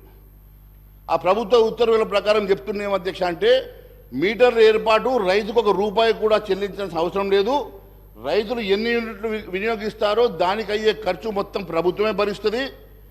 రైతులు ప్రత్యేక ఖాతాల్లో డైరెక్ట్ బెనిఫిట్ ట్రాన్స్ఫర్ ద్వారా డైరెక్ట్ ఇది జమ అయిపోతాయి కాబట్టి డబ్బులు నేరుగా రైతుల ద్వారా డిస్ట్రిక్ట్లకు బదిలీ అవ్వడం వల్ల డిస్ట్రిక్ట్ ప్రశ్నించే అధికారం ఉంటుంది. లీకేజీలు ఉండవు. దాంట్లో ఏదన్నా లీకేజీలు ఉన్నా అది మనము సేకరించవచ్చు అని చెప్పి వారు చెప్పినటువంటి బహుశా స్టేట్మెంట్ని వారు మా మీద పెట్టే ప్రయత్నం చేస్తూ ఉన్నారు. ఇది ఆంధ్రప్రదేశ్ రాష్ట్ర బిజినెస్ జీవో అధ్యక్ష.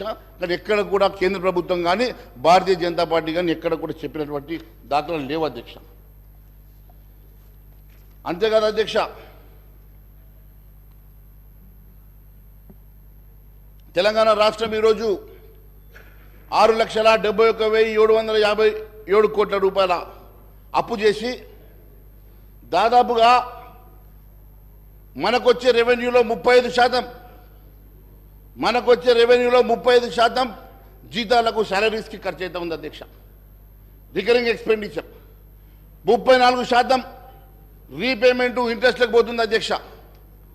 మరి 69% ఈ రకంగా ఖర్చు అవుతూ ఉంటే కేవలం మనకు మిగిలింది 31% అధ్యక్ష. మరి 31% రెవెన్యూ తోటి ఈ ప్రభుత్వం ఇవ్వాల్సినటువంటి సంక్షేమ కార్యక్రమం ఏ రకంగా ఇస్తుంది? ఎగ్జిస్టింగ్ ఉన్నటువంటి సంక్షేమ కార్యక్రమాలతో పాటు మీరు కొత్తగా ఇస్తామన్నటువంటి 6 గ్యారెంటీలు కూడా ఏ రకంగా ముందుకు తీసుకెళ్తారు అనేది పెద్ద ప్రశ్నార్థకంగా మారింది అధ్యక్ష. మరి ఏ రాష్ట్రంలోనైనా దాదాపు 69% మరి ఈ రకంగా ఖర్చు అయితే మనకు మిగిలే 31%లో మరి డెవలప్మెంట్ యాక్టివిటీస్ దాంట్లోనే, సంక్షేమ కార్యక్రమాలు వాటిలోనే ఈ రకంగా సంక్షేమ కార్యక్రమాలు డెవలప్మెంట్ యాక్టివిటీస్ 31% రెవెన్యూ తోటి ఏ రకంగా ముందుకు తీసుకెళ్తారో మరి గౌరవ ముఖ్యమంత్రి గారు కూడా చెప్పాల్సిందిగా మేము కోరుతా ఉన్నాం. 6 గ్యారెంటీ స్కీమ్లకు దాదాపు 70,000 ఖర్చు అయితే నిపుణులు చెప్తా ఉన్నారు. మరి 412 హామీల సంగతి మరి ఇంకా మర్చిపోయారు. రుణమాఫీ ఉన్నది, నిరుద్యోగ వృద్ధి ఉన్నది. ఈ రకంగా ఇన్ని రకాలుగా ఖర్చులున్నా మన దగ్గర ఉన్నటువంటి రెవెన్యూ మాత్రం అయ్యగారి ఆదాయం అంట భార్య పసుపు కుంకుమ సరిపోయేటట్టు ఈరోజు మనకు ఉన్నటువంటి ఆర్థిక పరిస్థితి కేవలం మనకు వీటికే సరిపోని పక్షంలో కొత్తగా మీరు తీసుకొచ్చేటువంటి సంక్షేమ కార్యక్రమాలు ఏ రకంగా ముందుకు తీసుకెళ్తారు? కొత్తగా మీరు కేవలం అధికారంలో రావడం కోసమే మీరు ఈ రకమైన హామీలు ఇచ్చారా, లేక నిజంగా ఇది ఎప్పుడన్నా కూడా స్టడీ చేసి మన ఆర్థిక పరిస్థితులు స్టడీ చేసి ఎప్పుడన్నా మరి ఆలోచించి మరి చేశారా ఒకసారి ప్రజలకు చెప్పాల్సిన అవసరం ఉంది అధ్యక్ష. కేవలం అధికారం రావాలని ఏదో ఒక రకంగా అధికారంలోకి వస్తే మేము కుర్చీలో కూర్చున్న తర్వాత ఆలోచిస్తామన్న ఆలోచనలతో మాత్రమే ప్రజల్ని మభ్యపెట్టడానికి మాత్రమే మరి మీరు ఇచ్చినటువంటి హామీలు కనబడతా ఉన్నాయి అధ్యక్ష. మరి ఈ రకంగా మన దగ్గర ఉన్నటువంటి వనరుల్లో 30% శాలరీలకు పోవడంతో పాటు ఇప్పటి వరకు ఇంకా 3 డిఎల్ ఇవ్వలేదు అధ్యక్ష. ఈ ప్రభుత్వ ఉద్యోగులకు ఇంకా 3 డిఎల్ పెండింగ్ ఉన్నాయి. కొత్తగా పిఆర్సీ కూడా వేయాల్సినటువంటి అవసరం ఉన్నది అధ్యక్ష. మరి కొత్తగా పిఆర్సీ వేసి కొత్తగా డిఎల్ ఇస్తే మరి మీకున్నటువంటి రెవెన్యూలో మళ్ళీ ఇంకా కొంత శాతం కూడా తగ్గుతుంది అధ్యక్ష. మన 30% మనకు మిగులు బడ్జెట్ తోటి ఏ రకంగా మీరు ఈ సంక్షేమ కార్యక్రమాన్ని ముందుకు తీసుకెళ్తారు ప్రజలకు చెప్పాల్సినటువంటి అవసరం ఉంది అధ్యక్ష. అంతేకాదు అధ్యక్ష, ఈ 6,71,757 కోట్ల అప్పుతో పాటు పెండింగ్ బిల్స్ గురించి ఎక్కడ ప్రస్తావన లేదు అధ్యక్ష. పెండింగ్ బిల్స్ కాంట్రాక్టర్లకు కానీ వేరే ఏజెన్సీస్ కానీ ఎంత ఉందో కూడా దాంట్లో ఇంకా మెన్షన్ చేయలేదు అధ్యక్ష. అవి కూడా ఒక కుదిబండగానే మారబోతున్నాయి అధ్యక్ష. దాదాపు మరి 20,000 కోట్లను కొందరు అంటున్నారు, ఎంత ఉన్నాయో అది ఒకసారి మరి దాని మీద కూడా చర్చ చేస్తే బాగుంటుందని చెప్పి నేను అడుగుతా ఉన్నాను అధ్యక్ష. అంతేకాకుండా కాళేశ్వరం మీద గొప్పగా చెప్పారండి హరీష్ రావు గారు. కాళేశ్వరం మీద మేము ఒకటే అడుగుతా ఉన్నాం అధ్యక్ష. కాళేశ్వరం మీద మీరు తీసుకున్నటువంటి ఎస్పీవి ద్వారా తీసుకున్నటువంటి అప్పులు 9.69% వడ్డీ కమర్షియల్ వడ్డీకి తీసుకున్నారు. 9.69% కమర్షియల్ వడ్డీకి మీరు వడ్డీ తీసుకొని కాళేశ్వరం కడితే ఏ రెవెన్యూ దాంట్లో వస్తుంది కాబట్టి మీరు దాని నుంచి రీపేమెంట్ చేస్తారు. ఈ ఎస్పీవి అనేది ఒక బోగస్ ఎస్పీవా లేక నిజంగా ప్రభుత్వం దేనికోసం ఎస్పీవిని క్రియేట్ చేసింది? ఆ ఎస్పీవి క్రియేట్ చేస్తే మరి 9.69% తోటి వడ్డీతోటి కమర్షియల్ వడ్డీతోటి ఏ రకంగా మీరు రీపేమెంట్ చేయబోతున్నారో అవేమి చెప్పకుండా కేవలం బ్రహ్మాండంగా చేశాం. ఏం బ్రహ్మాండంగా చేశారు? బ్రహ్మాండంగా ఏం చేశారు? ఈ రాష్ట్రాన్ని కేవలం అప్పుల పాలు చేశారు. ఈ రాష్ట్రాన్ని పూర్తిగా ధ్వంసం చేశారు తప్ప ఈ రాష్ట్రానికి మీరు ఏం అభివృద్ధి పథంలో నడిపించారో చెప్పాల్సిన అవసరం ఉన్నది. కేవలం అంతేకాదు అధ్యక్ష, ఇంత గొప్ప ప్రాజెక్ట్ అయి ఉంటే నిజంగానే మరి కమర్షియల్ లోన్ పోవాల్సిన అవసరం లేకుండే కదా అధ్యక్ష. మరి వరల్డ్ బ్యాంక్ వెళ్ళి తీసుకురా వస్తుండే కదా. దానికంటూ ప్రాజెక్ట్ రిపోర్ట్ తయారు చేయరు. అప్పటికప్పుడు రాత్రి వాళ్ళకు ఆలోచన వస్తుందో కళ వస్తుందో తెల్లారికల్లా ప్రాజెక్ట్ ఒకటి కొత్త తయారు చేయాల్సిందే. ఇవన్నీ కాకుండా వాస్తవంగా ఒక ఆలోచనతో ప్రజలకు ఉపయోగపడేటువంటి కార్యక్రమాలు చేస్తే బాగుండేదని భావిస్తా ఉన్నాం అధ్యక్ష. అంతేకాకుండా ఈ ఎస్పీవికి క్రెడిట్ రేటింగ్ ఎంత ఉందో ఒకసారి మీ ద్వారా ముఖ్యమంత్రి గారిని కనుక్కోమంటున్నాను అధ్యక్ష. మరి కాళేశ్వరంకి ఇచ్చినటువంటి ఈ యూనిట్ మరి ఇంతకాలం లోన్ తీసుకున్నప్పుడు ఒక రేటింగ్ ఇస్తారు కదా అధ్యక్ష. మరి ఏ రేటింగ్ ఇచ్చారో కూడా అది ఒకసారి సభకు చెప్తే బాగుంటుంది అధ్యక్ష. మరి క్రెడిట్ రేటింగ్ అదే కాకుండా అధ్యక్ష, వీరు బ్రహ్మాండం అని చెప్తున్నటువంటి ఈ రాష్ట్రంలో దండనీయమైనటువంటి పరిస్థితి ఏంటంటే అధ్యక్ష, పూర్తిగా ప్రజలకు సంబంధించినటువంటి విద్యా వైద్యాన్ని విస్మరించారు అధ్యక్ష. పూర్తిగా విద్యా వైద్యాన్ని ఏ రకంగా విస్మరించారంటే అధ్యక్ష, భారతదేశంలోని అన్ని రాష్ట్రాల్లో చివరి స్థానంలో ఎడ్యుకేషన్ ఉందంటే ఇంతకన్నా సిగ్గుచెడు లేదని చెప్పి నేను తెలియజేస్తాను అధ్యక్ష.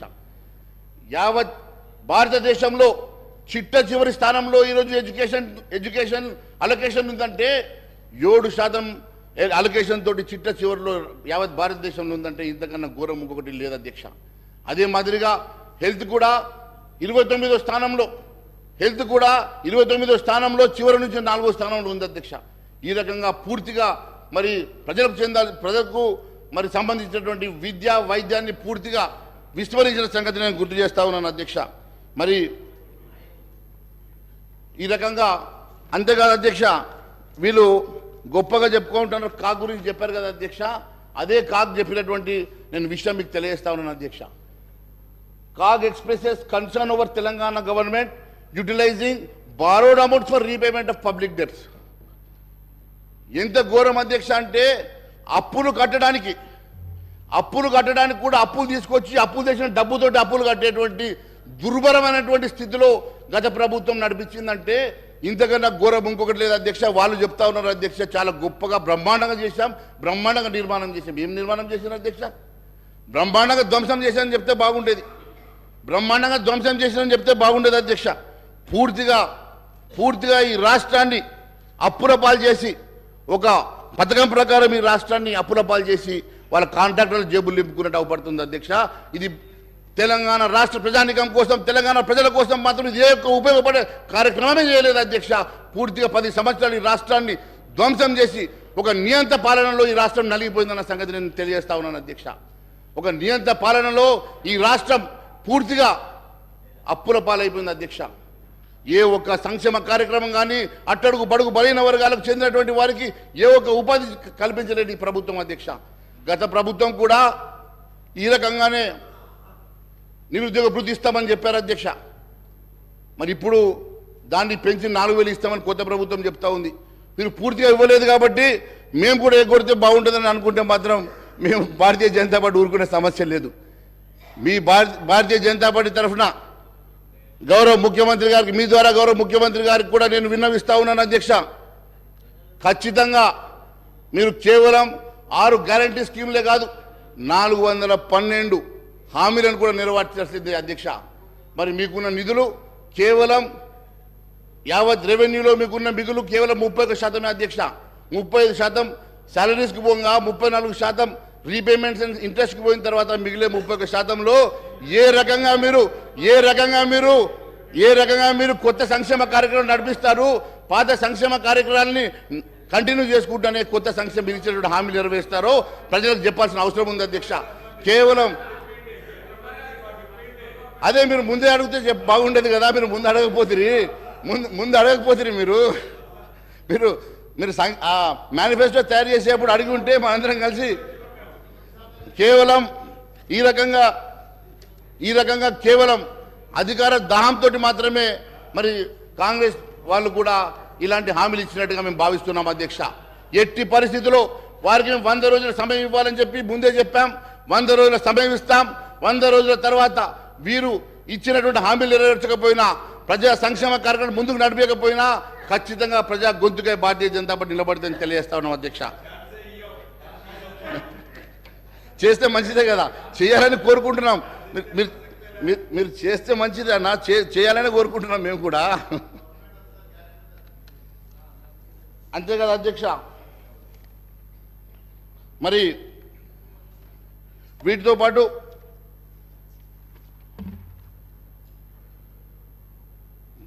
పాత పాలకుల వైఫల్యాలను ఎండగడుతూ ఎన్నికల్లో ప్రచారానికి వెళ్ళి అధికారానికి వచ్చినటువంటి ఈ ప్రభుత్వం మరి ఏ రకంగా ముందుకు వెళ్తుందో, ఏ రకంగా నిధులు సమకూర్చుకుంటుందో, ఏ రకంగా ఇవన్నీ సంక్షేమ కార్యక్రమాలు మరి తీసుకొని మరి ప్రజలకు అందిస్తుందో అన్న సంగతి ఇప్పటి వరకు వాళ్ళు చెప్పలేకపోయినారు అధ్యక్ష. వారికి కావాల్సిన నిధులు ఇప్పుడు వాళ్ళ చేతిలో ఉన్నది కేవలం స్వల్పంగా నిధులు ఉన్నాయి, కావాల్సింది బారెడు ఉంది. ఉన్నది మూరడు, కావాల్సింది బారెడు అన్నట్టు కేవలం వారి దగ్గర ఉన్నది తక్కువ నిధులు. వారి ఇవ్వాల్సినటువంటి సంక్షేమ కార్యక్రమం కానీ, ప్రజలకు ఇచ్చినటువంటి హామీలు కానీ మరి అవన్నీ నెరవేర్చాలంటే మరి ఏ రకంగా చేయగలుగుతారో మరి ప్రజలకు చెప్పాల్సిన అవసరం ఉంది, సభకు కూడా చెప్పాల్సిన అవసరం ఉంది అధ్యక్ష. ఎంతసేపు గతంలో చేసిన అప్పులు అని చెప్పి మనం చెప్తా ఉన్నాం అధ్యక్ష. మరి గతం చేసిన అప్పులు ఈ రకంగా ఇంత ఓపెన్గా మనం ఈరోజు సభ ద్వారా శ్వేతపత్రం ఇచ్చినాం కదా అధ్యక్ష. మరి కొత్త అప్పులు ఎట్లా పుడతాయి అధ్యక్ష? కొత్త అప్పుల కోసం రీపేమెంట్ షెడ్యూల్ ఎట్లా చూపిస్తాం అధ్యక్ష? మన దగ్గర రెవెన్యూ సర్ప్లస్ ఉంటేనే, రెవెన్యూ అనుకుంటేనే ఎదుటి వాళ్ళు మనకు నిధులు ఇస్తారు అధ్యక్ష, లోన్లు ఇస్తారు అధ్యక్ష.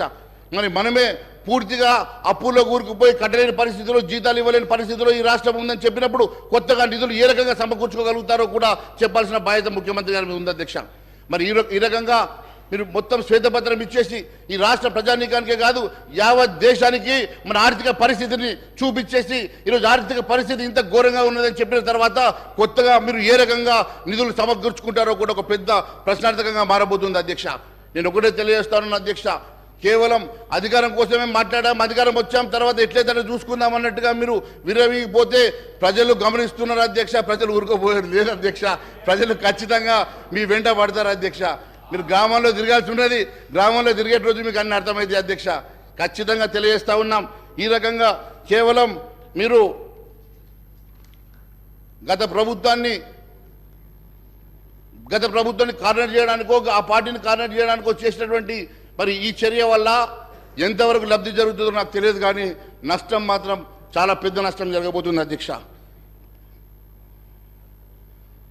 అంతేకాకుండా మొన్న గౌరవ ముఖ్యమంత్రి గారు కూడా రిటైర్డ్ ఆర్బీఐ గవర్నర్ గారిని కూడా కలిసినట్టుగా మేము పేపర్లో చూసినాం. రఘురామ్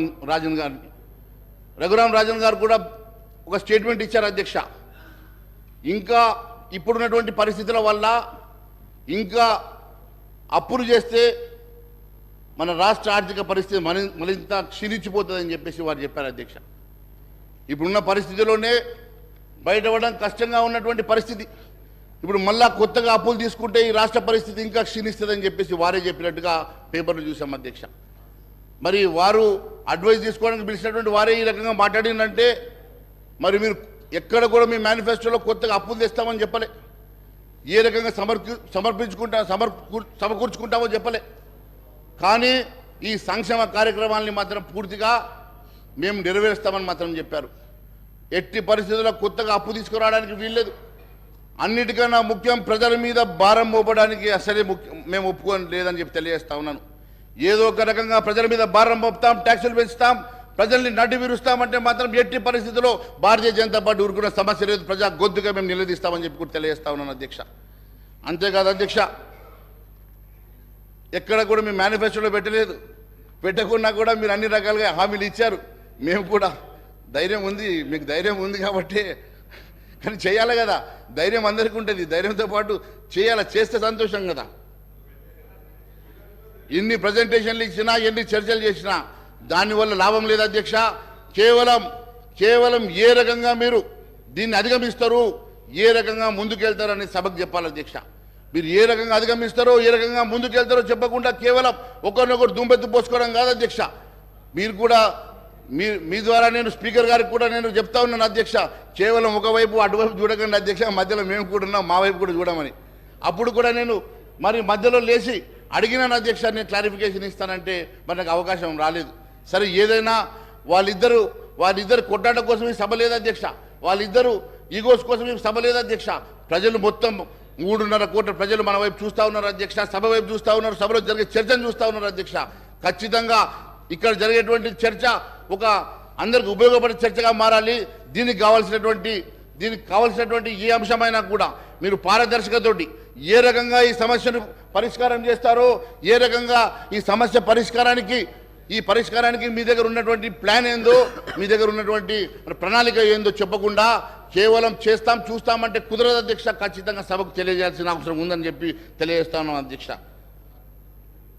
ఇంకా గత ప్రభుత్వం కూడా ఆ ₹1,00,000 రుణమాఫీ 5 సంవత్సరాలైనా చేయలేకపోయింది. మరి మీరు ఇంకా ఉన్నాయి, బ్యాలెన్స్ ఉన్నాయి సార్, బ్యాలెన్స్ ఉన్నాయి, చేయలేదు. ఏడాది లోపల చేస్తామన్నారు, 5 ఏళ్ళైనా చేయలేకపోయింది, ఇంకా బ్యాలెన్స్ ఉన్నది. అందుకే చెప్తున్నా. కాబట్టి మీరు 2 లక్షల రుణమాఫీ 9వ తారీఖు డేట్ ఇచ్చిండ్రు అధ్యక్ష, 9వ తారీఖు డేట్ ఇచ్చిండ్రు. మరి ఫైనాన్స్ మంత్రి గారు లేరు ఇప్పుడు, మరి ముఖ్యమంత్రి గారు లేరు, ఫైనాన్స్ ఇద్దరు అదృష్టవంతులు లేరు అధ్యక్ష హాల్లో.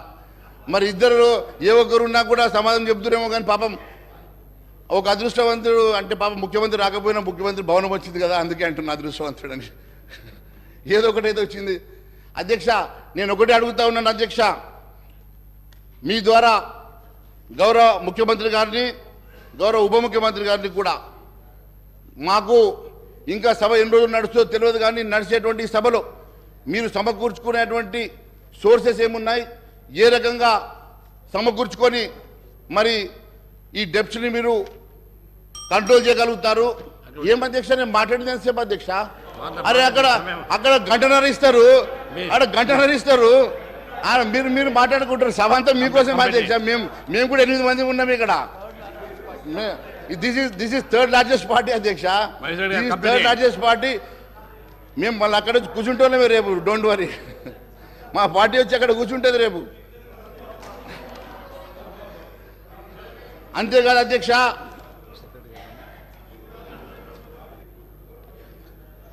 ప్రజెంటేషన్ల వల్లనో చర్చల వల్లనో కాదు అధ్యక్ష. ఖచ్చితంగా మరి మీరు ఇవ్వాల్సినటువంటి అన్ని హామీలు కూడా ఖచ్చితంగా నెరవేర్చే వరకు మేము ప్రజా గొంతుగా నిలబడతామని మరొకసారి తెలియజేసుకుంటూ, అంతేకాదు అధ్యక్ష, వీటితో పాటు ఇంకా చాలా ప్రజా సమస్యలు కూడా ఉన్నాయి అధ్యక్ష. ప్రజా సమస్యలు విస్మరించి ఒకవైపు రైతుల సమస్యలు ఉన్నాయి, రైతులది ప్యాడీ ప్రొక్యూర్మెంట్ జరుగుతూ ఉన్నది అధ్యక్ష.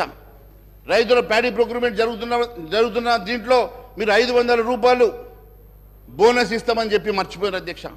మరి 500 రూపాయలు బోనస్ గెలిచిన వెంటనే 500 రూపాయలు బోనస్ ఇస్తామని చెప్పండి, డైరెక్షన్స్ ఇవ్వండి అయ్యా మంత్రి గారు. నో ప్రాబ్లం, నేను ఇంకా 5 నిమిషాలు ఎక్కువ మాట్లాడాను, 5 నిమిషాలు ఇవ్వండి సమయం. ఇప్పుడు వారి డైరెక్షన్ ఇస్తా ఉన్నారు కదా. మరి నేను ఒకటే అడుగుతా ఉన్నాను అధ్యక్ష, 500 రూపాయలు బోనస్ గెలిచిన వెంటనే ఇస్తామన్నారు కదా. మరి ఇప్పుడు గెలిచి దాదాపు 2-3 వారాలు అవుతుంది, 3వ తారీఖే మీరు గెలిచారు. మరి ఈ రోజుకి 3 వారాలు అవుతున్నది. మరి 500 రూపాయలు బోనస్ ఎప్పటికల్లా ఇస్తారు? మరి ఇప్పటికీ దాని గురించి క్లారిటీ లేదని చెప్పి నేను తెలియజేస్తా ఉన్నాను. మరి ఆ 15,000 రూపాయలు కూడా కరెక్ట్ చెప్పామన్నా, అదే 15,000 సంగతి కూడా 15,000 రూపాయలు ఇస్తామని చెప్పి కేవలం 10,000 ఇచ్చారు. మిగిలిన 10,000 రూపాయలు, మిగిలిన 5,000 రూపాయలు. గౌరవ మంత్రి గారు, సార్ నేను గౌరవ సభ్యులు మహేశ్వర్ రెడ్డి గారు మాట్లాడుతూ ఉన్నారు అధ్యక్ష. 500 రూపాయల బోనస్ గురించి మాట్లాడుతున్నారు. వారు కూడా వాణిజ్యం వ్యాపారం చేసే వ్యక్తి, వారికి తెలుసు అధ్యక్ష, బిజినెస్ పెట్టిన తర్వాత కొద్ది సమయం పెడుతుంది. ఒక క్రమం మేము 100 రోజులు కాదు సార్, 100 రోజులు 100 రోజుల లోపల మేము అమలు చేస్తామని చెప్పాం. కానీ మేము అడుగుతా ఉన్నాం అధ్యక్ష, ప్రతి వ్యక్తికి, ఈ భారతదేశంలో ఉన్న ప్రతి వ్యక్తి అకౌంట్లో 15 లక్షల రూపాయలు వేస్తామన్న ఈ బీజేపీ పార్టీ ప్రభుత్వం కనీసం ఒక్క పైసన్న వేసిందా? దాని గురించి మాట్లాడమని చెప్పండి అధ్యక్ష. మహేశ్వర రెడ్డి గారు కంప్లీట్ చేయండి. చూడండి టైం అయిపోతుంది. చూడండి మంత్రి గారు ఇక్కడ బిజినెస్ అంటే ఈ సభని ఒక బిజినెస్తో పోలుస్తున్నారు అధ్యక్ష. ఈ సభని ఒక కార్పొరేట్ కంపెనీతో పోలుస్తున్నారు అధ్యక్ష. ముందు ఆయన మీద చర్యలు తీసుకోండి అధ్యక్ష, ముందు ఆయన మీద చర్యలు తీసుకోండి. మరి ఇలాంటి వాళ్ళు సార్, ఇలాంటి వాళ్ళు మంత్రి గారిని ఏంటంటే సార్, నిండు సభలో బిజినెస్ తోటి పోల్చి మీరు అపహాస్యం చేస్తా ఉన్నారు ఈ సభని. మీరు దయచేసి ఇంకోసారి ఇలాంటి మాట మంచిది కాదు అధ్యక్ష. అధ్యక్ష, రెండో విషయం, 15 లక్షల విషయం చెప్పారు కదా అధ్యక్ష. ఖచ్చితంగా ప్రతి వ్యక్తికి వినండి, అరే మా జీడిపి పెంచడానికి దాని ఉద్దేశం ఏంటంటే అందరి అకౌంట్లో 15 లక్షలు వేస్తామని కాదు, ప్రతి వ్యక్తికి 15 లక్షల వర్త్ మనిషిగా మారాలంటే రేపు జీడిపి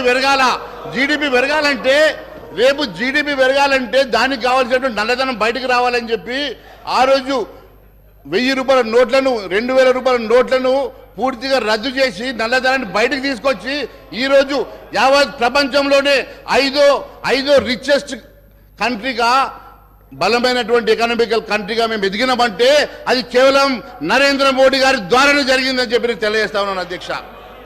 అంతేకాదు, మీరు ఇవ్వాల్సినటువంటి ముందు దయచేసి మీ ద్వారా అడుగుతా ఉన్నాను, మీరు ఇవ్వాల్సినటువంటి బోనస్ కానీ, మీరు ఇవ్వాల్సినటువంటి రుణమాఫీ కానీ, మొన్న అధ్యక్ష ఎన్నికలకు ముందు పాపం వాళ్ళు, ఈ ప్రభుత్వం వాళ్ళు ఉన్నప్పుడు 5,000 రూపాయలు వాళ్ళు వేస్తామని చెప్పి అకౌంట్లో వేస్తా ఉంటే ఎలక్షన్ కమిషన్ ఆపింది కదా, గా డబ్బన్నా ఇప్పటికి పూర్తి చేయలేకపోతున్నారు అధ్యక్ష.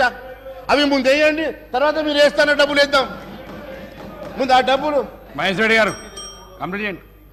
ముందు జార్ఖండ్ ఎంపీ గారి దగ్గర ఉన్న 300 కోట్లు బయట తీయద్దా? అవి తీయండి. యాడికి దేనికోసం పెట్టారు అధ్యక్ష? అవి తెలంగాణ పంపుదాం అనుకుంటే అవి ఆగిపోయినట్టున్నాయి అధ్యక్ష, లేకుంటే వీళ్ళకి సర్ప్లస్ ఉన్నాయి కాబట్టి ఆగిపోయినట్టున్నాయి, కాబట్టి అవి దొరికినాయి అధ్యక్ష. కంక్లూడ్ చేయండి. మీరు అన్నారు కంక్లూడ్ చేస్తున్నా సార్. అరే ఇంతేం సార్, మా మీద ఏం సార్, మీరు మా మీద పడతారు? అరే మేము 8 మంది ఉన్నాం sir, third largest party in the house sir. You to look at us. వేరే వాళ్ళకి ఎంత నిన్న కూడా మాకు క్లారిఫికేషన్ టైం ఇవ్వలేదు అధ్యక్ష, నిన్న కూడా క్లారిఫికేషన్ టైం ఇవ్వలే. ఈ రోజు కూడా ఈ రకంగా మా గొంతులు నొక్కితే ఎట్లా అధ్యక్ష? ఇది కంప్లీట్ అంటే ఎట్లా అధ్యక్ష? చాలా సబ్జెక్ట్స్ ఉన్నాయి. హరీష్ రావు గారు మాట్లాడే హెల్త్ మాట్లాడాలా, హరీష్ రావు గారు మాట్లాడినటువంటి ఎడ్యుకేషన్ మాట్లాడాలా, గతంలో నేను ఇచ్చిన ఛార్జ్ షీట్లు అన్ని ఉన్నాయి అధ్యక్ష, తీసుకొచ్చిన చాలా సందర్భాలు మాట్లాడుతున్నారు. అన్ని కూడా క్లారిఫై చేయాలి కదా అధ్యక్ష. మీరు కంప్లీట్ చేయండి. అందుకనే ఏంది టీ బ్రేక్ విషయంగా మళ్ళీ మాట్లాడదాం. మీకు ఆగలైతే చెప్పండి, టీ బ్రేక్ ఇద్దాం, మళ్ళీ మాట్లాడదాం. మాకేం పని లేదు అధ్యక్ష. రాత్రి 12 గంటల దాకా కూడా కూర్చోబట్టే మేము మాత్రం ఖచ్చితంగా మీరు చేర్చుకు మాట్లాడండి, మీరు కంక్లూడ్ చేయండి. సార్ నేను కంక్లూడ్ చేస్తున్నా సార్. సార్ నాకు టైం ఇవ్వాలి కదా సార్. వీళ్ళకి 1.5 అవర్ ఇస్తారు, వీళ్ళకి 1 అవర్ ఇస్తారు, వాళ్ళకి 2 గంటలు ఇస్తారు సార్. మాకు టైం ఇవ్వకుండా థర్డ్ లార్జెస్ట్ పార్టీ సార్. మీకు సరిపోని సమయం ఇచ్చిన కానివ్వండి, కంప్లీట్ అయిపోయింది మీ సమయం, ఇప్పటికీ ఎక్కువైపోయింది కానివ్వండి. మన గౌరవం అదే సార్ మేము చెప్పేది ఏం చెప్తున్నాం సార్. మరి రుణమాఫీ 9వ తారీఖు మొన్న అంటారు, 100 రోజులు అంటారు. మంత్రి గారు అబద్ధం చెప్పడం కాదు సార్, హౌస్కి అబద్ధం చెప్పుడు తప్పు కాదు సార్. ఆయన మేనిఫెస్టోలో 9వ తారీఖు రాసిండా లేదా సార్? 9వ తారీఖు రాసినప్పుడు ఆయన 100 రోజులు టైం పెట్టి అడుగుతాడు సార్. అగో ఇట్లా అంటుండే సార్. ఇట్లా అంటే ఏమంటే ఇయ్యమనా, ఇయ్యకుండా ఇట్లా పెట్టామనా, ఇయ్యకుండా ఇట్లా పెట్టాం మేము, ఇట్లా అంటున్నాడు చూడు. సభను గౌరవ సభ్యులు పూర్తి స్థాయిలో ప్రకదారి పట్టిస్తా ఉన్నారు అధ్యక్ష. మేమేం చెప్పాము, మా 6 గ్యారెంటీలు ఇది కాంగ్రెస్ పార్టీ గ్యారెంటీ 100 రోజుల్లో అమలు చేస్తామని చెప్పాము. వారు కావాలనే 9వ తారీఖు నాడు ఇస్తామని చెప్పామని వారు ఒక పక్కన వారి మిత్రపక్షమైన టీఆర్ఎస్ వారు చెప్తూ పోతూ నడుస్తూ ఉన్నారు అధ్యక్ష. ఈరోజు మేము చెప్తా ఉన్నాం అధ్యక్ష, ఈరోజు మేము చెప్తా ఉన్నాం 100 రోజుల లోపల మా మేము 6 గ్యారెంటీలను అమలు చేసే కార్యక్రమం చేయటం జరుగుతుంది. నేను గౌరవ మహేశ్వర్ రెడ్డి గారిని కోరుతా ఉన్నాను, సబ్జెక్ట్ పరంగా 2 నిమిషాలు మాట్లాడి చాలా సమయం ఇచ్చారు. 9 మంది సభ్యులు, 8 మంది సభ్యులు, మరి 7 సభ్యులు, మరి వీళ్ళందరూ ఉన్నట్టు అందరికీ కూడా అవకాశం ఇవ్వాలి. వారికి ప్రధాన ప్రతిపక్షం కనుక వారికి ఎక్కువ సమయం వస్తుంది. మరి వారంత సమయం రావాలని అనుకున్నప్పుడు మీరు ప్రధాన ప్రతిపక్షమై కూర్చునేందుకు ప్రయత్నం చేయండి. వారు మీ స్థానంలోకి వస్తారు, మరి అప్పుడు చూద్దాము. కానీ దయచేసి నేను గౌరవ శాసన సభాపతి గారిని కోరుతా ఉన్నాం అధ్యక్ష, గౌరవ శాసనం కంక్లూడ్ చేసి సార్ అధ్యక్ష, ఇంకా ఎంఐఎం వారు మాట్లాడేది ఉంది, సిపిఐ వారు మాట్లాడేది ఉంది, మళ్ళా మంత్రి గారు కూడా రిప్లై చేసేది ఉంది అధ్యక్ష. I would like to request honourable member to conclude. Maheshwari గారు మీరు కంప్లైంట్ చేయండి అధ్యక్ష. ఒక నిమిషం సార్, ఒక నిమిషం అధ్యక్ష. అధ్యక్ష ఆయన కంప్లైంట్ చేయండి కూర్చో. ఎందుకు అధ్యక్ష మంత్రి గారు ఉలికి పడుతున్నారు? నేను మాట్లాడితే లేస్తాడు ఎందుకు అధ్యక్ష? ఆయన గంటన్నర మాట్లాడితే లేవలే అధ్యక్ష, నేను మాట్లాడితే లేస్తాడు ఎందుకు అధ్యక్ష? ఎందుకు నన్ను టార్గెట్ చేస్తుండే అధ్యక్ష?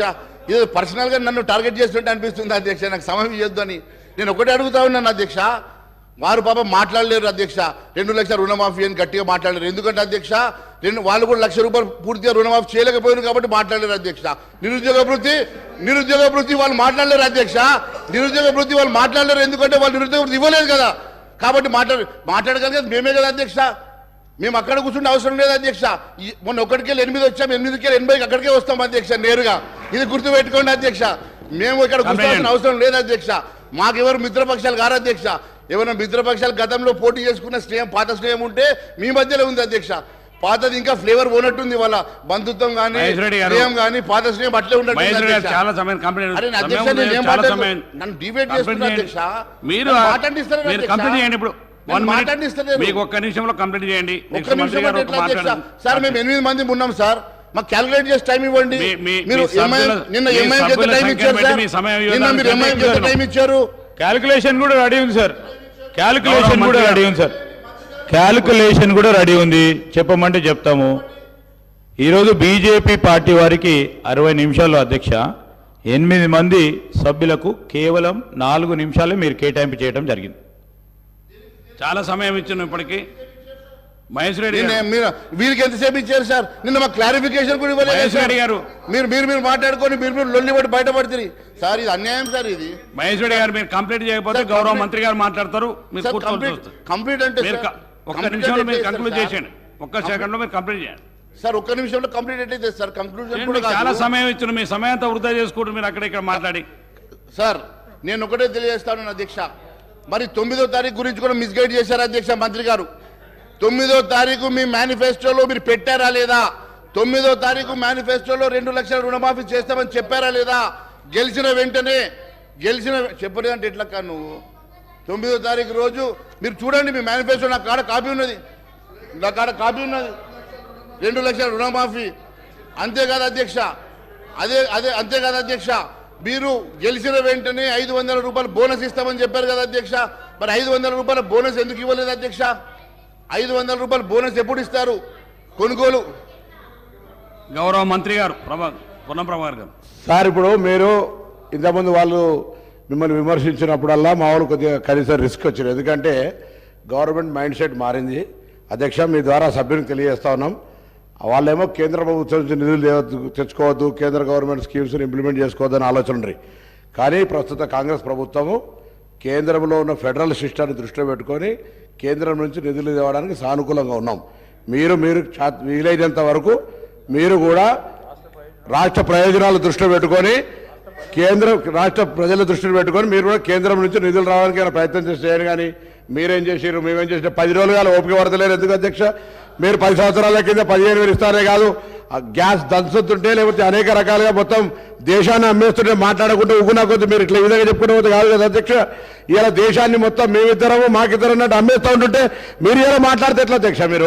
మేము అధ్యక్ష ఇలా అడుగుతా ఉన్నాం. ఇలా దేశంకు సంబంధించి మొత్తం వ్యవస్థలో కనీసం పార్లమెంట్ మీద దాడి జరిగితే కూడా చట్టసభలో అంతమంది సస్పెండ్ చేసిన చరిత్ర ఎప్పుడైనా ఉందా అధ్యక్ష? వీళ్ళు మాట్లాడితే ఎట్లా ప్రజాస్వామ్యం గురించి, హామీల గురించి? ఓపిక ఉంటుంది. వాళ్ళకు కూడా చెప్తున్నాం, గౌరవ సభ్యులకు మీకు కూడా చెప్తాం అధ్యక్ష. మా ప్రభుత్వం ఇప్పుడే మేము తప్పకుండా హామీలు అమలు చేసే బాధ్యత మాది. గత 10 సంవత్సరాలుగా ప్రభుత్వ ఆర్థిక పరిస్థితి ప్రజలకు చెప్పాలని ప్రయత్నం చేస్తా ఉన్నాం. పరపతి గురించి మాట్లాడే గతంలో సభ్యుడు కూడా కాంగ్రెస్ కున్న పరపతి ఈ దేశంలో వేరే పార్టీకి లేదు అధ్యక్ష. ప్రభుత్వాన్ని నడపడము, పరపతి, గౌరవం కాపాడడం అనేటువంటిది కాంగ్రెస్ పార్టీకి సంబంధించిన ప్రతి నాయకుడికి వెన్నెరతో పెట్టే విద్య. కాబట్టి ఎక్కడ కూడా ఏ ఇబ్బంది లేదు. ఈ ప్రభుత్వాన్ని సమర్థవంతంగా 5 సంవత్సరాలు పరిపాలించి భవిష్యత్తులో కూడా మాకే మళ్ళీ ప్రజలు పట్టం కట్టే విధంగా పరిపాలన కొనసాగుతారు. మీరు పరిశాన కాకండి, ఆందోళన చెందకండి, ఆరోగ్యం కాపాడుకొని కొద్ది రోజులు ఓపిక కొట్టండి, నిమ్మలంగా ఉండండి. తప్పకుండా 10 రోజులకి టీఆర్ఎస్ పార్టీ ప్రతిపక్ష సభ్యులు కావచ్చు, మీరు కావచ్చు, కొద్దిగా ఓపిక కొట్టమని కోరుతా ఉన్నా దయచేసి మీ ద్వారా వాళ్ళందరికీ కూడా. మహేశ్వర రెడ్డి గారు, మీరు ఇచ్చిన సమయం కంటే చాలా ఎక్కువైంది. మీరు ఒక్క సెకండ్ లో కంప్లీట్ చేయకపోతే గౌరవ మంత్రి గారికి ఇస్తాను. ఇప్పుడు వారు ఏం మాట్లాడుతున్నారు అధ్యక్ష? సంబంధం ఉన్న మీరు కంప్లీట్ చేయండి. మీరు సబ్జెక్ట్ సబ్జెక్ట్ మంత్రి గారు కాబట్టి ఏం మాట్లాడినా మీరు మైక్ ఇస్తారు. మంత్రి గారు కాబట్టి ఏం మాట్లాడినా నడుస్తుంది. కంప్లీట్ చేయండి. వారు మాట్లాడింది ఏంది అధ్యక్ష? సంబంధం ఉన్న అంశం అధ్యక్ష. ఇది దాని మీద చర్చ పెట్టమండి. మేము చర్చకు సిద్ధంగా ఉన్నాం. దానికి టైం ఇవ్వమనండి, అలకేట్ చేయమండి. దేనికైనా సిద్ధంగా ఉన్నాం. ఇష్టానుసారంగా వారు మాట్లాడితే ఎట్లా? సబ్జెక్ట్ ఏదంటే ఏం మాట్లాడుతుంటారు అధ్యక్ష? నేను సంబంధం లేదు, ఏం మాట్లాడలేదు. నేనేమన్నా ప్రభుత్వం మైండ్ సెట్ మారింది. ప్రభుత్వము కేంద్రం నుంచి కూడా నిధులు తెచ్చుకోవడానికి సానుకూలంగా ఉంది. తెలంగాణ ప్రజల ఆకాంక్షలకు అనుగుణంగా మీరు అందుకేమో సహకరిస్తామంటే నేను తప్పు మాట్లాడినంటారు ఏంది? నేనేం తప్పు మాట్లాడిన అధ్యక్ష? తెలంగాణ ప్రజలు సహకరించారా? మీరు సహకరించమని అడిగితే కూడా మీరు ఇట్లా మాట్లాడితే ఎట్లా? మీరు చెప్పండి సహకరించమని. మా ప్రభుత్వాన్ని విమర్శ చేయడానికి మీ ప్రభుత్వం చెప్పండి. మేము ఇచ్చిన హామీలు అమలు చేయడానికి కేంద్రం ఏం సహకారం చేస్తూ చేయించు. గ్యాస్ సబ్సిడీ 500 కదా, మీరు 500 ఇచ్చే అవసరం లేదు, కేంద్రమే మేము బరువు మోస్తామని చెప్పండి. అట్లా చేతనవుతుందా? ఆ పార్టీని మీరు ఒప్పించగలుగుతారా కేంద్రంలో ఉన్నటువంటి వాళ్ళను? అసలు మీ దగ్గర మీ పార్టీలో మీకు సంబంధించిన మాటనే లేదు. వీళ్ళకి నిజంగా ఒకరు చిత్తశుద్ధి ఉంటే నిండు పార్లమెంటులా తెలంగాణ తెచ్చుకున్న విధానాన్ని అవమానపరిచిన వీళ్ళు ఇంకా బీజేపీలు ఉన్నారంటేనే ఈ తెలంగాణ ప్రజలకు అవమానకరం అధ్యక్ష. దేశానికి అవమానం. తెలంగాణను కిచ్చపరిచారు, తెలంగాణ అమరవీరులను కిచ్చపరిచారు. వీళ్ళు మాట్లాడితే ఎట్లా అధ్యక్ష? అరే బీజేపీ గురించి మాట్లాడుతున్నావు, రాజ్యసభలో బతిలాడు తెచ్చుకొని ఇవాళ బీజేపీ గురించి మాట్లాడు. నేను మళ్ళా ఆర్గ్యుమెంట్ అధ్యక్ష.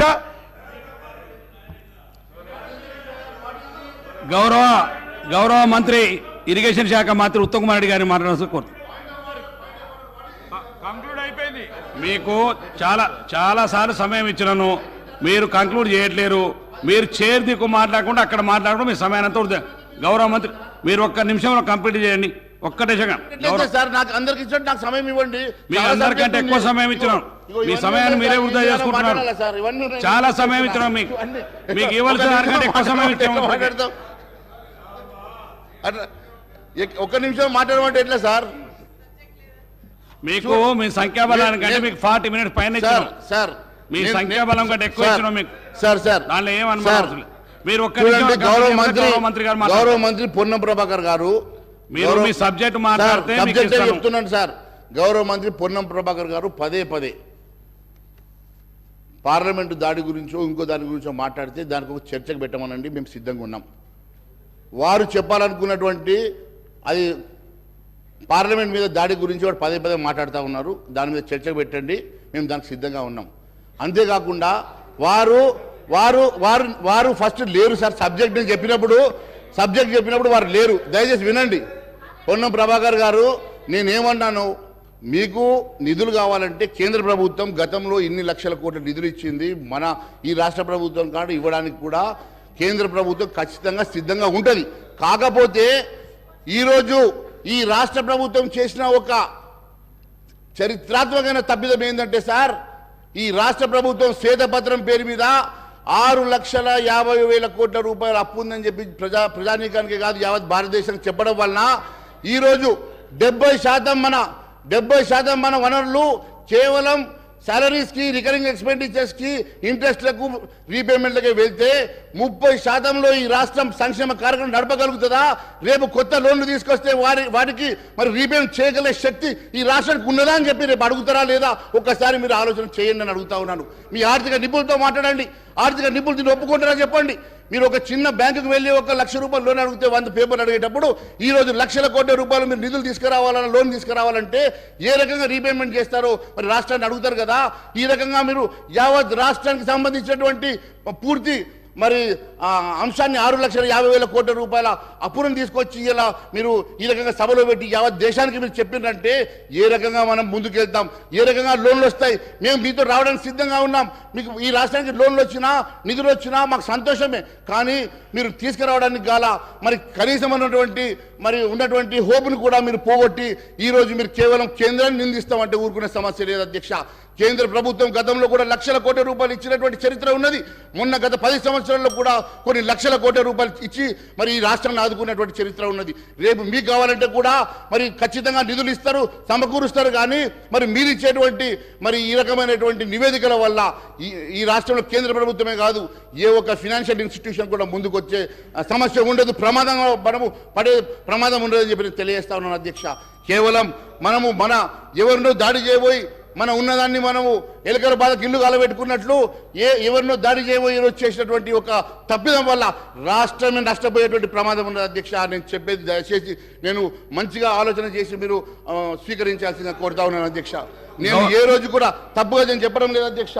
అదే మాదిరిగా అధ్యక్ష మహేష్ రెడ్డి గారు మీకు ఇచ్చిన సమయం 40 మినిట్స్ పైన ఇచ్చాను, 45 మినిట్స్ ఇచ్చాను.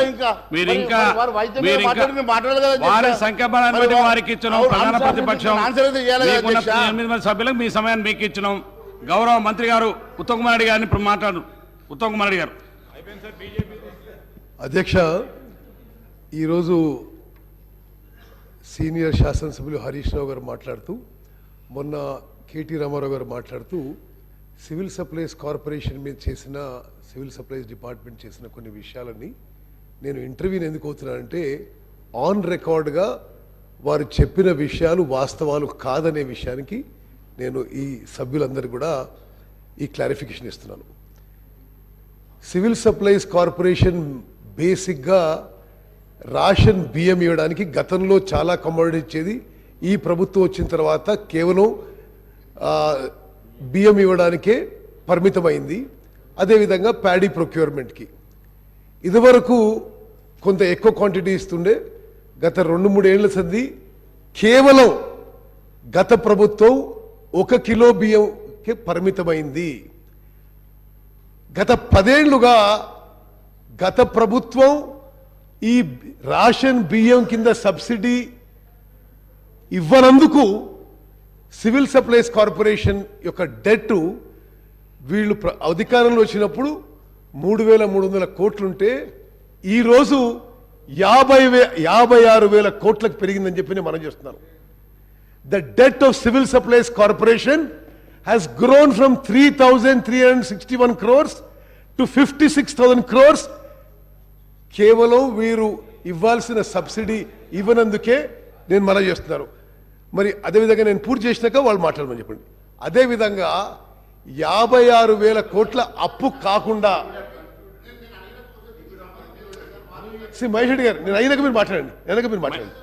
నేను అయినాక మీరు మాట్లాడండి ప్లీజ్. అయినాక మాట్లాడండి. సరే, ప్యానల్ స్పీకర్ గారు, ఒక విషయము అంటే సివిల్ సప్లైస్ కార్పొరేషన్ నిరుపేదలకి బియ్యం ఇచ్చే కార్పొరేషన్కి గత ప్రభుత్వం 10 ఏళ్లలో 1 సంవత్సరం కూడా పూర్తి సబ్సిడీ విడుదల చేయనందుకు 56,000 కోట్లకు అప్పు పెరిగింది. 56,000 కోట్ల అప్పు పెరగడమే కాకుండా ఈరోజు సివిల్ సప్లైస్ కార్పొరేషన్ యొక్క నష్టాలు, లాసెస్, సివిల్ సప్లైస్ కార్పొరేషన్ గత ప్రభుత్వం యొక్క లెగసీ నష్టాలు 11,500 కోట్లు. సివిల్ సప్లైస్ కార్పొరేషన్స్లో వాళ్ళు వదిలిపెట్టిన నష్టాలు 11,500 కోట్లు.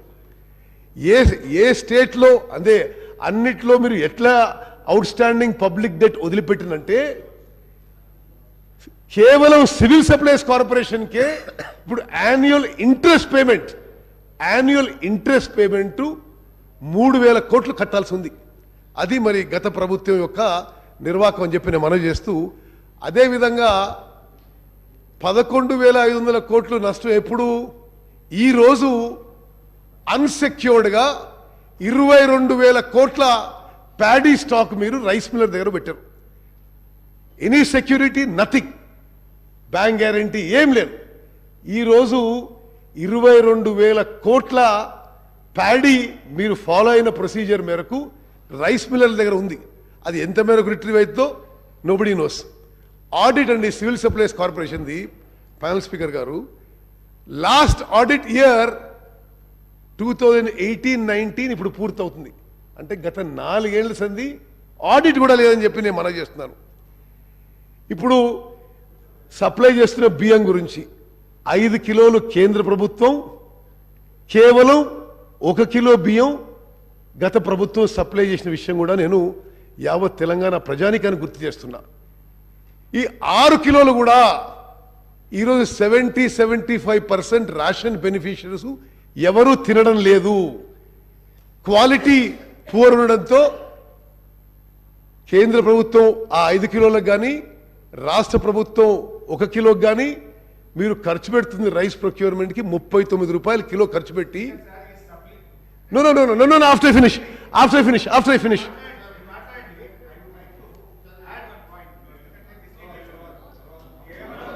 అరే నేను అయిపోయినా మాట్లాడేసాను కానీ మీరు గంటలు మాట్లాడుతూ సపడే కూర్చున్నావు.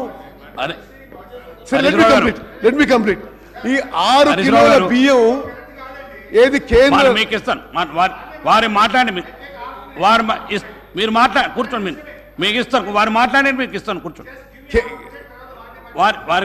వారిని మాట్లాడినండి, తర్వాత మీకు ఇస్తాను కూర్చోండి, మీకు ఇస్తాను కూర్చోండి, మీకు ఇస్తాను హరీశ్రావు గారు కూర్చోండి. సరే, ఇప్పుడు ఈ 6 కిలోల బియ్యం అంటే ఒక్కొక్క కిలో బియ్యం కేంద్ర ప్రభుత్వం కానీ రాష్ట్ర ప్రభుత్వం కానీ 39 రూపాయల కిలోకి ప్రొక్యూర్మెంట్ చేసి ఈ రాష్ట్రంలో ఈరోజు ఆ రైస్ క్వాలిటీ ఎట్లుందంటే 70-75% రేషన్ బియ్యం ఈరోజు డైవర్ట్ అవ్వడం, మిస్యూజ్ కావడం, వేరే యూస్ జరగడం మీ అందరికీ తెలిసిన విషయమే. అది ఇప్పుడు సివిల్ సప్లైస్ డిపార్ట్మెంట్ మరి గత ప్రభుత్వంలో పనితీరు. అదేవిధంగా వీళ్ళు ఎంత పొలిటిసైజ్ చేశారంటే సివిల్ సప్లైస్ కార్పొరేషన్ ఇంత ఇండెట్ ఉన్న కర్ణాటక, తమిళనాడు రాష్ట్రాలు ఈ స్టాకులు మేము కొంత కొనుక్కుంటాం, నెలకి 2.5 లక్షల టన్నులు మీ దగ్గర బియ్యం కొనుక్కుంటుంటే స్టాక్ ఉన్నా సరే కేవలం పొలిటికల్ కారణాల వల్ల వారికి ఆ రైస్ అమ్మలేదనే విషయం కూడా నేను ఈ సభ దృష్టికి తీసుకొస్తున్నాను. అదేవిధంగా ప్రొక్యూర్మెంట్, ప్యాడీ ప్రొక్యూర్మెంట్ విషయంలో మరి చాలా విషయాలు మాట్లాడుతున్నారు.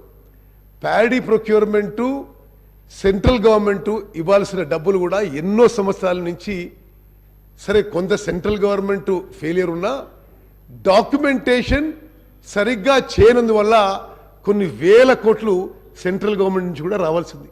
మీరు సబ్సిడీ ఇవ్వరు రైస్ కింద, ప్రొక్యూర్మెంట్ కింద సెంట్రల్ గవర్నమెంట్ డిలే చేస్తుంది.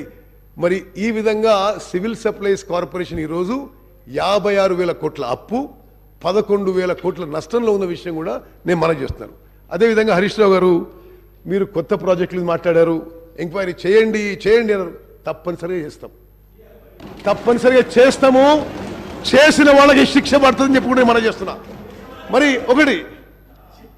నేను ఒక నిమిషం, ప్యానల్ స్పీకర్ గారు, ఎంత దుర్మార్గంగా జరిగిందంటే ఇరిగేషన్ శాఖ సరే 81,000 కోట్లు జరిగిందా, 1,00,000 కోట్లు జరిగిందా, 90,000 కోట్లు జరిగిందా, సరే డీటెయిల్స్ 90,000 to 95,000 crores ఖర్చు పెడితే మరి మీ సభ్యులకు కూడా తెలవాలి 90 to 95,000 crores మీరు ఖర్చు పెట్టిన తర్వాత కాళేశ్వరం ప్రాజెక్ట్ మీద కొత్త ఆయకట్టు జనరేట్ ఎంత అయిందండి? న్యూ ఆయకట్టు ఎంత జనరేట్ అయింది? సిఏజీ రిపోర్ట్ ప్రకారము 40,000 ఎకరాలు. సరే, ఇప్పుడు మన ఇంజనీరింగ్ డిపార్ట్మెంట్ చెప్పే లెక్కలు 1,00,000 ఎకరాల కంటే కొద్ది ఎక్కువ. అంటే ఆల్మోస్ట్ 1 lakh crores ఖర్చు పెడితే ఓహో అని చెప్పుకున్నారు, ప్రపంచం చెప్పుకున్నారు, ప్రపంచంలోనే గొప్ప ప్రాజెక్ట్ చెప్పుకున్నారు. కొత్త ఆయకట్ created is only about 1 lakh acres. 1,00,000 కోట్లు ఖర్చు పెడితే మరి పాలమూరు రంగారెడ్డికి 25,000 కోట్లు ఖర్చు పెట్టారు. కొత్త ఆయకట్ క్రియేటెడ్ 0. No, because మీరు it is on state finances. మీరేమన్నారు? క్యాపిటల్ ఎక్స్పెండిచర్ అద్భుతంగా చేసినారు. నేనేం చెప్తున్నా, మీ క్యాపిటల్ ఎక్స్పెండిచర్ మీరు ఏదైతే ఈ రాష్ట్రాన్ని అప్పుల్లో ముంచినరో ఇట్ ఈస్ ఆల్ బీన్ ఈ క్యాపిటల్ ఎక్స్పెండిచర్ ఇది మీరు జరిగిందని నేను క్లారిఫికేషన్ ఇస్తున్నా. కాళేశ్వరం ప్రాజెక్టుకి 1,00,000 కోట్లు ఖర్చు పెడితే 1,00,000 ఎకరాలు కొత్త ఆయకట్టు. పాలమూరు రంగారెడ్డికి 25,000 కోట్లు ఖర్చు పెడితే 25,000 కోట్లు ఖర్చు పెడితే కొత్త ఆయకట్టు క్రియేటెడ్ 0 ఎకర్స్. సీతారాం సాగర్ కి 7,500 కోట్లు ఖర్చు పెడితే కొత్త ఆయకట్టు క్రియేటెడ్ 0 ఎకర్స్. అంటే ఇన్ని లక్షల కోట్లు అప్పులు తీసుకొచ్చి మీరు కొత్త ఆయకట్టు క్రియేట్ చేయకుంటే ఈ రాష్ట్రాన్ని అప్పులో ముంచిన వాళ్ళు కాదా అని నేను అడుగుతున్నా. అదేవిధంగా స్పీకర్ గారు, ఇది మొత్తం శాసనసభకి తెలంగాణ ప్రజానికాన్ని జరగాలి. మేడిగడ్డలో జరిగిన విషయం క్రిమినల్ నెగ్లిజెన్స్. వరుస సమీక్షల తర్వాత నేను చెప్తున్నా, Medigadda barrage purely design, purely built. స్వతంత్ర భారతదేశ చరిత్రలో ఎక్కడ కూడా ఇన్ని 1,000 కోట్లు ఖర్చు పెట్టి ఒక బ్యారేజ్ కొలాప్స్ కావడం, అసలు నేను ఏ డేట్ జరిగిందండి? October 21. వాళ్ళ ప్రభుత్వం ఉన్నది ఎప్పటి వరకు? బహుశా వారం 10 రోజుల కింద వరకు. ఆనాటి ముఖ్యమంత్రి ఒక్క మాట మాట్లాడలేదు. ఇప్పుడు చూస్తుంటే there are many alarming signals. ఎవరు రియాక్ట్ కాలేదు, ఎవరు దాని మీద ఏమి రెక్టిఫికేషన్ చర్యలు తీసుకోలేదు. నిన్న ఏదైతే ఏజెన్సీ కన్స్ట్రక్షన్ వచ్చిండ్రో వాళ్ళు ఏమంటారు? మీరు డిజైన్ ఇచ్చిండ్రు, మీరే స్పెసిఫికేషన్ ఇచ్చిండ్రు, మీరే మెటీరియల్ చెప్పిండ్రు, దాని ప్రకారం కట్టినాం. ఇంజనీర్లు అడిగితే ఇదేం డిజైన్ అంటే అప్పుడు ఎవరు సార్ మొత్తం డిజైన్ ఒక ఆయన కదా, ఆయన కట్టమని మేము కట్టినాం. ఇట్ ఈస్ అంటే I'm saying with great responsibility, nothing is great response చెప్తున్నది. మేడిగడ్డ బ్యారేజ్ పియర్, ఆ పియర్ ఉంటుంది కదా, బ్లాక్ నెంబర్ 7, వాళ్ళని ఐ విట్నెస్ అడిగితే పెద్ద శబ్దం వచ్చింది, కొలాప్స్ అయిపోయింది. ఒక్కసారి 5 feet కొలాప్స్ అయిపోయింది లోపలికి. సరే, నేను అడిగిన what is the worst scenario, what is the best scenario. వాళ్ళ అదర్ ఏజెన్సీస్తో as a government is a continuous process. I try to protect interest of Telangana people and the government. How do we rectify situation? వాళ్ళు ఏమంటారంటే, సరే ఇప్పుడు ఏదో October 21 జరిగితే ఈరోజు ఏంది 15th or 16th 17th 18th, ఇప్పటి వరకు సరే ఆ 40 రోజుల్లో వాళ్ళు కంటిన్యూ 40 రోజుల్లో సీరియస్ ఇన్వెస్టిగేషన్ ఎంక్వైరీ కూడా జరగలేదు. ఇప్పుడు ఎల్ఎన్టీ ఎక్స్పర్ట్స్ ఏమంటారంటే, మాకు ఉన్న అభిప్రాయంలో జియాలజీ సరిగా చెక్ చేయలేదు, డిజైన్ సరిగా లేదు, కాబట్టి పియర్ యొక్క ఫౌండేషన్ కొలాప్స్ అయింది. మరి ఏం చేయాలి? దానికి మొత్తం బ్లాక్ 7 యొక్క లాంగవిటీ గురించి మరి ఏం చేయగలుగుతామో మరి వాళ్ళు ఇంకా ఇన్వెస్టిగేషన్ చేస్తున్నారు. But it is such a serious lab.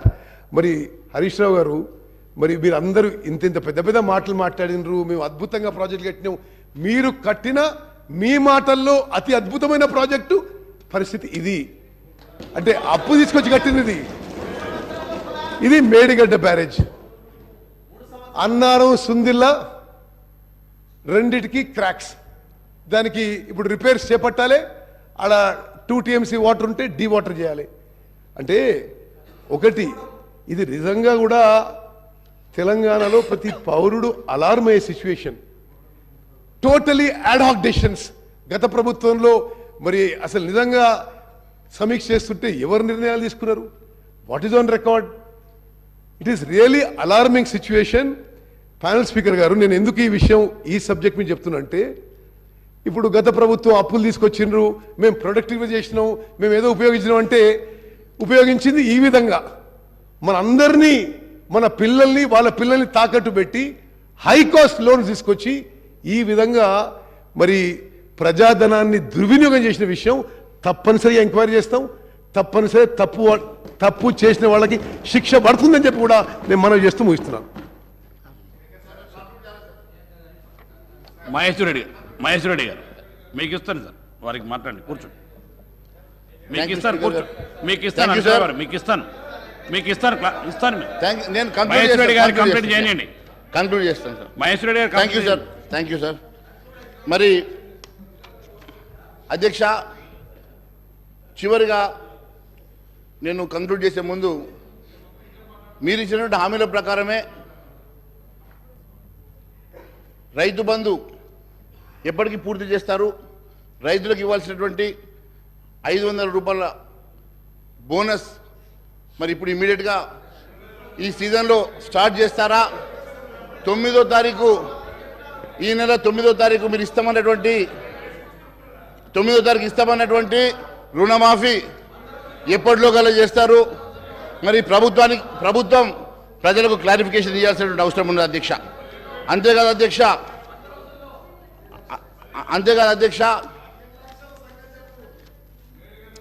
Maheshwara Reddy గారు, మరి మీ ఒక్కొక్క ఎంపీ దగ్గర 300 కోట్లు ఉన్నాయి కదా, అవన్నీ తీసుకొచ్చి అన్ని వస్తాం మేము, ఫిగర్ పడకండి. మహేశ్వర రెడ్డి గారు, మరి అధ్యక్ష ఈ రకంగా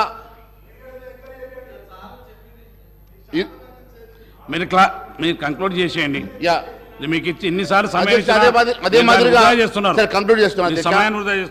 అదే మాదిరిగా గౌరవ ముఖ్యమంత్రి గారిని మీ ద్వారా అడుగుతా ఉన్నాను అధ్యక్ష. కనీసం మన రెవెన్యూ పెంచడానికి గత ప్రభుత్వం అమ్మినట్లు మరి హైదరాబాద్ చుట్టూ భూములు అమ్మాలనుకుంటున్నారా?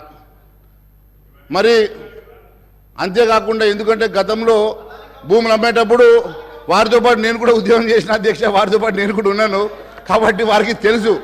మరి అంతేకాకుండా మరి చాలా అంశాలలో వారు మాట్లాడారు. ఐటీ సెజ్కి సంబంధించిన భూములు ఇలా రెసిడెన్షియల్ భూములుగా మారాయి. కమర్షియల్ భూములుగా మారి కోట్ల రూపాయలకు అమ్ముడుపోతూ ఉన్నాయి. దీని మీద వేల కోట్ల రూపాయల కుంభకోణం ఉందని చెప్పి వారి గతంలో చెప్పిన మాట నాకు గుర్తున్నది అధ్యక్ష. మరి వాటి మీద మరి చర్యలు తీసుకుంటారా? అదే మాదిరిగా ప్రభుత్వ భూములను ఐడెంటిఫై చేస్తారా? వాటన్నిటికి కూడా మరి సేఫ్ గార్డ్ చేయడానికి ఏమైనా కార్యాచరణ చేస్తారా? మరి వారితో పాటు ఈ రెవెన్యూ పెంచుకోవడానికి కానీ, లేకపోతే రేపు మీరు ఇచ్చినటువంటి హామీలు అంటే రాష్ట్ర ప్రజలకు రావాల్సినటువంటి సంక్షేమ కార్యక్రమాల కోసం మీరు మొబిలైజ్ చేయాలనుకున్నటువంటి దాంట్లో మా వంతు సహాయ సహకారం ఉంటే కూడా మా పార్టీ తరఫున మేము ఖచ్చితంగా మీకు సాయం చేయడానికి మేము సిద్ధంగా ఉంటాం. ఖచ్చితంగా మేము తెలియజేస్తూ ఉన్నాం. మరి అంతేకాకుండా మీరు ఇచ్చినటువంటి ప్రతి హామీ నెరవేర్చాలని చెప్పేసి మీ ద్వారా ముఖ్యమంత్రి గారిని కోరుతూ, ప్రజల సంక్షేమమే ముఖ్యం, ప్రజలకు ఇవ్వాల్సినటువంటి అందుకోవాల్సినటువంటి సంక్షేమ కార్యక్రమం ప్రజలకు అందే విధంగా చర్యలు తీసుకోవాల్సిందిగా కోరుతా ఉన్నాను. Thank you sir. Shri Akbaruddin Owaisi గారు, మీకు ఇస్తాను, మీ క్లారిఫికేషన్ ఇస్తాను, మీకు సమయం ఇస్తాను. హరీశ్రావు గారు, ఓవైసీ గారిది అయిపోయి మీకు ఇస్తాను. ఆనరబుల్ స్పీకర్ సార్, క్లారిఫికేషన్ ఇస్తాను సార్, ఇస్తాను మీకు క్లారిఫికేషన్కు టైం ఇస్తాను. ఓవైసీ గారిది అయిపోయిన తర్వాత మీకు ఇస్తాను. కూర్చో. కానీ ఆనరబుల్ స్పీకర్ సార్, ఓవైసీ గారు కానీ sir, at the outset I thank the honorable speaker sir and honorable panel speaker sir for giving me this opportunity to participate in the discussion on the white paper on the state finances. The honorable deputy chief minister Saab had and the finance minister Saab had made opening remarks while tabling the white paper. He also mentioned that there is a lack of funds to even meet the daily expenses. Before I speak on the data mentioned in the white paper, sir, I would like to know as to what is the exact purpose behind publication of the white paper on the state finances. Is it to highlight the acts of omission and or commission of the previous government in managing the state finances? Or is it to lay the blame on the previous government for allegedly mismanaging the state finances and creating a grim situation where it is becoming difficult for the new government to implement its poll promises, including the 6 guarantees, the 5 declaration, and obtain other promises, sir? Unless there is clarity on the objectives behind the white paper, any discussion on the same will not be useful, sir.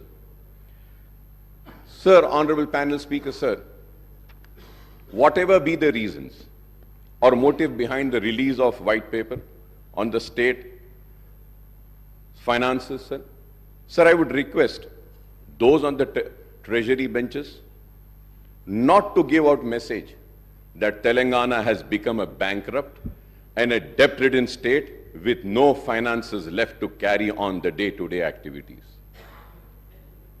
Yes, I am a politician.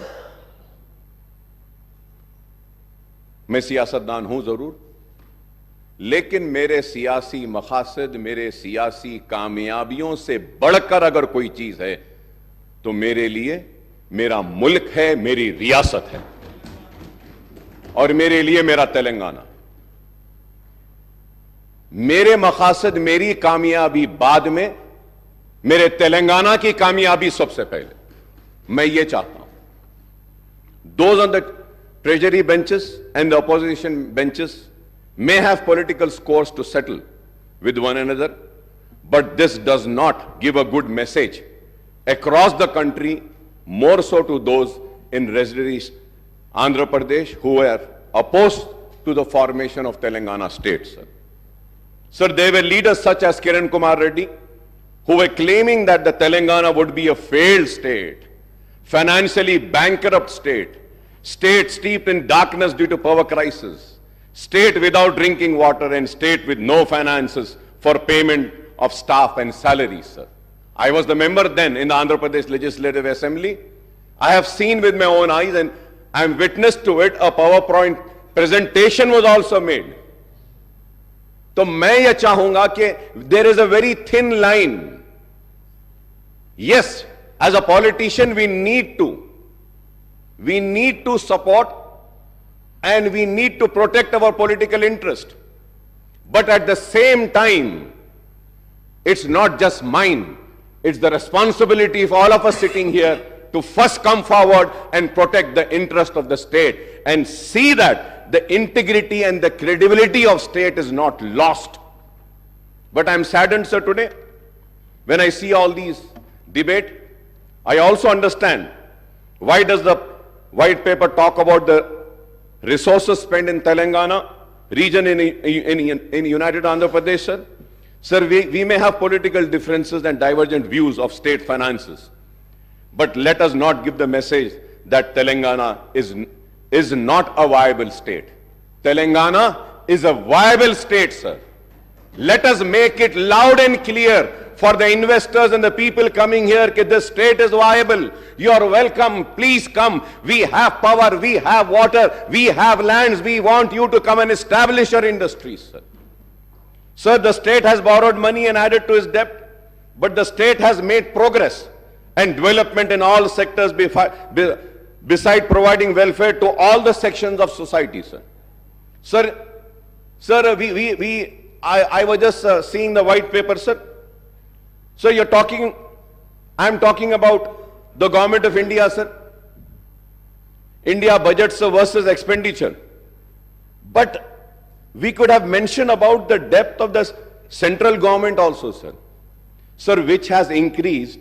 Honorable ex-MP is also here, and Honorable CM Saab also has been a member of parliament. If I am wrong, please correct me, sir. So the debt burden of government of India, which has increased from 44,25,347.66 crores in 2013 and 14 to rupees now 1,52,53,915.16 crores. 152 lakhs crores in the current financial year for the year 23 and 24, sir. The central government debt has increased to rupees 1 crore 8 lakhs 28,568 crores in absolute term. That is an increase of 244.69% in 10 years. In 10 years, sir. Sir, going further ahead, sir, on the Telangana State Finances White Paper, sir. Sir, Honorable Panel Speaker, sir. Sir, I have a strong objection, sir. The reason is that when we are discussing on these papers laid, these figures should be accurate, sir. It cannot be a difference of 0.01 also. But it is so unfortunate, sir. So I have gone through each and every page, sir. Sir, I would like to bring to your notice, sir, page number 4, where we say that the expenditure, we are talking about expenditure, 1,21,735. We are talking about the expenditure for the year 2016 and 17. When we go to 17 and 18, sir, we are talking about expenditure of 1,20,000.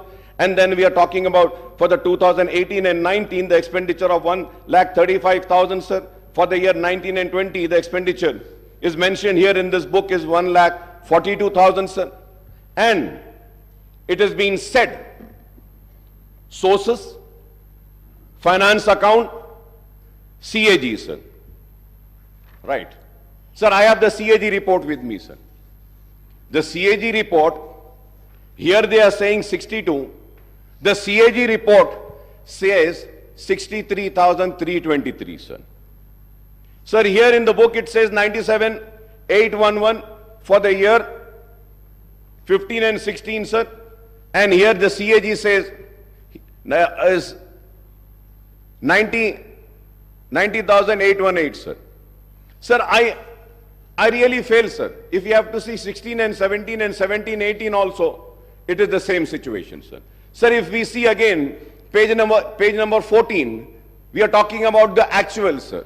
When we talk about the actuals also, sir, in page number 14, if we see, there also the mistakes are there, sir. Sir, for the year as per the CAG report, which I downloaded just now, sir, just now I downloaded. And that CAG report, it says about the receipts, sir.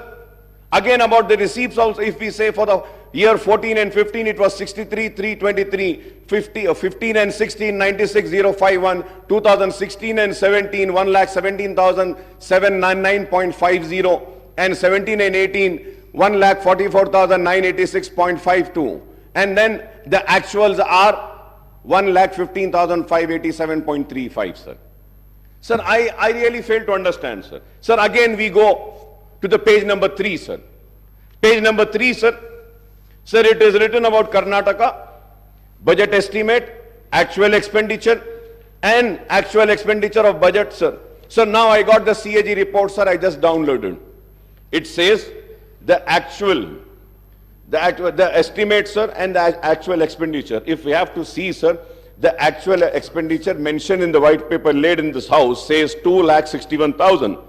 But the CAG report says about Karnataka is 2,49,506.52. So I just want to know, shall I believe this book? Shall I trust this white paper? I'll go further ahead, sir. Sir, I'll go further ahead, sir. On page number 7, sir, United Andhra Pradesh budget versus expenditure, sir. So the budget estimates for the year 2004 and 5, 51,142. Sir, for 2005 and 6, budget estimate 55,331, sir. Sir, I got the books, and the books are saying it is 38,077. Sir, for the 2006 and 7, this white paper is saying 63,528, but the actual is 48,653, sir. Sir, I'll go further ahead, sir. मैं और आगे बढ़ता हूं, sir. Sir, when I see this, resources spent in Telangana region in United Andhra Pradesh, sir. Sir, इस पे मैं तफसील से बोलने से पहले, sir. Sir, now अगर हम देखते हैं सर कंबाइंड स्टेट का, if we have to see for 2004 and 5 and 5 and 6, यहीं पर आपकी किताब में in the same book the figures are not matching.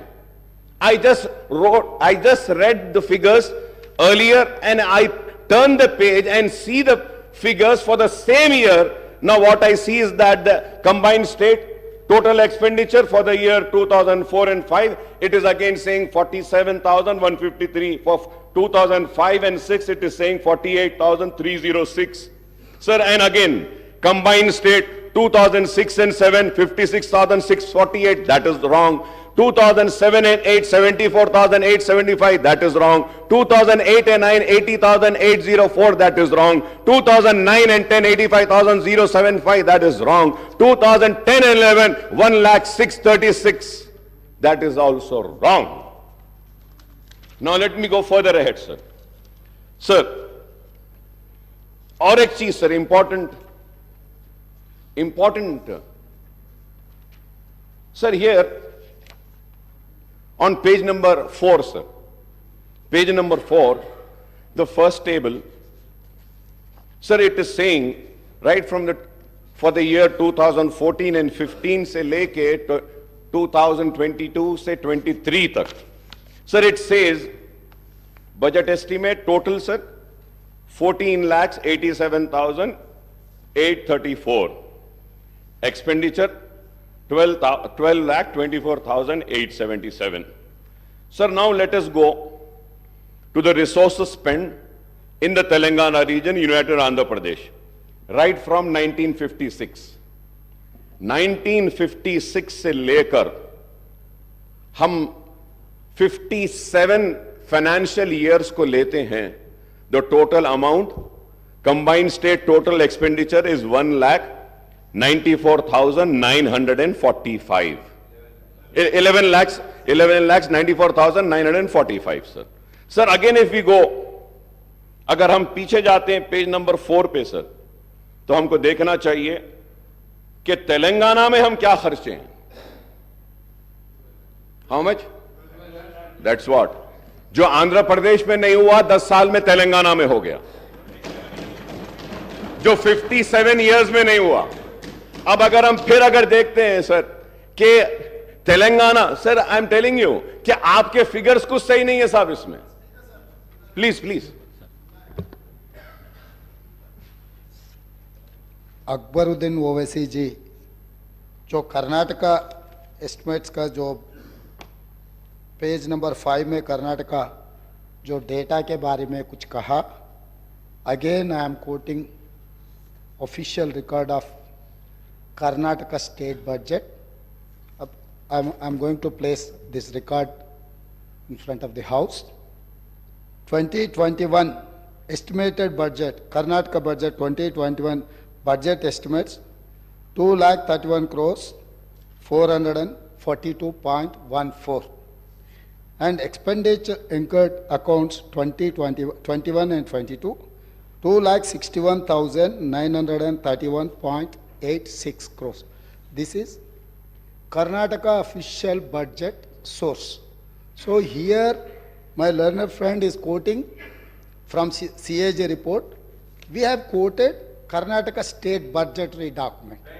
So please correct yourself or please correct myself. Right, sir. Thank you so much. Sir, thank you so much, sir. Now the question arises, in your white paper, very conveniently, you are using RBI, you are using CAG, you are using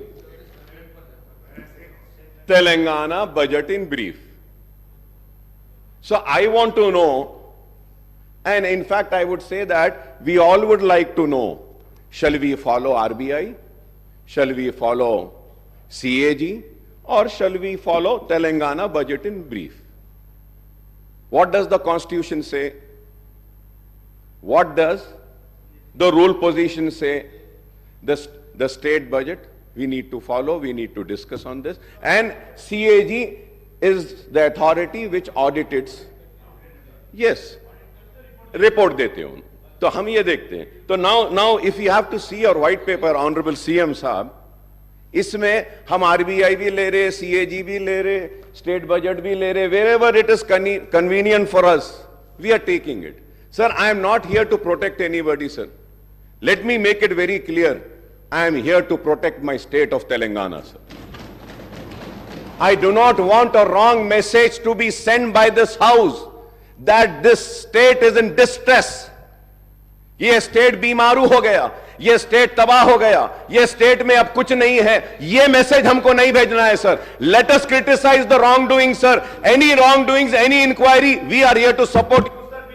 Yeah, sir. The point here, sir. The point here, sir. Sir, ఇక్కడ ఈరోజు white paper పెట్టడానికి కారణము state ఏదో డెఫిసిట్గా పోతుందని, state రేపొద్దున రాబోయే కాలంలో ఏం చేయలేని పరిస్థితిలో ఉందని, ఈరోజు స్టేట్ ఫినాన్సెస్ బాగాలేవు అని ఫోకస్ మొత్తం గ్లోబల్ లెవెల్లో చేయడానికి కాదు. ప్రోగ్రెస్ రిపోర్ట్ అధ్యక్ష, simple progress report of 10 years of their rule. Simple progress report. అప్పులు ఏంది సార్? అప్పులు చేయండి ఏ రాష్ట్రం ముందుకు పోలేదు. అప్పులు సరియైన విధానంలో ఖర్చు పెట్టినరో లేదో చెప్పటానికే ఈ రాష్ట్ర జనాభాకి, ఈ రాష్ట్ర ప్రజలకు చెప్పటానికి ఉన్నాం. రేపొద్దుగాల కూడా, రేపొద్దున tomorrow we stand here not to showcase, here we're here to see our state and put forward state as a developed state tomorrow. Sir, here I would like to tell you, and honorable member who is a senior member too, we are here to put a progress report of the last 10 years, sir. We will take this state from here as the first state of India in terms of developmental statistics. We will prove it after 5 years. This is, honorable speaker, sir. Sir, I thank Legislative Affairs Minister Saab for his words. This was what I want, sir. This was what I was wanting. I am not wanting a wrong message to go out of this house. Thank you very much. And we are also there. We will support you to make the state #1 state in the country. We will lend our support. Our criticism is going to be constructive. If I am criticizing this book, it is not that I am coming for TRS or BRS, sir. No, sir. I am just trying to correct this. From last 25 years, sir, I stand and I scream and I shout and I say that, for God's sake, for heaven's sake, give us the right figures. But the bureaucrats sitting there who are supposed to be very learned, very educated, they fail to give proper information. They fail to give us the right figures. And action should be initiated on those such bureaucrats who mislead this house. We are led by the information provided by the bureaucrats and the department. Let it be the Honorable Chief Minister, let it be the leader of the opposition, let it be any floor leaders, let it be any legislatures. We follow the book and what has been tabled in the house. So let us make sure that whatever is being tabled is accurate and right. And any time if it is found to be wrong, an action will be initiated against those officers. This is what I want, sir. This is what I want. But it is so sad, sir. When I go further ahead also, sir, again when I go on the outstanding debt trend, sir, page number 18, what is it saying, sir, from the year 2014, 15, 15, 16 se lekar 23, 24 tak, sir. Sir, this table is saying that this source is RBI. The source is RBI. My source is this. My source is this. And my source is CAG. What does the CAG say, sir? Sir, for every year, here it is saying 2014 and 14-15, 72, 658. So 14-15, sir, it is 83,845, sir. Net increase of 22,135. This is 16.06%, sir. 14 and 15, sir, here it is saying 90,000, sir, but here with the information which I have is saying 93,115, sir. So the information which I gathered is not my information, sir. Sir, I just downloaded it from CAG site, sir. Kindly go through, sir. With all responsibility, I'm saying this, sir. Sir, if we have to see 16 and 17, sir, this book says, 16 and 17, this book says 81,821, sir. But as per my information, sir, the actual is 1,27,828, sir. Sir, 17 and 18, 1,60,269 is in the book. And CAG says 1,27,000, sir. 17 and 18, sir. 17 and 18, 1,60,000. The CAG says 1,52,000 and change, sir. 18 and 19, the white paper says 190, sir. The CAG says 1.75 change, sir. And 19 and 20, if you have 20 and 21, sir, the outstanding debt in this white paper is saying 2,71,000, sir. 2021. The CAG is saying 2,44,019, sir. Sir, again, 21 and 22, 3,14,000 this book is saying. Well, the CAG is saying 2,83,000, sir. So now I just, sir, if I am wrong, I may be corrected, sir. I am a person who wants to be corrected. I want to be corrected, sir. Sir, I want to know which book should I follow, which figures should I see. I will see the same figures, sir. CAG देखना है, CAG देखूंगा. नहीं, ये book आपकी सही है, तो मैं इसको देखूंगा. Sir, again, if we have to go, sir, on the page number 29, sir, expenditures on salary and pension, sir. Salary and pension, sir. What is this book saying, sir, and what is the CAG saying? The CAG, आप देखते हैं, sir, for the year 18 and 19, the total salaries and pensions are 32,378.19. And what does the white paper says? 38,210.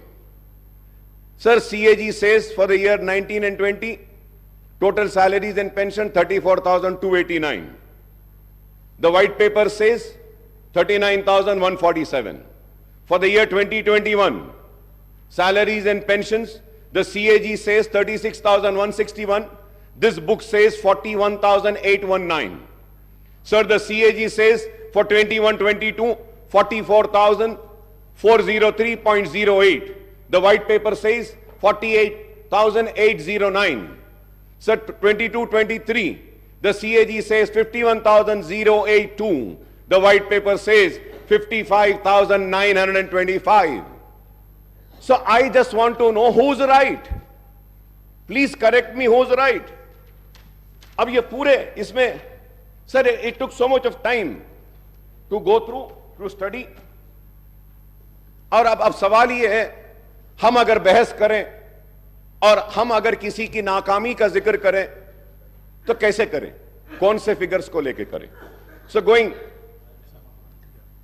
Sir, as far my knowledge goes, I also stand corrected by just talking to the secretary.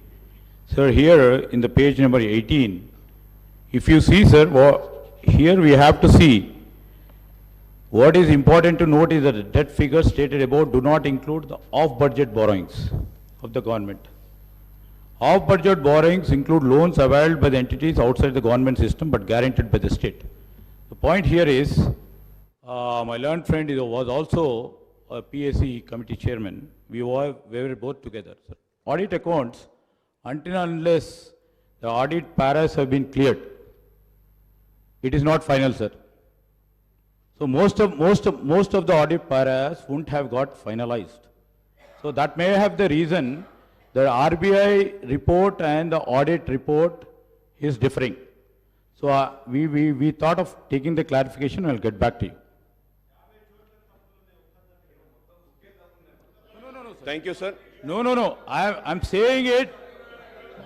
No, CAG reports, CAG audit reports will be finalized after the audit has been done.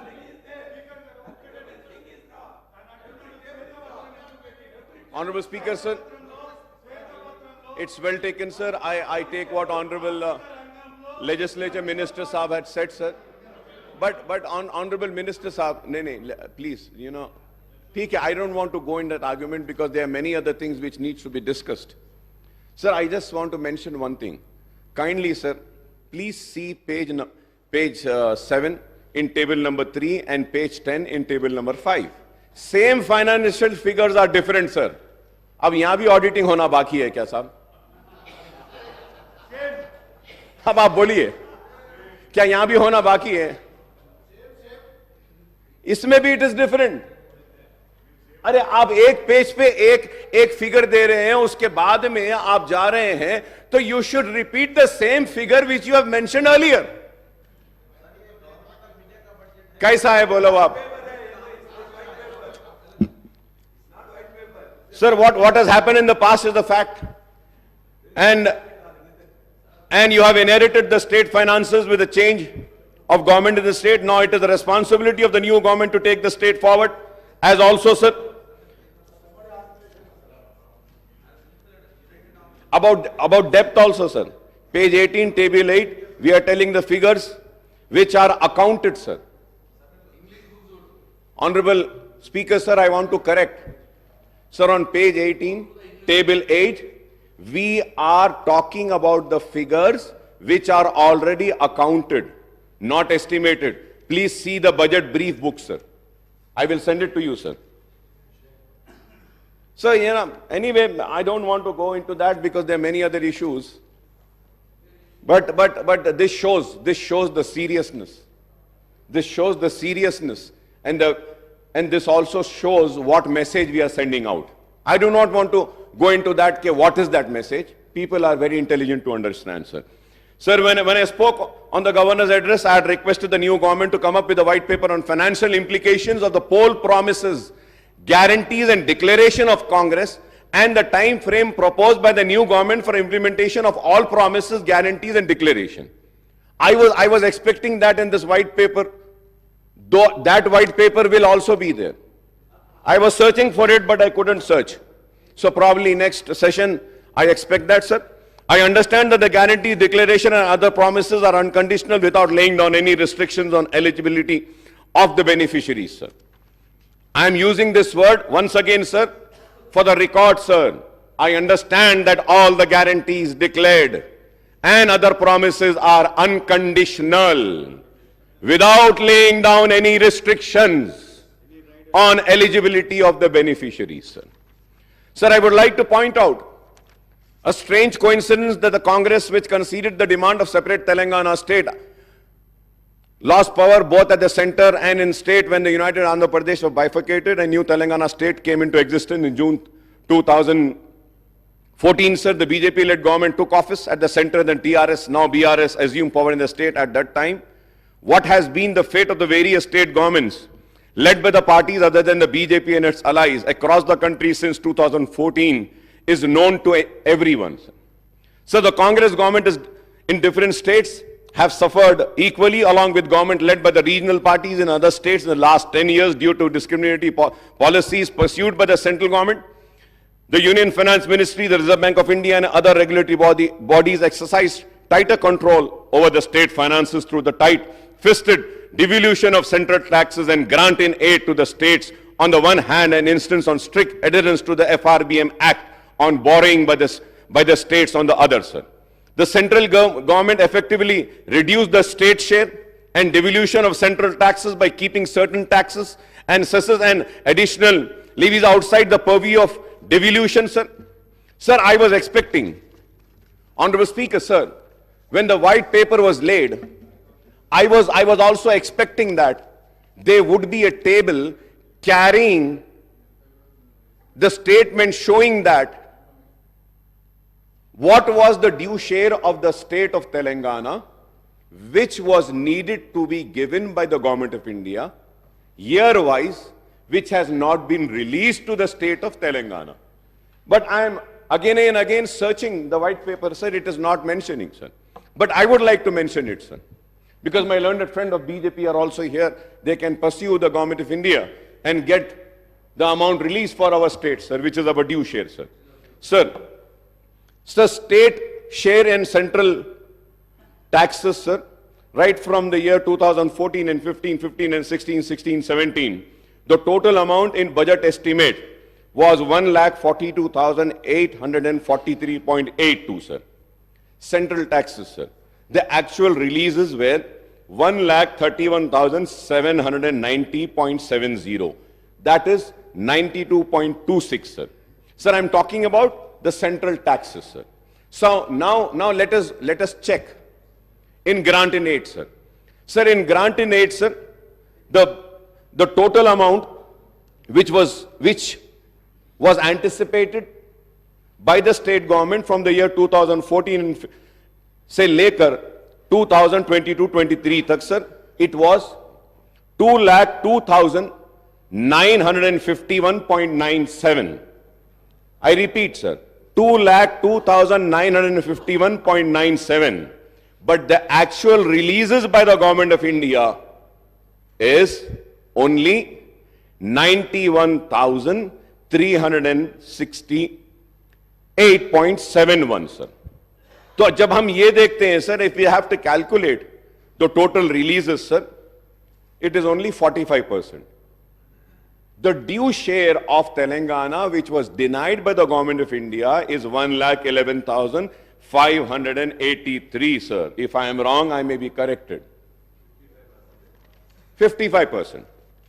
So, going further ahead, sir, the Finance Commission recommendation were twisted to deny the rightful share of states in central taxes, as well as the grant in aid for the central scheme implemented in the state.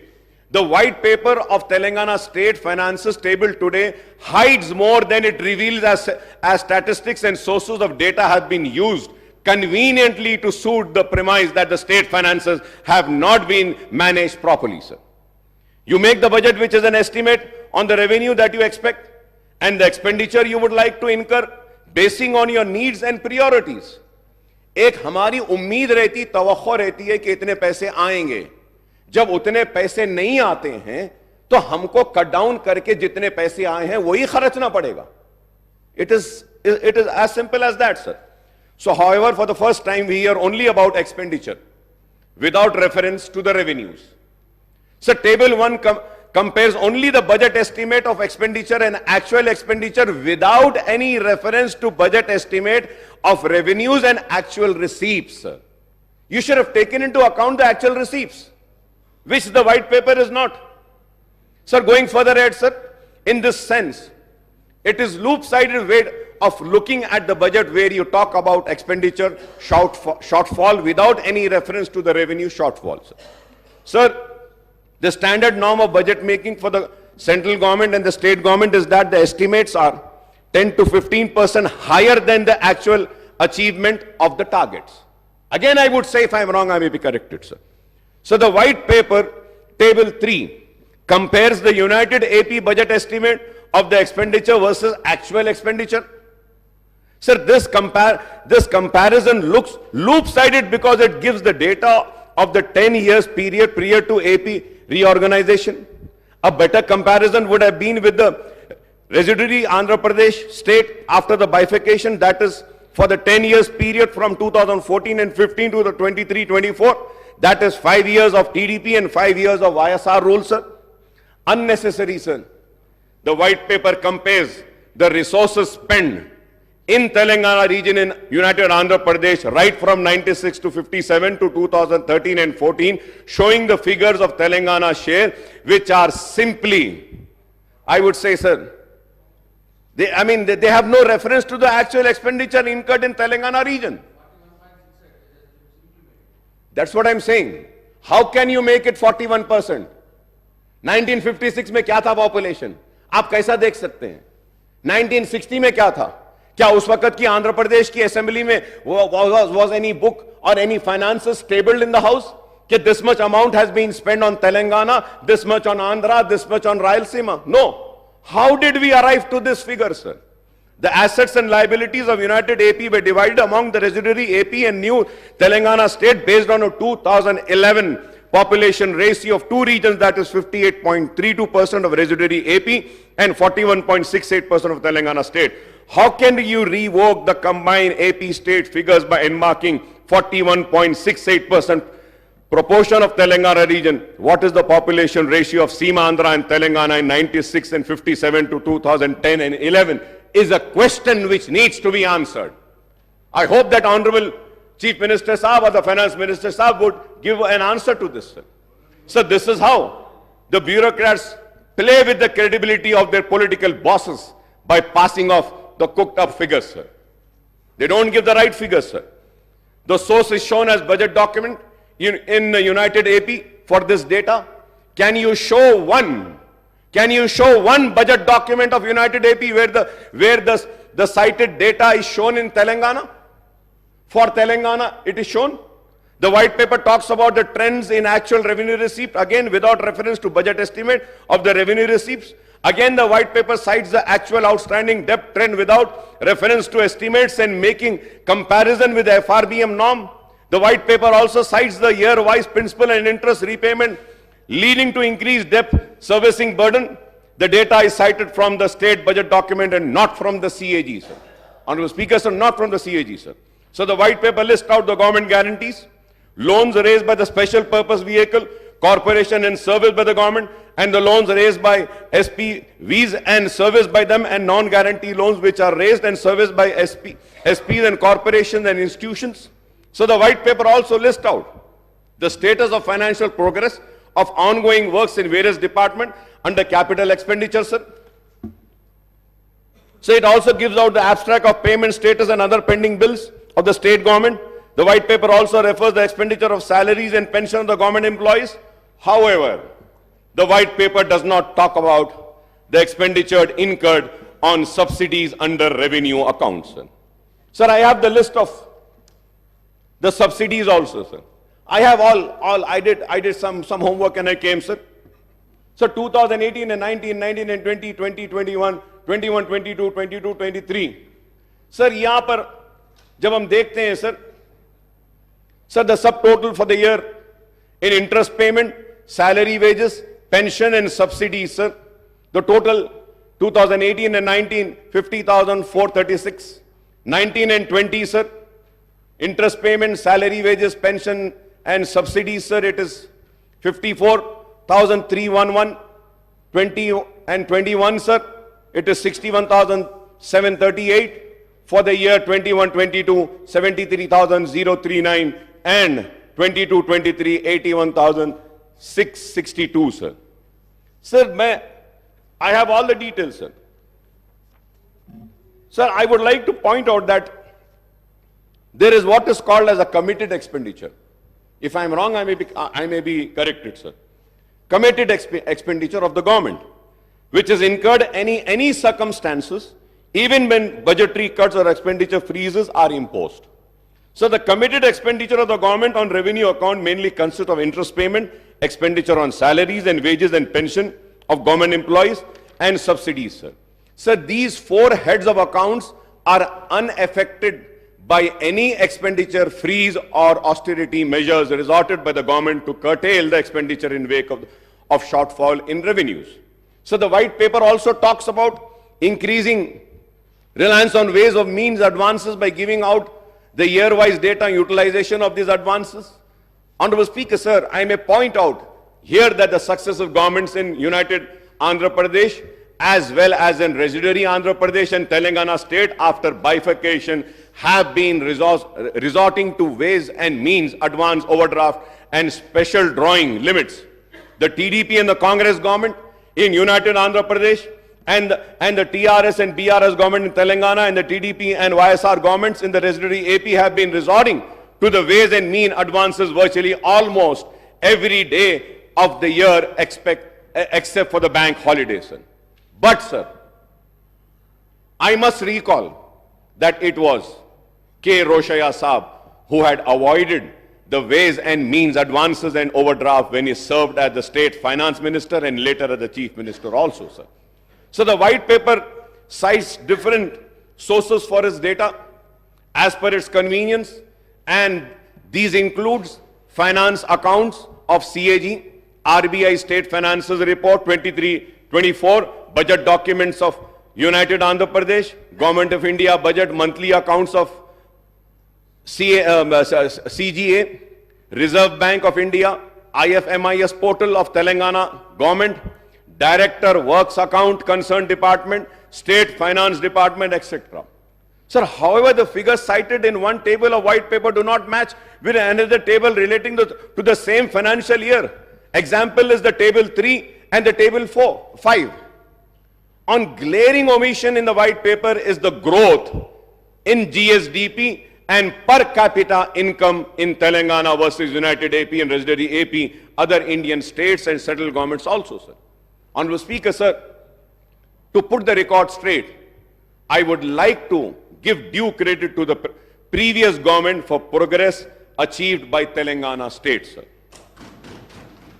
Sir, despite all constraints and discrimination meted out by the central government, Telangana state had recorded impressive progress in all the sectors, including developmental activities and welfare programs in the last 10 years.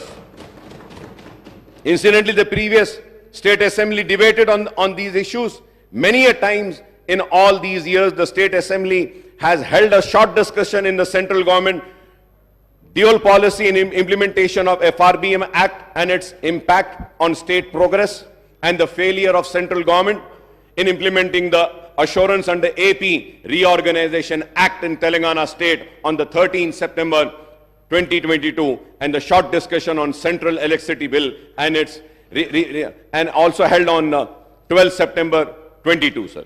Sir, at the same time, I would also like to bring to the kind notice of this House, as per the CAG report, sir, the budget allocated and actual revenues, sir. Sir, the actual revenues and expenditure, if we have to see, sir, for the year 2014 and 15, sir, the budget estimate was 97,563.61.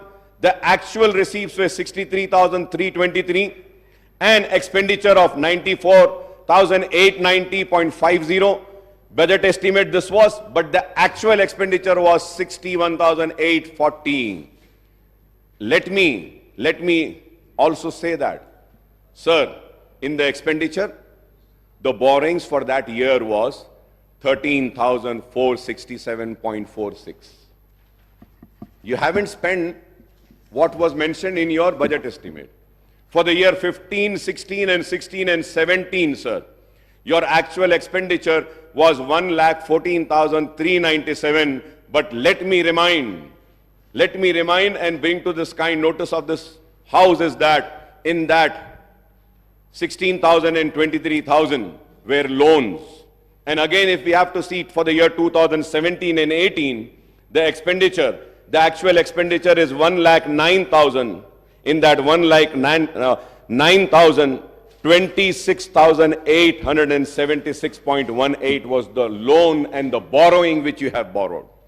For the year 18 and 19, the actual expenditure, 18 and 19, the actual expenditure was 1,16,804. But let me remind and say that 23,470 was the borrowing in this expenditure, sir, in the actual expenditure. For the year 19 and 20, again, the actual expenditure was 1,23,809.09. But in this expenditure, the actual expenditure, the loan and the borrowing was 24,081.87. For the year 2021, again, the actual expenditure was 135,731. The borrowings were 33,191. Sir, again, if we have to see, sir, again, sorry, sir, it is not 33. The borrowings was 45,638.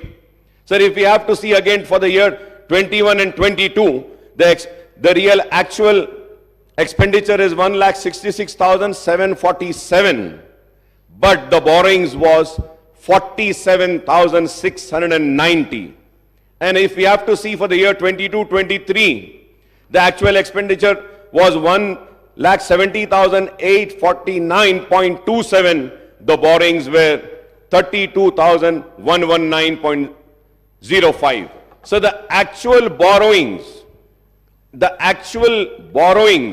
from the year, financial year 2014 and 15, as per the CAG report, says 2,77,987, sir.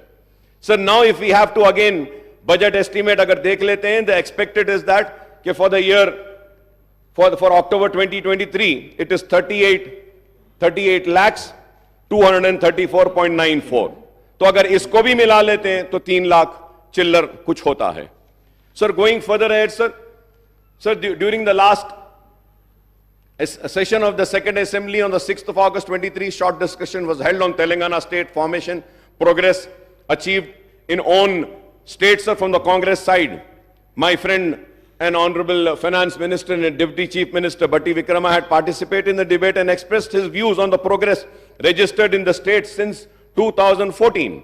Everyone knows that under what circumstances the state came into being, and there were apprehensions about its financial viability as it solely depends on economic activities and revenues generated in Hyderabad metropolitan region. And also let us not forget that we had COVID for 2 years continuous. The world was held.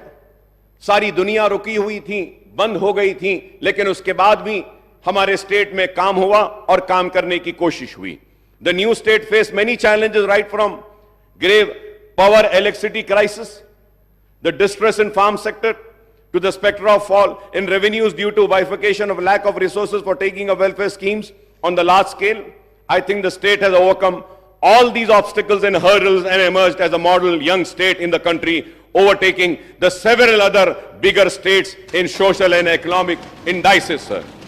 Sir, incidentally, the new Finance Minister Saab has released 2 booklets on Telangana economy and Telangana state at a glance on 13th of December, which I have, sir. This book, sir. So this booklet gives the data on the progress achieved by the state since 2002 to 14. Sir, I don't know. अगर ये book गलत थी और white paper सही था, तो या तो इसको रिलीज नहीं करना था या उसको रिलीज नहीं करना था, रोक लेना था. दोनों को रिलीज कर दिए, sir. According to the provisional estimates of Telangana gross state domestic product GSDP at the current prices in 22-23 is rupees 13,13,391 crores with a growth rate of 16.3%, which is higher than the India's growth rate of 16.1%. So per capita income PCI of Telangana at current prices at 22-23 is rupees 3,12,398, which is rupees 1,40,122, higher than the national per capita income of rupees 1,72,276. So Telangana ranked third. Telangana ranked third among the state and union territories according to the Ministry of Statistics and Program Implementation in per capita income in the country, sir. The sectoral analysis shown that the agriculture and allied sector achieved a growth of 15.8%, the industrial sector clocked a growth of 10%, and service sector witnessed a remarkable growth of 20.6% in 22-23, which is again higher than overall India's growth at 17.3%. Sir, the GSDP, Honorable Speaker, sir, the GSDP of Telangana has grown from 5,05,849 crores in 2014 and 15 to rupees 13,13,391 crores in the year 22-23, sir, recording a compound annual growth rate of 12.7%, sir. Similarly, the per capita income of the state has risen from rupees 1,24,104 in 2014 and 15 to rupees 3,12,398 in the year 22-23, registering a CGR of 12.2%. Sir, it again, sir, अब सब बोलेंगे अकबर साहब खड़े रह के वो TRS की तायद कर, मैं तायद नहीं कर रहा हूं साहब, ये बुक पढ़ रहा हूं, मैं बुक पढ़ रहा हूं sir. Third, thanks to this economic growth, the state merchandise exports have risen from rupees 35,444 crores in 2014 and 15 to rupees 91,967 crores in the year 22-23, sir. The services of information technology and IT enabled services exports have increased from 75,070 crores in 2014 and 15 to rupees 2,41,275 crores in the year 22-23, sir. So the overall export of state have jumped threefold from 1,10,515 crores in 2014 and 15 to rupees 3,33,042 crores in 22-23, sir. So the state social economic growth would not have been possible without substantial investments by way of capital expenditure of the state government in primary agriculture, secondary industry and territory services sector in the last 1 decade, sir. Sir, when I spoke on the governor's address earlier, sir, I had referred to Reserve Bank of India's report on state finances, a study of budget of 23-24, revenue dynamics and fiscal capacity of Indian states. The RBI report also speaks positively about the economic and revenue indices of Telangana state in comparison to other states in the country, sir. Telangana state initiated reforms, measures to augment the tax and non-tax revenues to meet the ever-rising expenditure of state government on development and non-development activities, including salaries and pensions of government employees, subsidies on power, RTC and other sectors, and the interest on the state debt. According to RBI report 23-24, page number 181, appendix 1, Telangana state own tax revenue SOTR accounts to 85.92% of the state's total revenue in the current financial year. 85.92, sir. Sir, as per the CAG report, the total actual receipts of Telangana government have increased from rupees 63,323.29 crores in the year 2014 and 15 to rupees 1,92,097.68 crores in 22-23. That is a net increase of 1,28,774.39 crores, a growth rate of 203.36%, sir, in 8 financial years, sir. So the actual expenditure of the state government rose from 61,860.48 crores in 2014 and 15 to rupees 1,70,849.27 crores in the year 22-23, sir. This is a net increase of 1,09,008.79 crores, a growth rate of 176.27% in 8 financial years, sir. So the actual borrowings of state have increased from rupees 13,467.46 crores in the year 2014 and 15 to rupees 32,119.05 crores in 22-23, and this figure excludes the guarantees given by the state government on the borrowing of the state-run corporation and cooperative bodies, sir.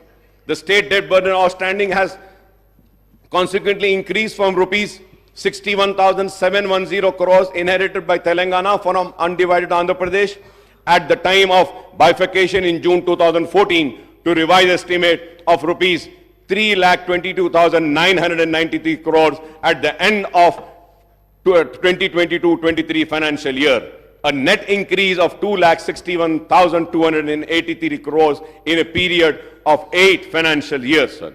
We hope and trust that the Congress government would take effective steps to implement all its guarantees, declaration and other promises in the short duration before the announcement of schedule of enforcement of model code of conduct for the Lok Sabha elections, sir.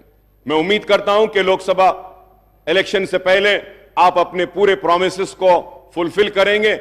आपने कहा कि 2 promises करें, लेकिन सिर्फ एक promise में A B C था, उसमें से एक करें, और दूसरी प्रॉमिस में ए एंड बी था, उसमें से एक करें, अभी बी बाकी है। मैं उम्मीद करता हूं कि आप वो सारे प्रॉमिसेस को फुलफिल करेंगे, और वो प्रॉमिसेस को फुलफिल करने के लिए जो भी ताउन, जो भी सपोर्ट हमको देना है, हम जरूर आपको देंगे, क्योंकि हम चाहते हैं कि अवाम से किए गए वादे पूरे हों।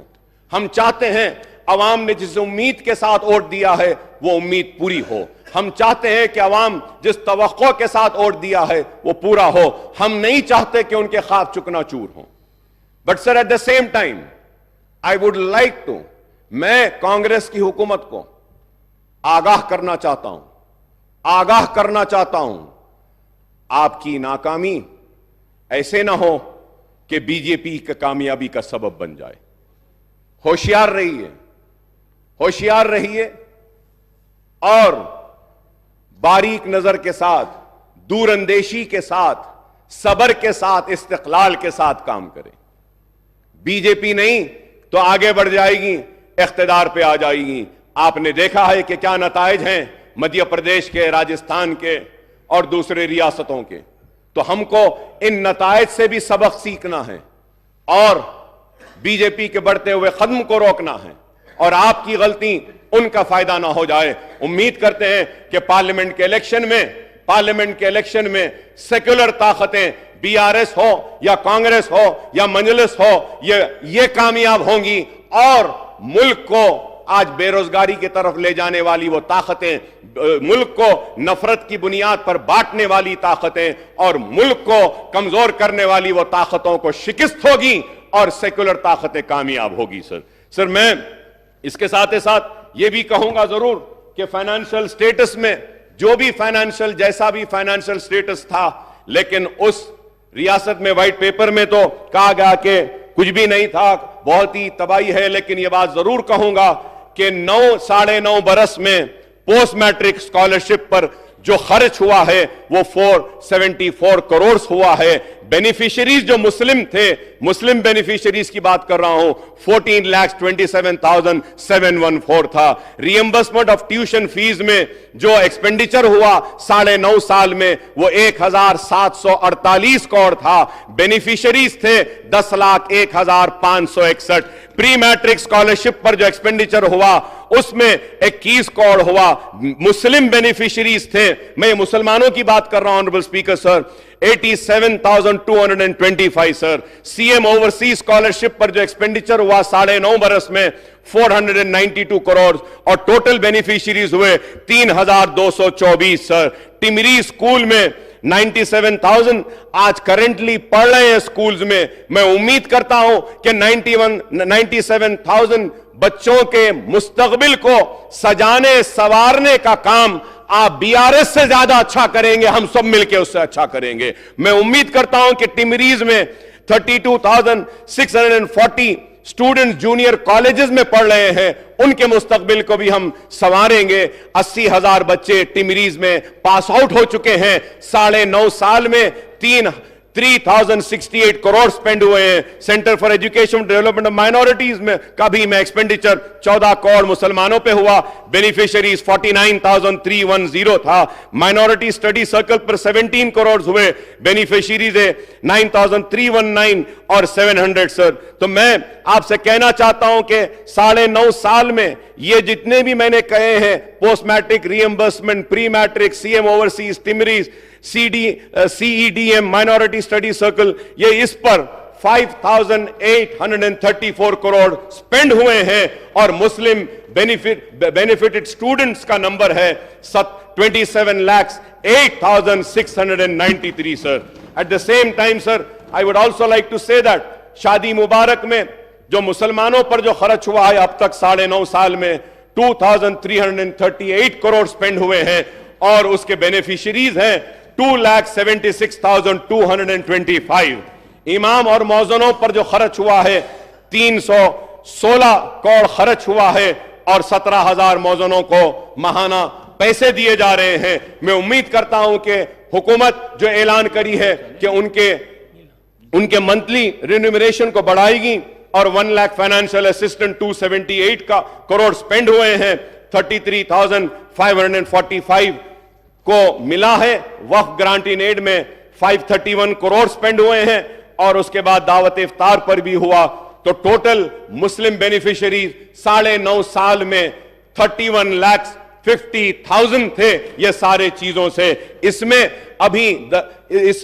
इसमें किसान 40,000 किसान हैं, रैतु बंधु नहीं है, रैतु बीमा नहीं है, पेंशन नहीं है, ये सब अगर हम ले लेते हैं तो सालाना रियासत तेलंगाना में मुसलमानों पर करीब 6,000 करोड़ रुपया खर्च हो रहा है। मैं उम्मीद करता हूं कि ये कांग्रेस की हुकूमत भी रेवंत रेड्डी साहब की क़यादत में और ये सारे मिनिस्टर्स जो हैं बैठे हुए कैबिनेट के, इनकी रहनुमाई में 6,000 से बढ़ाकर 10,000 करोड़ रुपया मुसलमानों पे खर्च होगा। मुसलमान पसमानदा है, मुसलमान कमजोर है, मुसलमान पिछड़ा हुआ है। अगर मैं यहां खड़े होकर मुसलमान की बात कर रहा हूं तो इसलिए कर रहा हूं कि हम चाहते हैं कि मुसलमान जो पीछे हैं उसको आगे लाएं, मुसलमान जो पिछड़ा हुआ है उसके पिछड़ेपन को दूर करें। हम चाहते हैं कि पुराने शहर में तरक्की आए, SRDP हो, SNDP हो, जो भी मंजूरियां हैं, बराए मेहरबानी चीफ मिनिस्टर साहब से दरखास्त करूंगा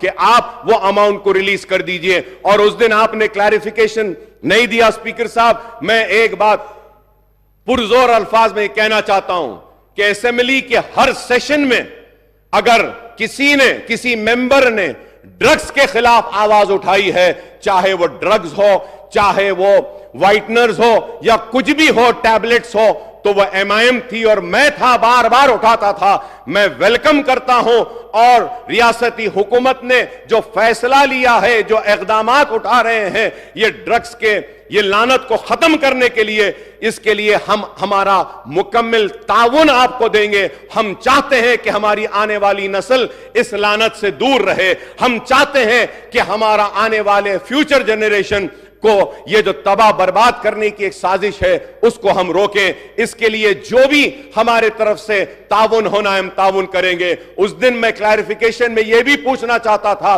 कि धरनी पोर्टल का क्या होगा। मैं उम्मीद करता हूं कि आपने जो वादा किया धरनी के ताल्लुक से उसको अमलावारी जल्द अज जल्द करेंगे। मैं ये भी कहना चाहूंगा कि राशन कार्ड बहुत से लोगों के पास नहीं है, उनके नामों का इंक्लूजन नहीं हो रहा है, तो आप मौका दीजिए ताकि उनके नामों का इंक्लूजन हो सके। और मजलिस इत्तेहादुल मुस्लिमीन की नुमाइंदगी पर हमने मंजूर करवाया था कि पेंशन की एज को कम करवाया था, वो भी पेंडिंग है एप्लीकेशन, बिलखुसूस वो सिंगल मदर और जो है उनके पेंडिंग है। मैं उम्मीद करूंगा कि आप इस पे भी देखेंगे। मोहतरम स्पीकर साहब, मैं आखिर में यह कहते हुए रुखसत होता हूं और यह कहना चाहता हूं कि बार बार हम चीखते रहे, चिल्लाते रहे, मुतालबा करते रहे, औकाफ की जायदादों का तहफ्फुज कीजिए, औकाफ की जायदादों का तहफ्फुज कीजिए। आज पूरी जायदादें तबाह हो रही हैं, आज भी तबाह हो रही हैं। अगर मुसलमानों की औकाफी जायदादों को अगर बचा लिया जाए और जिस पर्पस के लिए वक्फ किया गया है, अगर वो पर्पस सर्व हो जाए तो मुसलमानों के किसी की मदद की जरूरत नहीं है, किसी की पैसे की जरूरत नहीं है। वो वक्फ बोर्ड के पैसों से ही हम मुसलमानों की तालीम का काम कर सकते हैं, बेरोजगारी को दूर कर सकते हैं, हम बेवाओं की मदद कर सकते हैं, यतीमों की मदद कर सकते हैं। तो मैं आपसे कहूंगा कि वक्फ बोर्ड पर तवज्जो दीजिए। हमारे मुतालिबे पर CBCID की इंक्वायरी का ऐलान किया गया था, तो CBCID की इंक्वायरी को टेबल करिए। और मैं फिर से स्पीकर साहब ये कहूंगा, बड़े दर्द के साथ, बड़ी तड़प के साथ कहूंगा कि आलेर में मुसलमान बच्चों का एनकाउंटर कर दिया गया था, आज तक भी वो रिपोर्ट टेबल नहीं हुई, आज तक भी वो रिपोर्ट नहीं आई। मैं उम्मीद करूंगा कि आप वो रिपोर्ट को टेबल करेंगे आलेर की और इंसाफ दिलाएंगे उनके अफराद खानदान को और वह कातिलों को सजा देंगे, उनको जेल में भेजाएंगे। मैं उम्मीद करता हूं कि पुराने शहर को भी आप डेवलप करेंगे, नए शहर की तरह, LB नगर की तरह, हाईटेक सिटी की तरह, सिकंदराबाद की तरह। और एक बात कहता हुआ रुखसत हो जाऊंगा कि सिटी का मसला है, ट्रैफिक जैम्स है, पोल्यूशन का मसला है, साउंड पोल्यूशन भी है और उसके बाद व्हीकुलर पोल्यूशन भी है। इस पर भी एक मीटिंग बुलाइए। सिवरेज का है, इस पर भी बुलाइए। मूसीक प्रोजेक्ट को आप ले रहे हैं, मेट्रो ट्रेन के ताल्लुक से भी कहूंगा कि मैं आपको कहूंगा कि आप आइए पुराने शहर को, मीटिंग करिए। आप और हम जाते हैं, मेट्रो का फाउंडेशन रखते हैं और दूसरे कामों का आगाज करते हैं। मैंने इतनी देर अपनी बातों को रखा और यही सोच कर रखा कि मेरे लिए मेरी रियासत अजीज है, मेरे सियासी मकासद से ज्यादा। तो मैं फिर से कहूंगा कि रियासत को नेक नाम दीजिए, रियासत को बदनाम ना कीजिए। रियासत आज तरक्की कर रही है, इस तरक्की को चलिए आप और हम मिलकर और आगे ले जाते हैं और रियासत तेलंगाना को हिंदुस्तान का नंबर 1 स्टेट बनाएंगे। इर्रेगुलरिटीज हुए हैं, अगर कोई काम गलत हुआ है तो इंक्वायरी जरूर करिए, कमीशन जरूर बिठाइए, चाहे वो सिटिंग जज हो या कोई हो।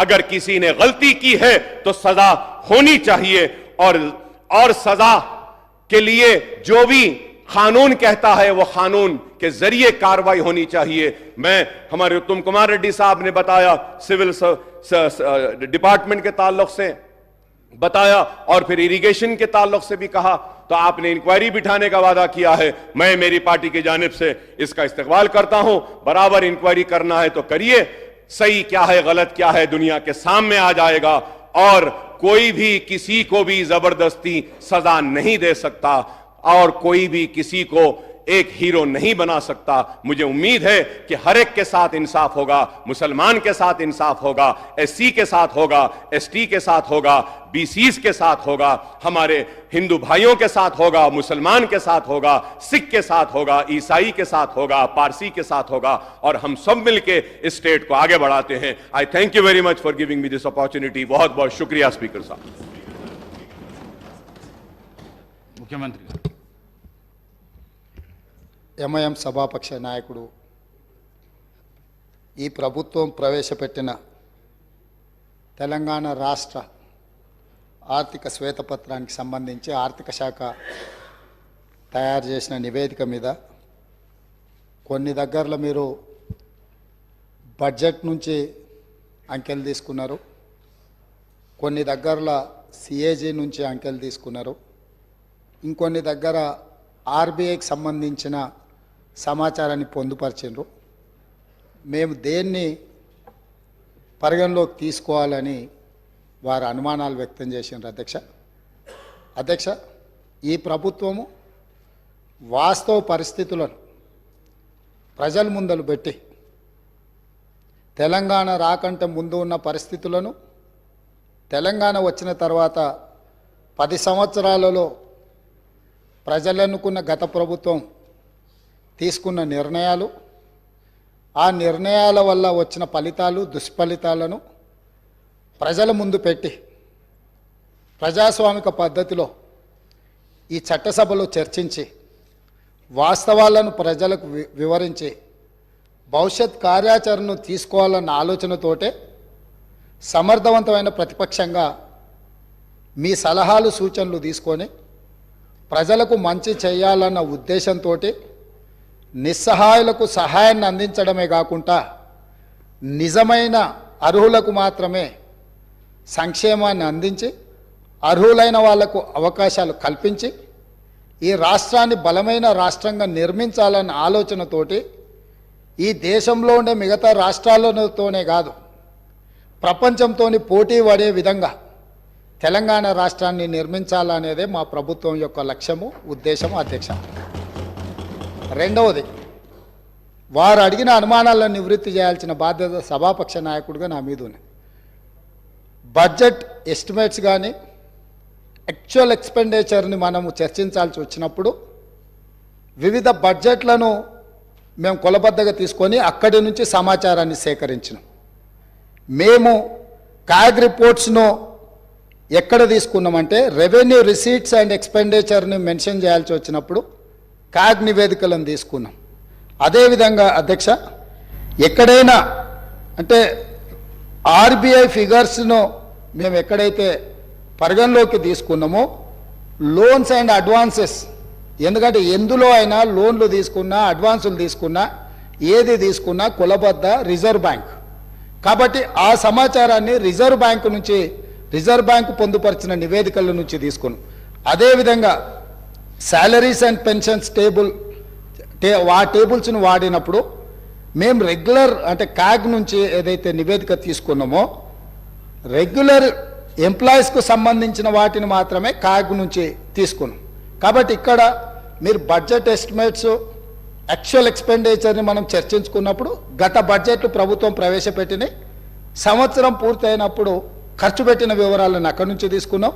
వీటి మీద నివేదికలు అవి సరైన విధంగా ఖర్చు అయినాయా, ప్రభుత్వం సరైన ఉద్దేశంతోనే ఖర్చు పెట్టిందా, లేకపోతే ప్రభుత్వం అంచనాలు ప్రభుత్వం పెట్టిన ఖర్చు సహేతుకంగా ఉందా లేదా, ఒకవేళ లోపభూయిష్టంగా ఉంటే ప్రభుత్వం తప్పిదాలు ఏంటి అనేది కాగ్ నివేదిక ఇస్తుంది.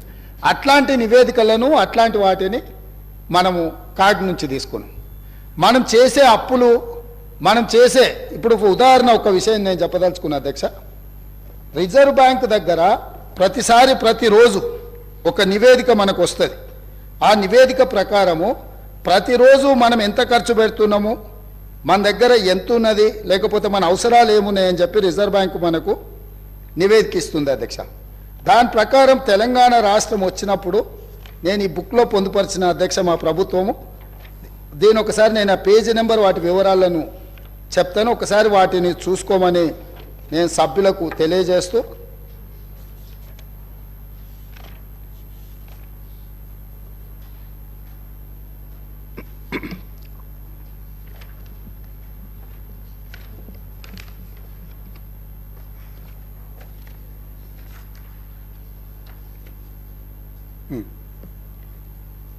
ప్రభుత్వం యొక్క ఆదాయము అవసరాలకు సంబంధించి రిజర్వ్ బ్యాంకు ప్రతిరోజు ప్రభుత్వానికి సమాచారం ఇస్తుంది, finance secretary through finance minister and state government.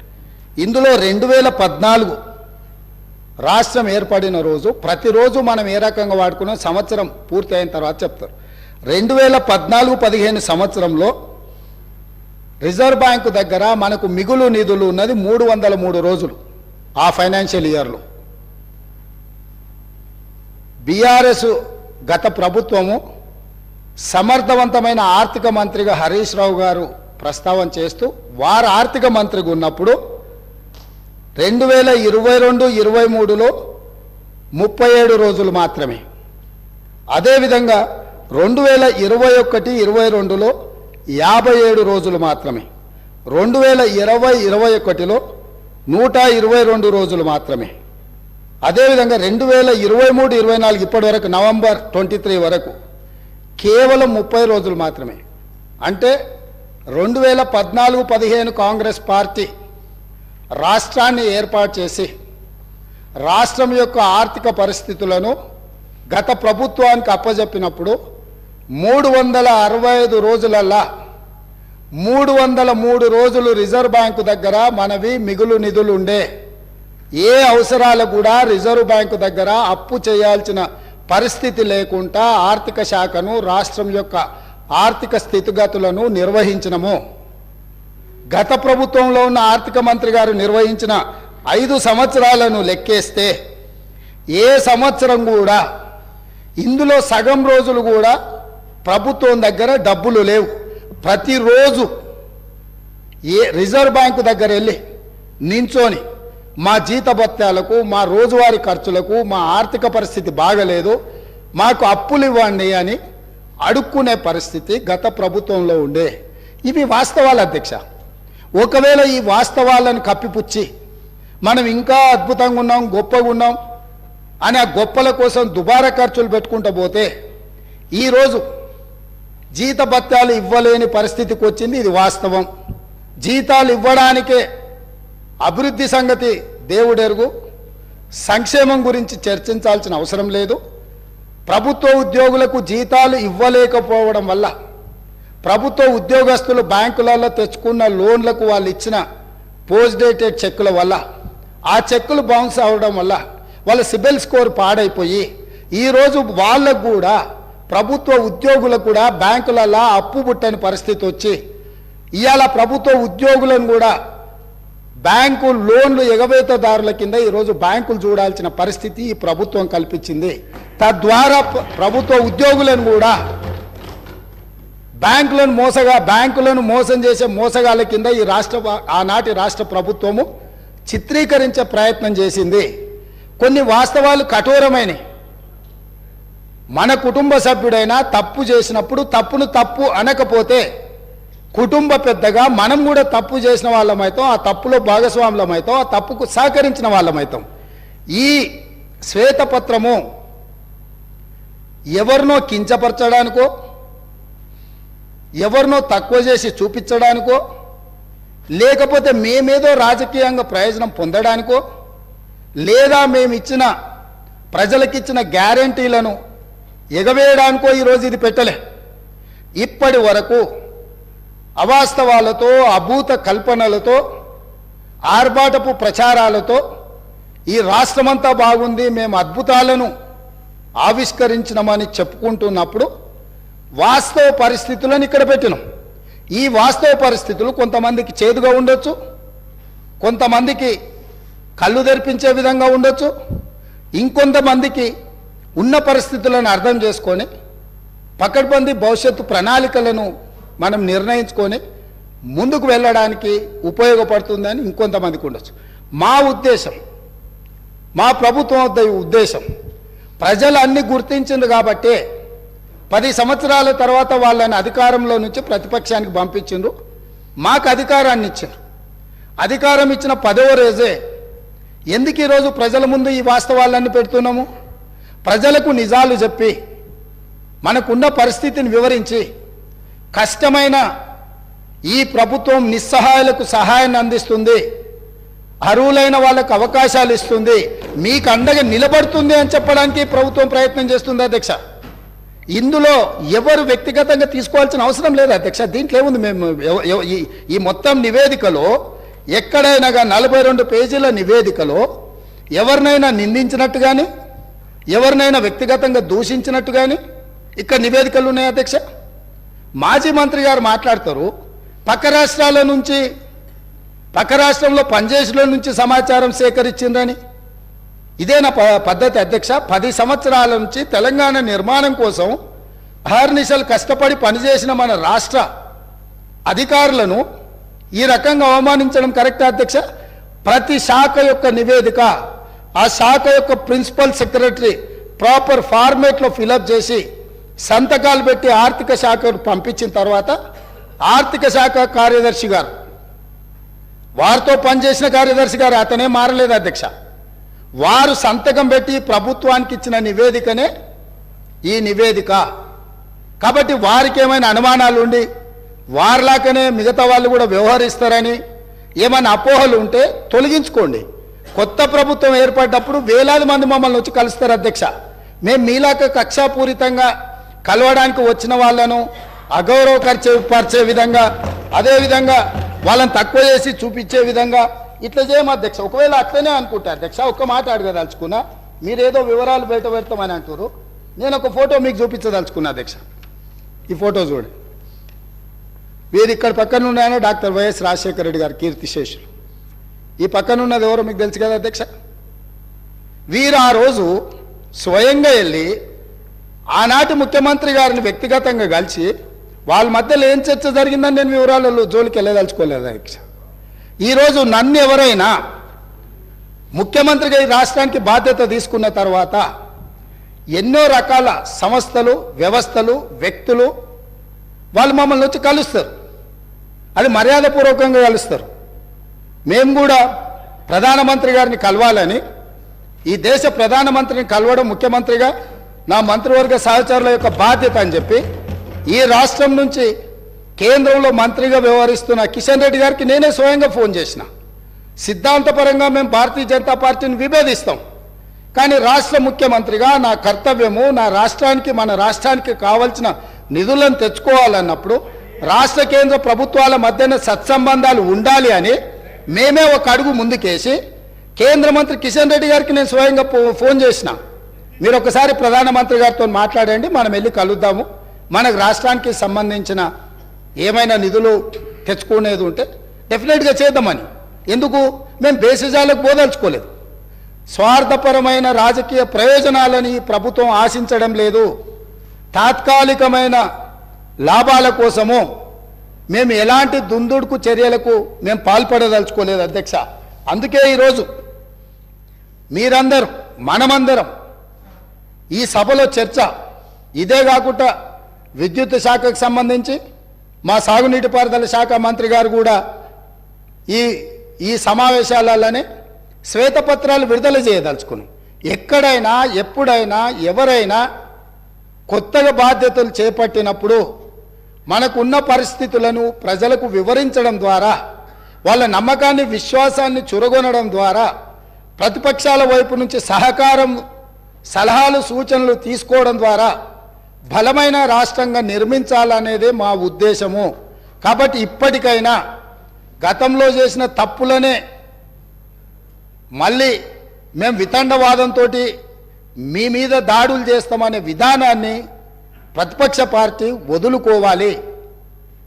వాళ్ళకి ఏమైనా బాధ ఉండొచ్చు, ఇక్కడి నుంచి అక్కడికి వెళ్ళినప్పుడు సహజంగా ఉంటుంది, దుఃఖం కూడా ఉంటుంది. కొంతమందికి జీవితంలో నెరవేరని కోరికలు ఉంటాయి.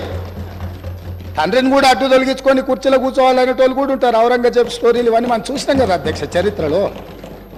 సో వీటన్నిటిని దృష్టిలో పెట్టుకొని వాళ్ళ కుటుంబంలో ఉండే తగాదాలను తీసుకొచ్చి సభలో ప్రస్తావించడం ద్వారా సభ యొక్క ఔన్నత్యాన్ని గౌరవాన్ని తగ్గించే విధంగా వ్యవహరించొద్దు. ఈ ప్రభుత్వం జిమ్మెదారితో ఇక్కడ ఉన్నది. ఈ ప్రభుత్వం జిమ్మెదారితో ఇచ్చిన మాటను నిలబెట్టుకుంటుంది.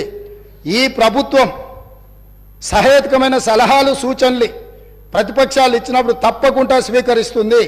మిత్రుడు అక్బరుద్దీన్ ఓవైసీ గారు ఏవైతే అంశాలను లేవనెత్తిండో చాలా విషయాలు వాళ్ళు లేవనెత్తిండ్రు, మా అధికారులు నోట్ చేసుకున్నారు. తప్పకుండా ఆ అంశాలను అన్నిటిని కూడా మేము పరిగణలోకి తీసుకుంటాం, పరిష్కరిస్తాం. మేము ఓపెన్గా మేము సెక్రటేరియట్లోనే ప్రజలకు తెరిచినాం. ఈ రాష్ట్రాన్ని ప్రజలు ఈ రాష్ట్రంలో ప్రభుత్వాన్ని ఎన్నుకున్నది సచివాలయం నుంచి ప్రజలకు సుపరిపాలన అందించడానికి. అందుకే అక్కడ మంత్రులను కూర్చోబెట్టినాం. మంత్రులను వచ్చి ప్రజలు కలిసేటట్టు, ప్రజా సంఘాలు వాళ్ళ నివేదికలు ఇచ్చేటట్టు, వాళ్ళ పెండింగ్ సమస్యల్ని చర్చించడానికి ప్రగతి భవన్నే కాదు ఇవాళ ప్రజాభవన్గా మార్చినాం. సచివాలయాన్ని ప్రజలకు అందుబాటులోకి తీసుకొచ్చినాం. మేము బాధ్యత తీసుకుని వెంబడే హైదరాబాద్ మీద రివ్యూ చేయాలనుకున్నప్పుడు हम लोग जिम्मेदारी से यहाँ हैदराबाद क्षेत्र से जो पार्लियामेंट में 7 एमएलए से हम लोग बुलाए सचिवालय पे. हमारा पॉलिटिकल डिफरेंसेस में भी देर, मगर जब हम तरक्की करना है, आगे हैदराबाद शहर को हिंदुस्तान में सबसे बड़ा अच्छा शहर बनाने के लिए हमारे दोस्तों से हम गुजारिश किए, भाई आप साथ आ जाओ, जो चाहिए जो पेंडिंग है, जो हैदराबाद तरक्की के लिए हम जिम्मेदारी से जो करना है हम जिम्मेदारी उठाएंगे, आपके साथ लेंगे. हम सरकार चलाने के लिए आज जिम्मेदारी से यहां से मैं हमारे एमआईएम पार्टी को चुनाव में जो है आपका मर्जी आपकी है, हमारा मर्जी हमारी है. जो पार्टी हमारा चुनाव लड़ना है हमारे तरीका से लड़ेंगे. मगर जो हैदराबाद शहर ये देश का निशान है, वो हैदराबाद शहर का नाम पूरा दुनिया में रोशनी करने के लिए हम लोग कोशिश करेंगे. वहां पर आपके मदद जरूर लेंगे, कोई शक नहीं है. ड्रग्स के बारे में आप सामने आके 2 कदम आके हमारे मदद दी, हम धन्यवाद कर रहे हैं, क्योंकि ड्रग्स को इराडिकेट करना है हमारा जिम्मेदारी है. हमारे बच्चे है, हमारे परिवार है. जो पंजाब को देखने के बाद भी हम नहीं सुधरे तो दुनिया कोई भी अपने को माफ नहीं करने वाले. इसीलिए यहां से मैं जिम्मेदारी से यकीन से मैं वादा कर रहा हूं, ये सरकार को अच्छा चलाने के लिए ये पूरा तेलंगाना में जितना जनता है उनके भला के लिए, उनके वेलफेयर एंड डेवलपमेंट के लिए, खासकर माइनॉरिटी, वो मे बी क्रिश्चियन माइनॉरिटी, मुस्लिम माइनॉरिटी, सिख माइनॉरिटी और any other minority. Minority majority में कोई अंतर नहीं है. माइनॉरिटी के जो फंडामेंटल राइट्स हम बचाए, हम सेक्युलर फैब्रिक है. ये सेक्युलर फैब्रिक बचाने के लिए ये देश में कुर्बानी की है महात्मा गांधी जी ने, इस देश में कुर्बानी की है शहीद हुए इंदिरा गांधी जी ने, इस देश में शहीद हुए राजीव गांधी जी ने, इस देश में सोनिया गांधी जी और राहुल गांधी जी ने पदवी त्याग किए. कभी प्रधानमंत्री राष्ट्रपति मौका मिले तो भी दूसरों को जो जिम्मेदारी लोगों को वो कुर्सी पे बिठाए. इसीलिए यकीन से मल्लिकार्जुन खड़गे जी के नेतृत्व में दलित, आदिवासी, गिरिजन, ओबीसी, माइनॉरिटी महिलाओं के भला के लिए कांग्रेस पार्टी आगे सरकार चलाएंगे. आप लोग कभी भी 24 घंटा कभी भी आपको कुछ सरकार को सुझाव देना है तो हम लोग वेलकम कर रहे हैं. धन्यवाद अध्यक्ष.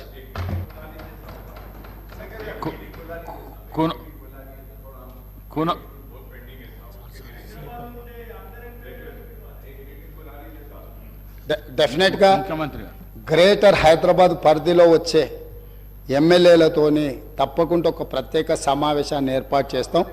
ఇప్పుడే ఎస్ డెఫినెట్గా అన్ని పార్టీలు ఇట్లేం లేదు. అంటే కొన్ని విషయాలలో అఖిల పక్షాలను పిలుస్తాం, దానికి సంబంధించి అఖిలపక్ష సమావేశంలో వాళ్ళందరి సూచనలు తీసుకుంటాం.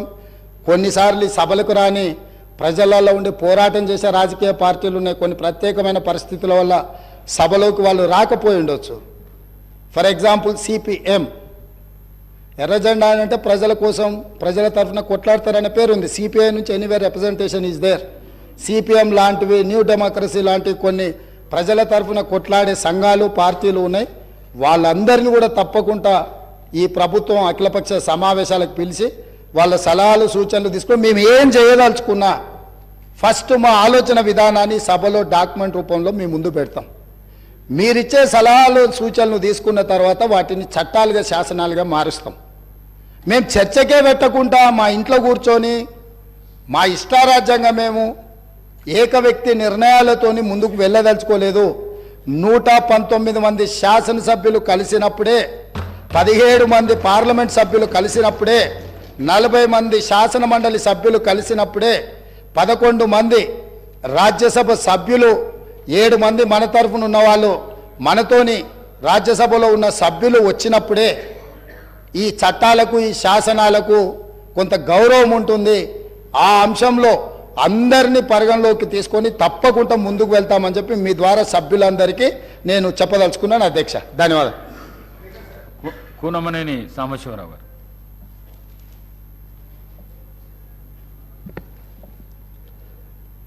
అధ్యక్ష ధన్యవాదాలు. రాష్ట్రంలో అంటే ఉమ్మడి రాష్ట్రం 1956 నుంచి 2014 వరకు దాదాపు 57 సంవత్సరాలు మొత్తం ఉమ్మడి రాష్ట్రంలో అప్పు, తర్వాత విడిపోయిన తర్వాత 72,658 కోట్లు.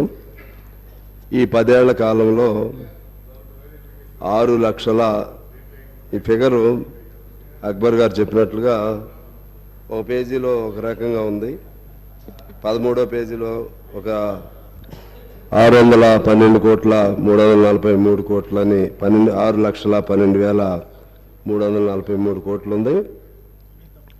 చివరి పేజీలో 6,71,757 కోట్లుగా ఉంది. సరే, ఏదేమైనా ఆ అప్పు 72,658 కోట్ల నుంచి ఈ 10 ఏళ్ల కాలంలో దాదాపు 6 లక్షల కోట్లకు పెరిగింది. ఈ అంశానికి సంబంధించి వైట్ పేపర్ రిలీజ్ చేయడానికి సంబంధించి అక్బర్ గారు ఇంకొంతమంది సరే వారి వారి అభిప్రాయాలు చెప్పారు. నా అభిప్రాయం ఏంటంటే, ముందుగా చాలా ఎనామలీస్ జరిగాయి. లెక్కలకు సంబంధించి ఒక్కో పేజీలో అది ఆర్బీఐయా లేకపోతే సిఏజీనా లేకుంటే ఇతర ఏజెన్సీ నుంచా, దేని నుంచి తీసుకున్నా సరే సెల్ఫ్ కాంట్రడిక్టరీగా కొన్ని లెక్కలు తేడాలు ఉన్నాయి. భవిష్యత్తులో ఇటువంటి ఇంపార్టెంట్ వైట్ పేపర్ని ఈ ఆగస్టు సభ ముందు పెట్టేటప్పుడు మరిన్ని జాగ్రత్తలు తీసుకోవాల్సిన అవసరం ఉంది. అధికారులు కూడా సరే మనం ఎంత దాన్ని సెల్ఫ్ సపోర్టివ్గా చెప్పుకున్నప్పటికి కూడా ఇటువంటి తప్పులు చేయటం వల్ల దాని ఇంపార్టెన్స్, ఈ శ్వేతపత్రం ప్రవేశపెట్టిన దాని వెనుకున్నటువంటి గొప్ప ప్రాముఖ్యతను కోల్పోయే ప్రమాదం ఉంటుంది. అందువల్ల దయచేసి భవిష్యత్తులో ఆ జాగ్రత్తలు తీసుకోవాలని కోరుతా ఉన్నాను. రెండో అభిప్రాయం ఏంటంటే, ఇక్కడ ఈ శ్వేతపత్రం ప్రవేశపెట్టడం వలన మన రాష్ట్ర గౌరవం దెబ్బతింటుందని, రాష్ట్రంలో ఉన్నటువంటి లోపాలు లేకపోతే ఆర్థిక బలహీనతలు బయటకు వస్తాయని, తద్వారా దేశంలో ఇతర రాష్ట్రాల ముందు పలచన అవుతామని, లేకుంటే రిజర్వ్ బ్యాంక్ దగ్గర నుంచో లేకపోతే ఇంకా ఇతర వచ్చే రుణాలు తగ్గిపోతాయని, లేకపోతే మన పెద్ద పెద్ద ఇండస్ట్రియలిస్ట్స్ వాడు రాలేరేమోనని ఇటువంటి అనేక అభిప్రాయాలనండి, అపోహలనండి వ్యక్తం చేశారు. నాకు తెలిసి అది ఎవరైనా సరే శ్వేతపత్రం అనేది ఈ ప్రభుత్వమే కాదు, అనేక సాంప్రదాయాలు ఉన్నాయి.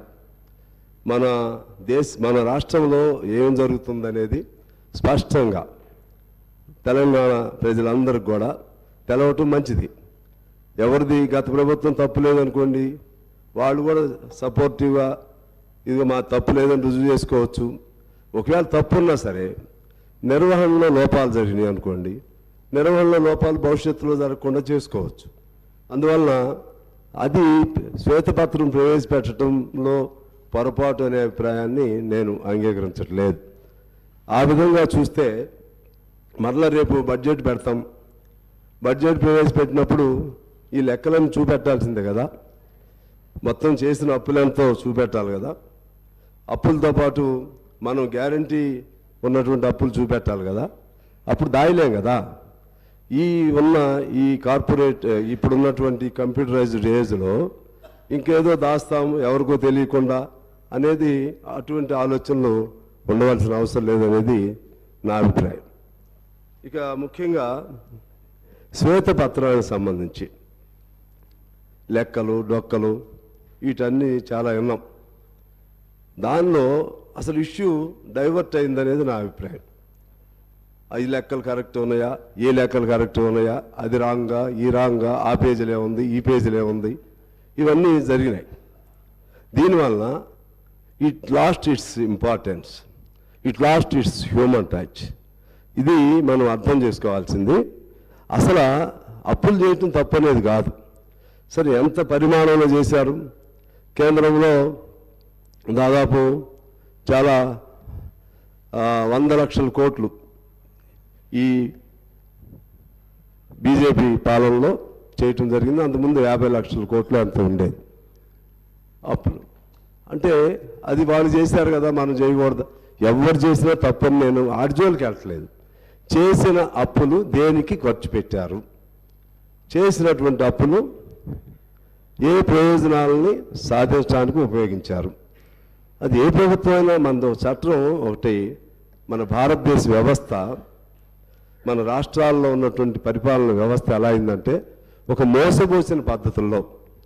ఇప్పుడు బీఆర్ఎస్ చేసిందే కాదు, రేపు కాంగ్రెస్ కూడా అదే పద్ధతిలో ఇదే అప్పులు చేస్తుంది, మళ్ళీ ఈ పద్ధతిలోనే ఖర్చు చేస్తుంది. కాకపోతే మేము ట్రాన్స్పరెంట్గా ఉండామని వాళ్ళు చెప్పుకోవచ్చాము, వాళ్ళు తప్పులు చేశారని చెప్పవచ్చు. కానీ నా పాయింట్ ఆఫ్ వ్యూ ఏంటంటే ఈ system it self is a wrong. So always any budget, any expenditure must be human-centric. Human touch must be involved in any expenditure. ఇవాళ మనం తీసుకుంటే చాలా ఖర్చు పెట్టాం, చాలా ప్రాజెక్టులు కట్టాం. కానీ ఈ రాష్ట్రంలో దేశ లెక్కలు వేరే ఉన్నాయి. దానిలో భాగంగా తీస్తే మన హ్యూమన్ ఇండెక్స్ ఎక్కడున్నాం అంటే ఆకలి సూచికలో ఎక్కడున్నాం. దేశంగా చూస్తే 101వ స్థానంలో ఉన్నాం. Part of our country we to maybe stood at that level. ఉద్యోగాలు చూస్తే ఎన్ని ఉన్నాయి, తిండి లేని వాళ్ళు ఎంతమంది ఉన్నారు, పౌష్టికాహారం లేని వాళ్ళు ఎంతమంది ఉన్నారు, అదేవిధంగా చాలని జీతాలతో బతుకుతున్న వాళ్ళు ఎంతమంది ఉన్నారు. ఇవన్నీ చూడాలి కదా సార్. ఇవేమీ లేకుండా ఆ ఇరిగేషన్ ప్రాజెక్ట్ కట్టాం, లేకపోతే చార్మినార్ నిర్మించాం, తాజ్మహల్ నిర్మించాం, ఇంకేదో కట్టాం. తాజ్మహల్ నిర్మిస్తే తాజ్మహల్ కోసం రాళ్ళెత్తిన కూలీలు ఎవరని శ్రీశ్రీ అడిగాడు. అంటే అసలు కింద జనం మనం ఏది చేసినా అది జనాలకు అందుతుందా లేదా, జనాల బతుకుల్లో బాగు జరిగిందా లేదా, ఆకలి బాధలతో అర్ధాకలితో కూలినాలి చేస్తున్నటువంటి వాళ్ళు సంపద సృష్టిస్తుంటే ఆ సంపదను అప్పుల పేరుతో మనం వాడుకుంటున్నాం. ఆ అప్పులు తిరిగి వెళ్తున్నాయా కిందకి? ఒకసారి మనం ఏ ప్రభుత్వం అయినా సరే, నేను ఆ ప్రభుత్వం ఈ ప్రభుత్వాన్ని కాదు, మనం చూసే ఆలోచన విధానం మారాలనేది నా అభిప్రాయం. ఆ విధంగా ఆలోచన చేయకపోతే ఇంకా నువ్వు ఎన్నేళ్ళు ఇటువంటి అప్పులు చేస్తున్నా సరే పైకి సూపర్ఫిషియల్గా అభివృద్ధి కనపడతా ఉంటుంది. కానీ కిందికి వెళితే మరలా ఎక్కడ వేసిన గోవేలు అక్కడే ఉంటుంది. మనం ఒకసారి చూసుకుంటే ఆకలి చూసి చూడండి అదేవిధంగా మానవ జీవన విధానం చూడండి, లేకపోతే జీవన పరిణామాలు చూడండి, ఎక్కడ చూడండి మన పరిస్థితులు ఇలాగే ఉంటున్నాయి. ఇవాళ మీరు చూసుకుంటే రాష్ట్రంలో ఎంతమంది అంటే అవుట్సోర్సింగ్ అలాగే కాంట్రాక్ట్ కార్మికులకు సంబంధించి అప్పుడు కేసీఆర్ గారు ఓ మాట చెప్పారు. మరి అది మేనిఫెస్టోలు పెట్టారు లేదా మళ్ళీ దాని జోలికి వెళ్ళను, మళ్ళీ అది కాంట్రవర్సీ అయింది. నేను దాని జోలికి వెళ్ళను కానీ ఈ repeatedly said that when we achieve our Telangana, there won't be any outsourcing system and there won't be any contracts worker system. So he repeatedly, as per my knowledge is concerned. కానీ ఇవాళ ఆ outsourcing అదేవిధంగా contract worker system వలన శ్రమను దోపిడీ చేస్తున్నారు. It is situated not only in Telangana, it is present elsewhere in India. The system it self became a wrong. దాన్ని ఎట్లా ఎంతకాలం శ్రమ వాళ్ళది, సంపద ఇంకొకటిది, కష్టం ఒకటిది, ఫలితం ఒకటిది.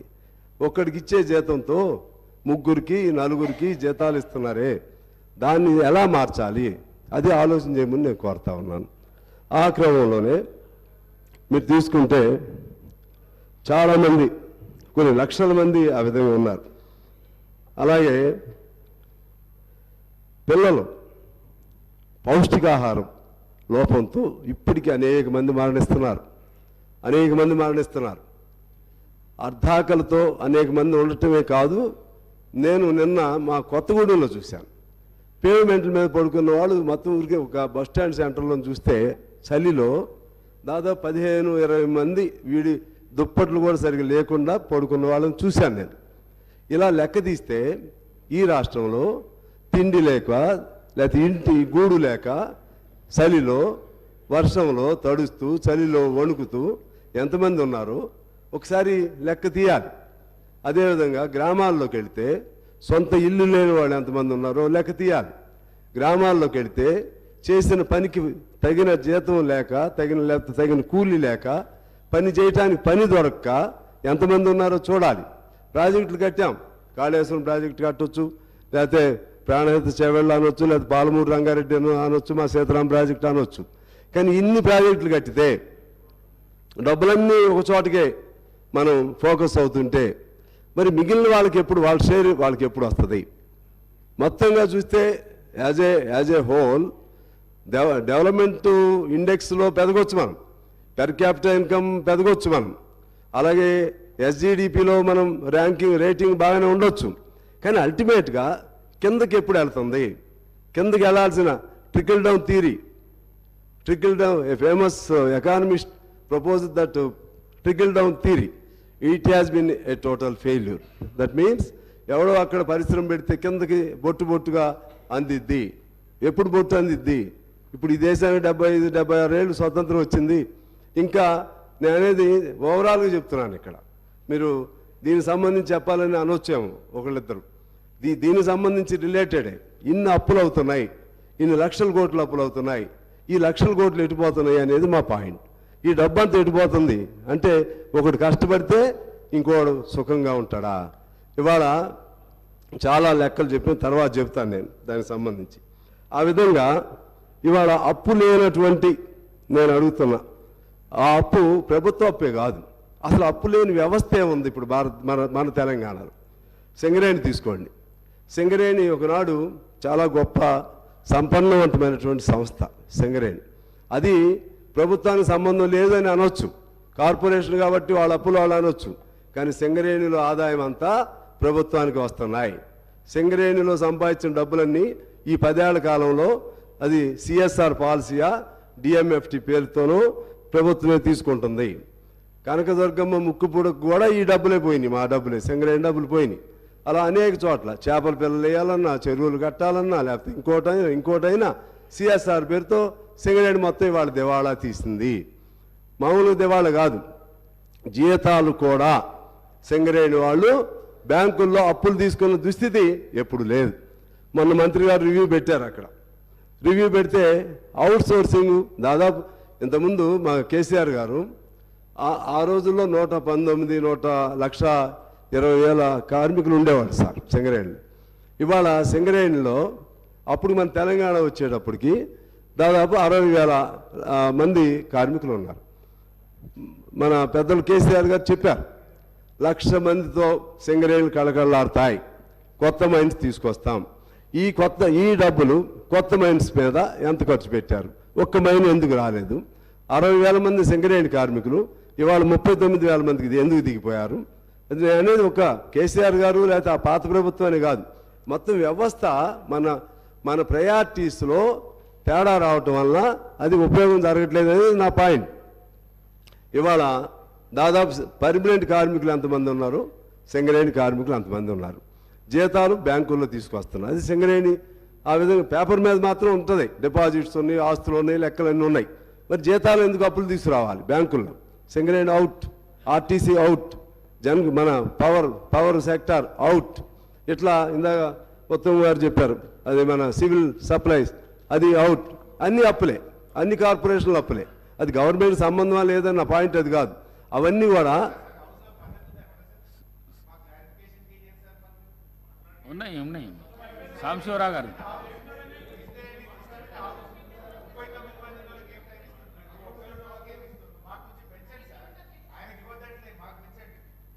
నేను మాట్లాడితే మీకు మంచిదే హరీష్ రావు గారు, మాలాంటి వాళ్ళు మాట్లాడిస్తే మీకు మంచిదే సార్. ఎవరు సాంశివరావు గారు ఓకే, మీరు విడిగా మాట్లాడుకోండి సార్. నేను మాట్లాడేటప్పుడు ప్రతిసారి మీకు మీరు హరీష్ రావు గారు, సాంశివరావు గారు ముగించండి దయచేసి ప్లీజ్. నేను మాట్లాడేటప్పుడు మీకు అభ్యంతరం ఎందుకు? నేనేమన్నాను మిమ్మల్ని? నేను I am in the interest of the state, I am in the interest of just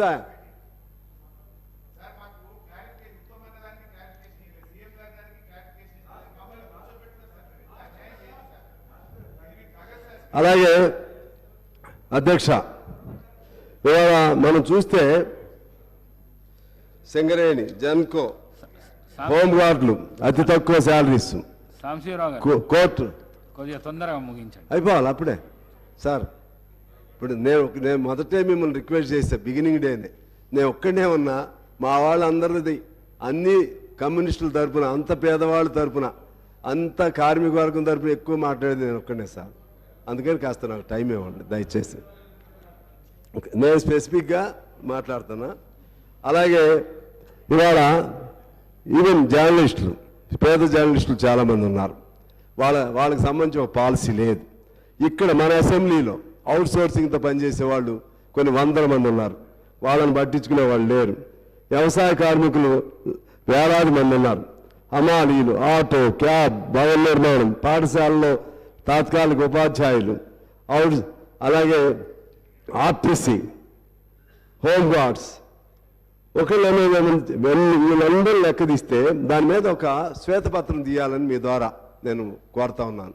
హమాలీలు కానీ, అసంఘటిత రంగం కానీ, ఇటువంటి క్యాబ్ డ్రైవర్లు కానీ, వాళ్ళ బతుకులు బాగు చేయగలిగితే తెలంగాణ బాగవుతుంది అనేది నా అభిప్రాయం.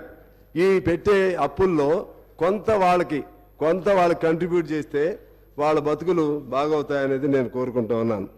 అలాగే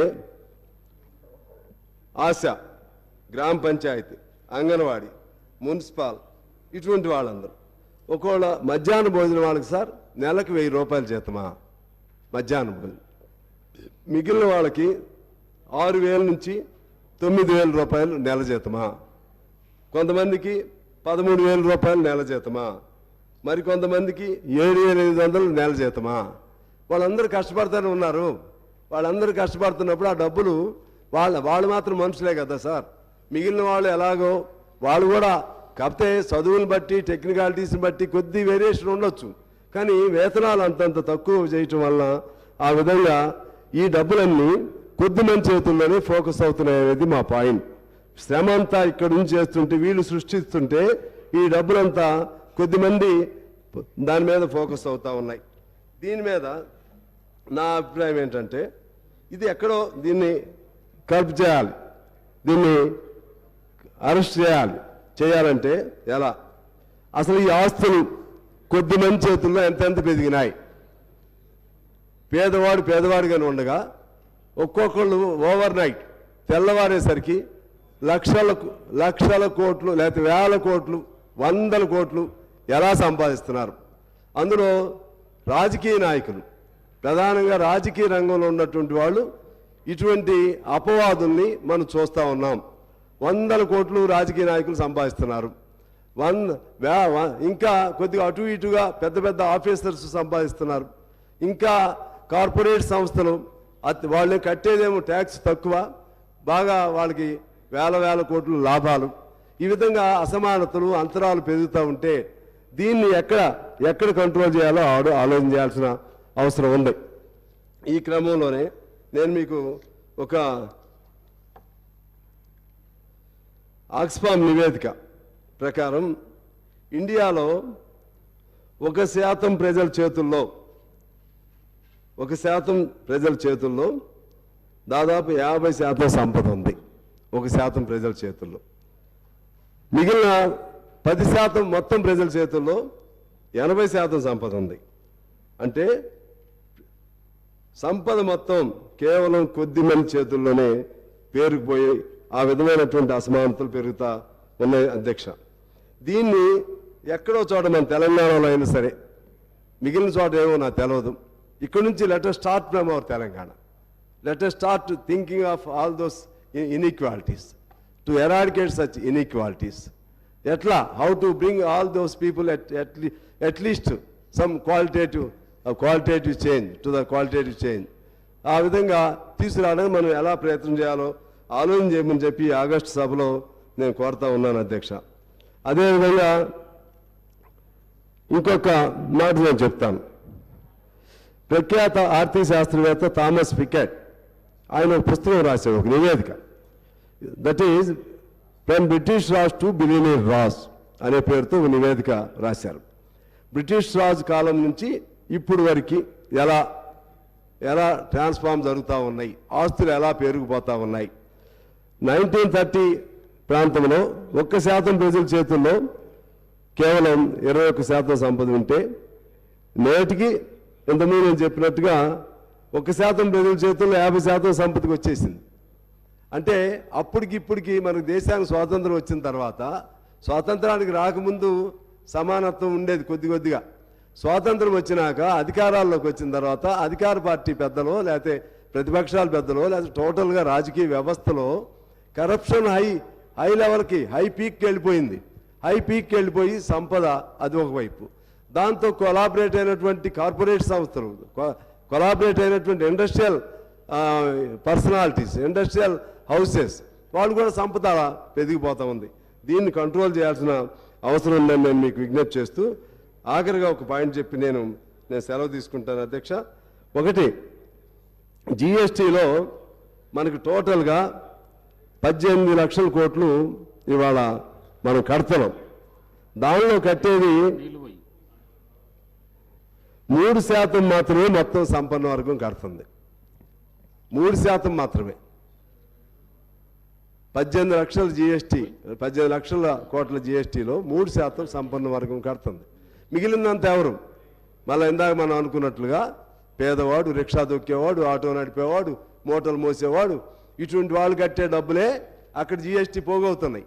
మళ్ళీ ఆ జిఎస్టీ నుంచి మరలా మనకి వచ్చేసరికి ఎప్పుడన్నా పొరపాటు సబ్సిడీ ఇస్తే కొంతమంది మేధావులు సబ్సిడీలు ఇచ్చి సమాజాన్ని సోమరిపోతులా తయారు చేస్తున్నారు, పేదవాడిని సోమరిపోతులా. కానీ వాడికైతే మాత్రం కార్పొరేట్ సంస్థలకు మాత్రం అన్ని రాయితీలు ఇస్తున్నారు.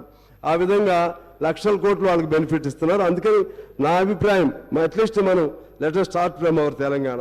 నా అభిప్రాయం ఏంటంటే దీన్ని ఎక్కడో చోట చెక్ పెట్టాలి. కనీసం బాగా ఈ కరప్టెడ్ బగ్గర్స్ ఎక్కడెక్కడ ఉన్నారో దానిపైన వేటాడండి అని ఒక భారతీయుడిలాగా వేటాడితే మంచిది.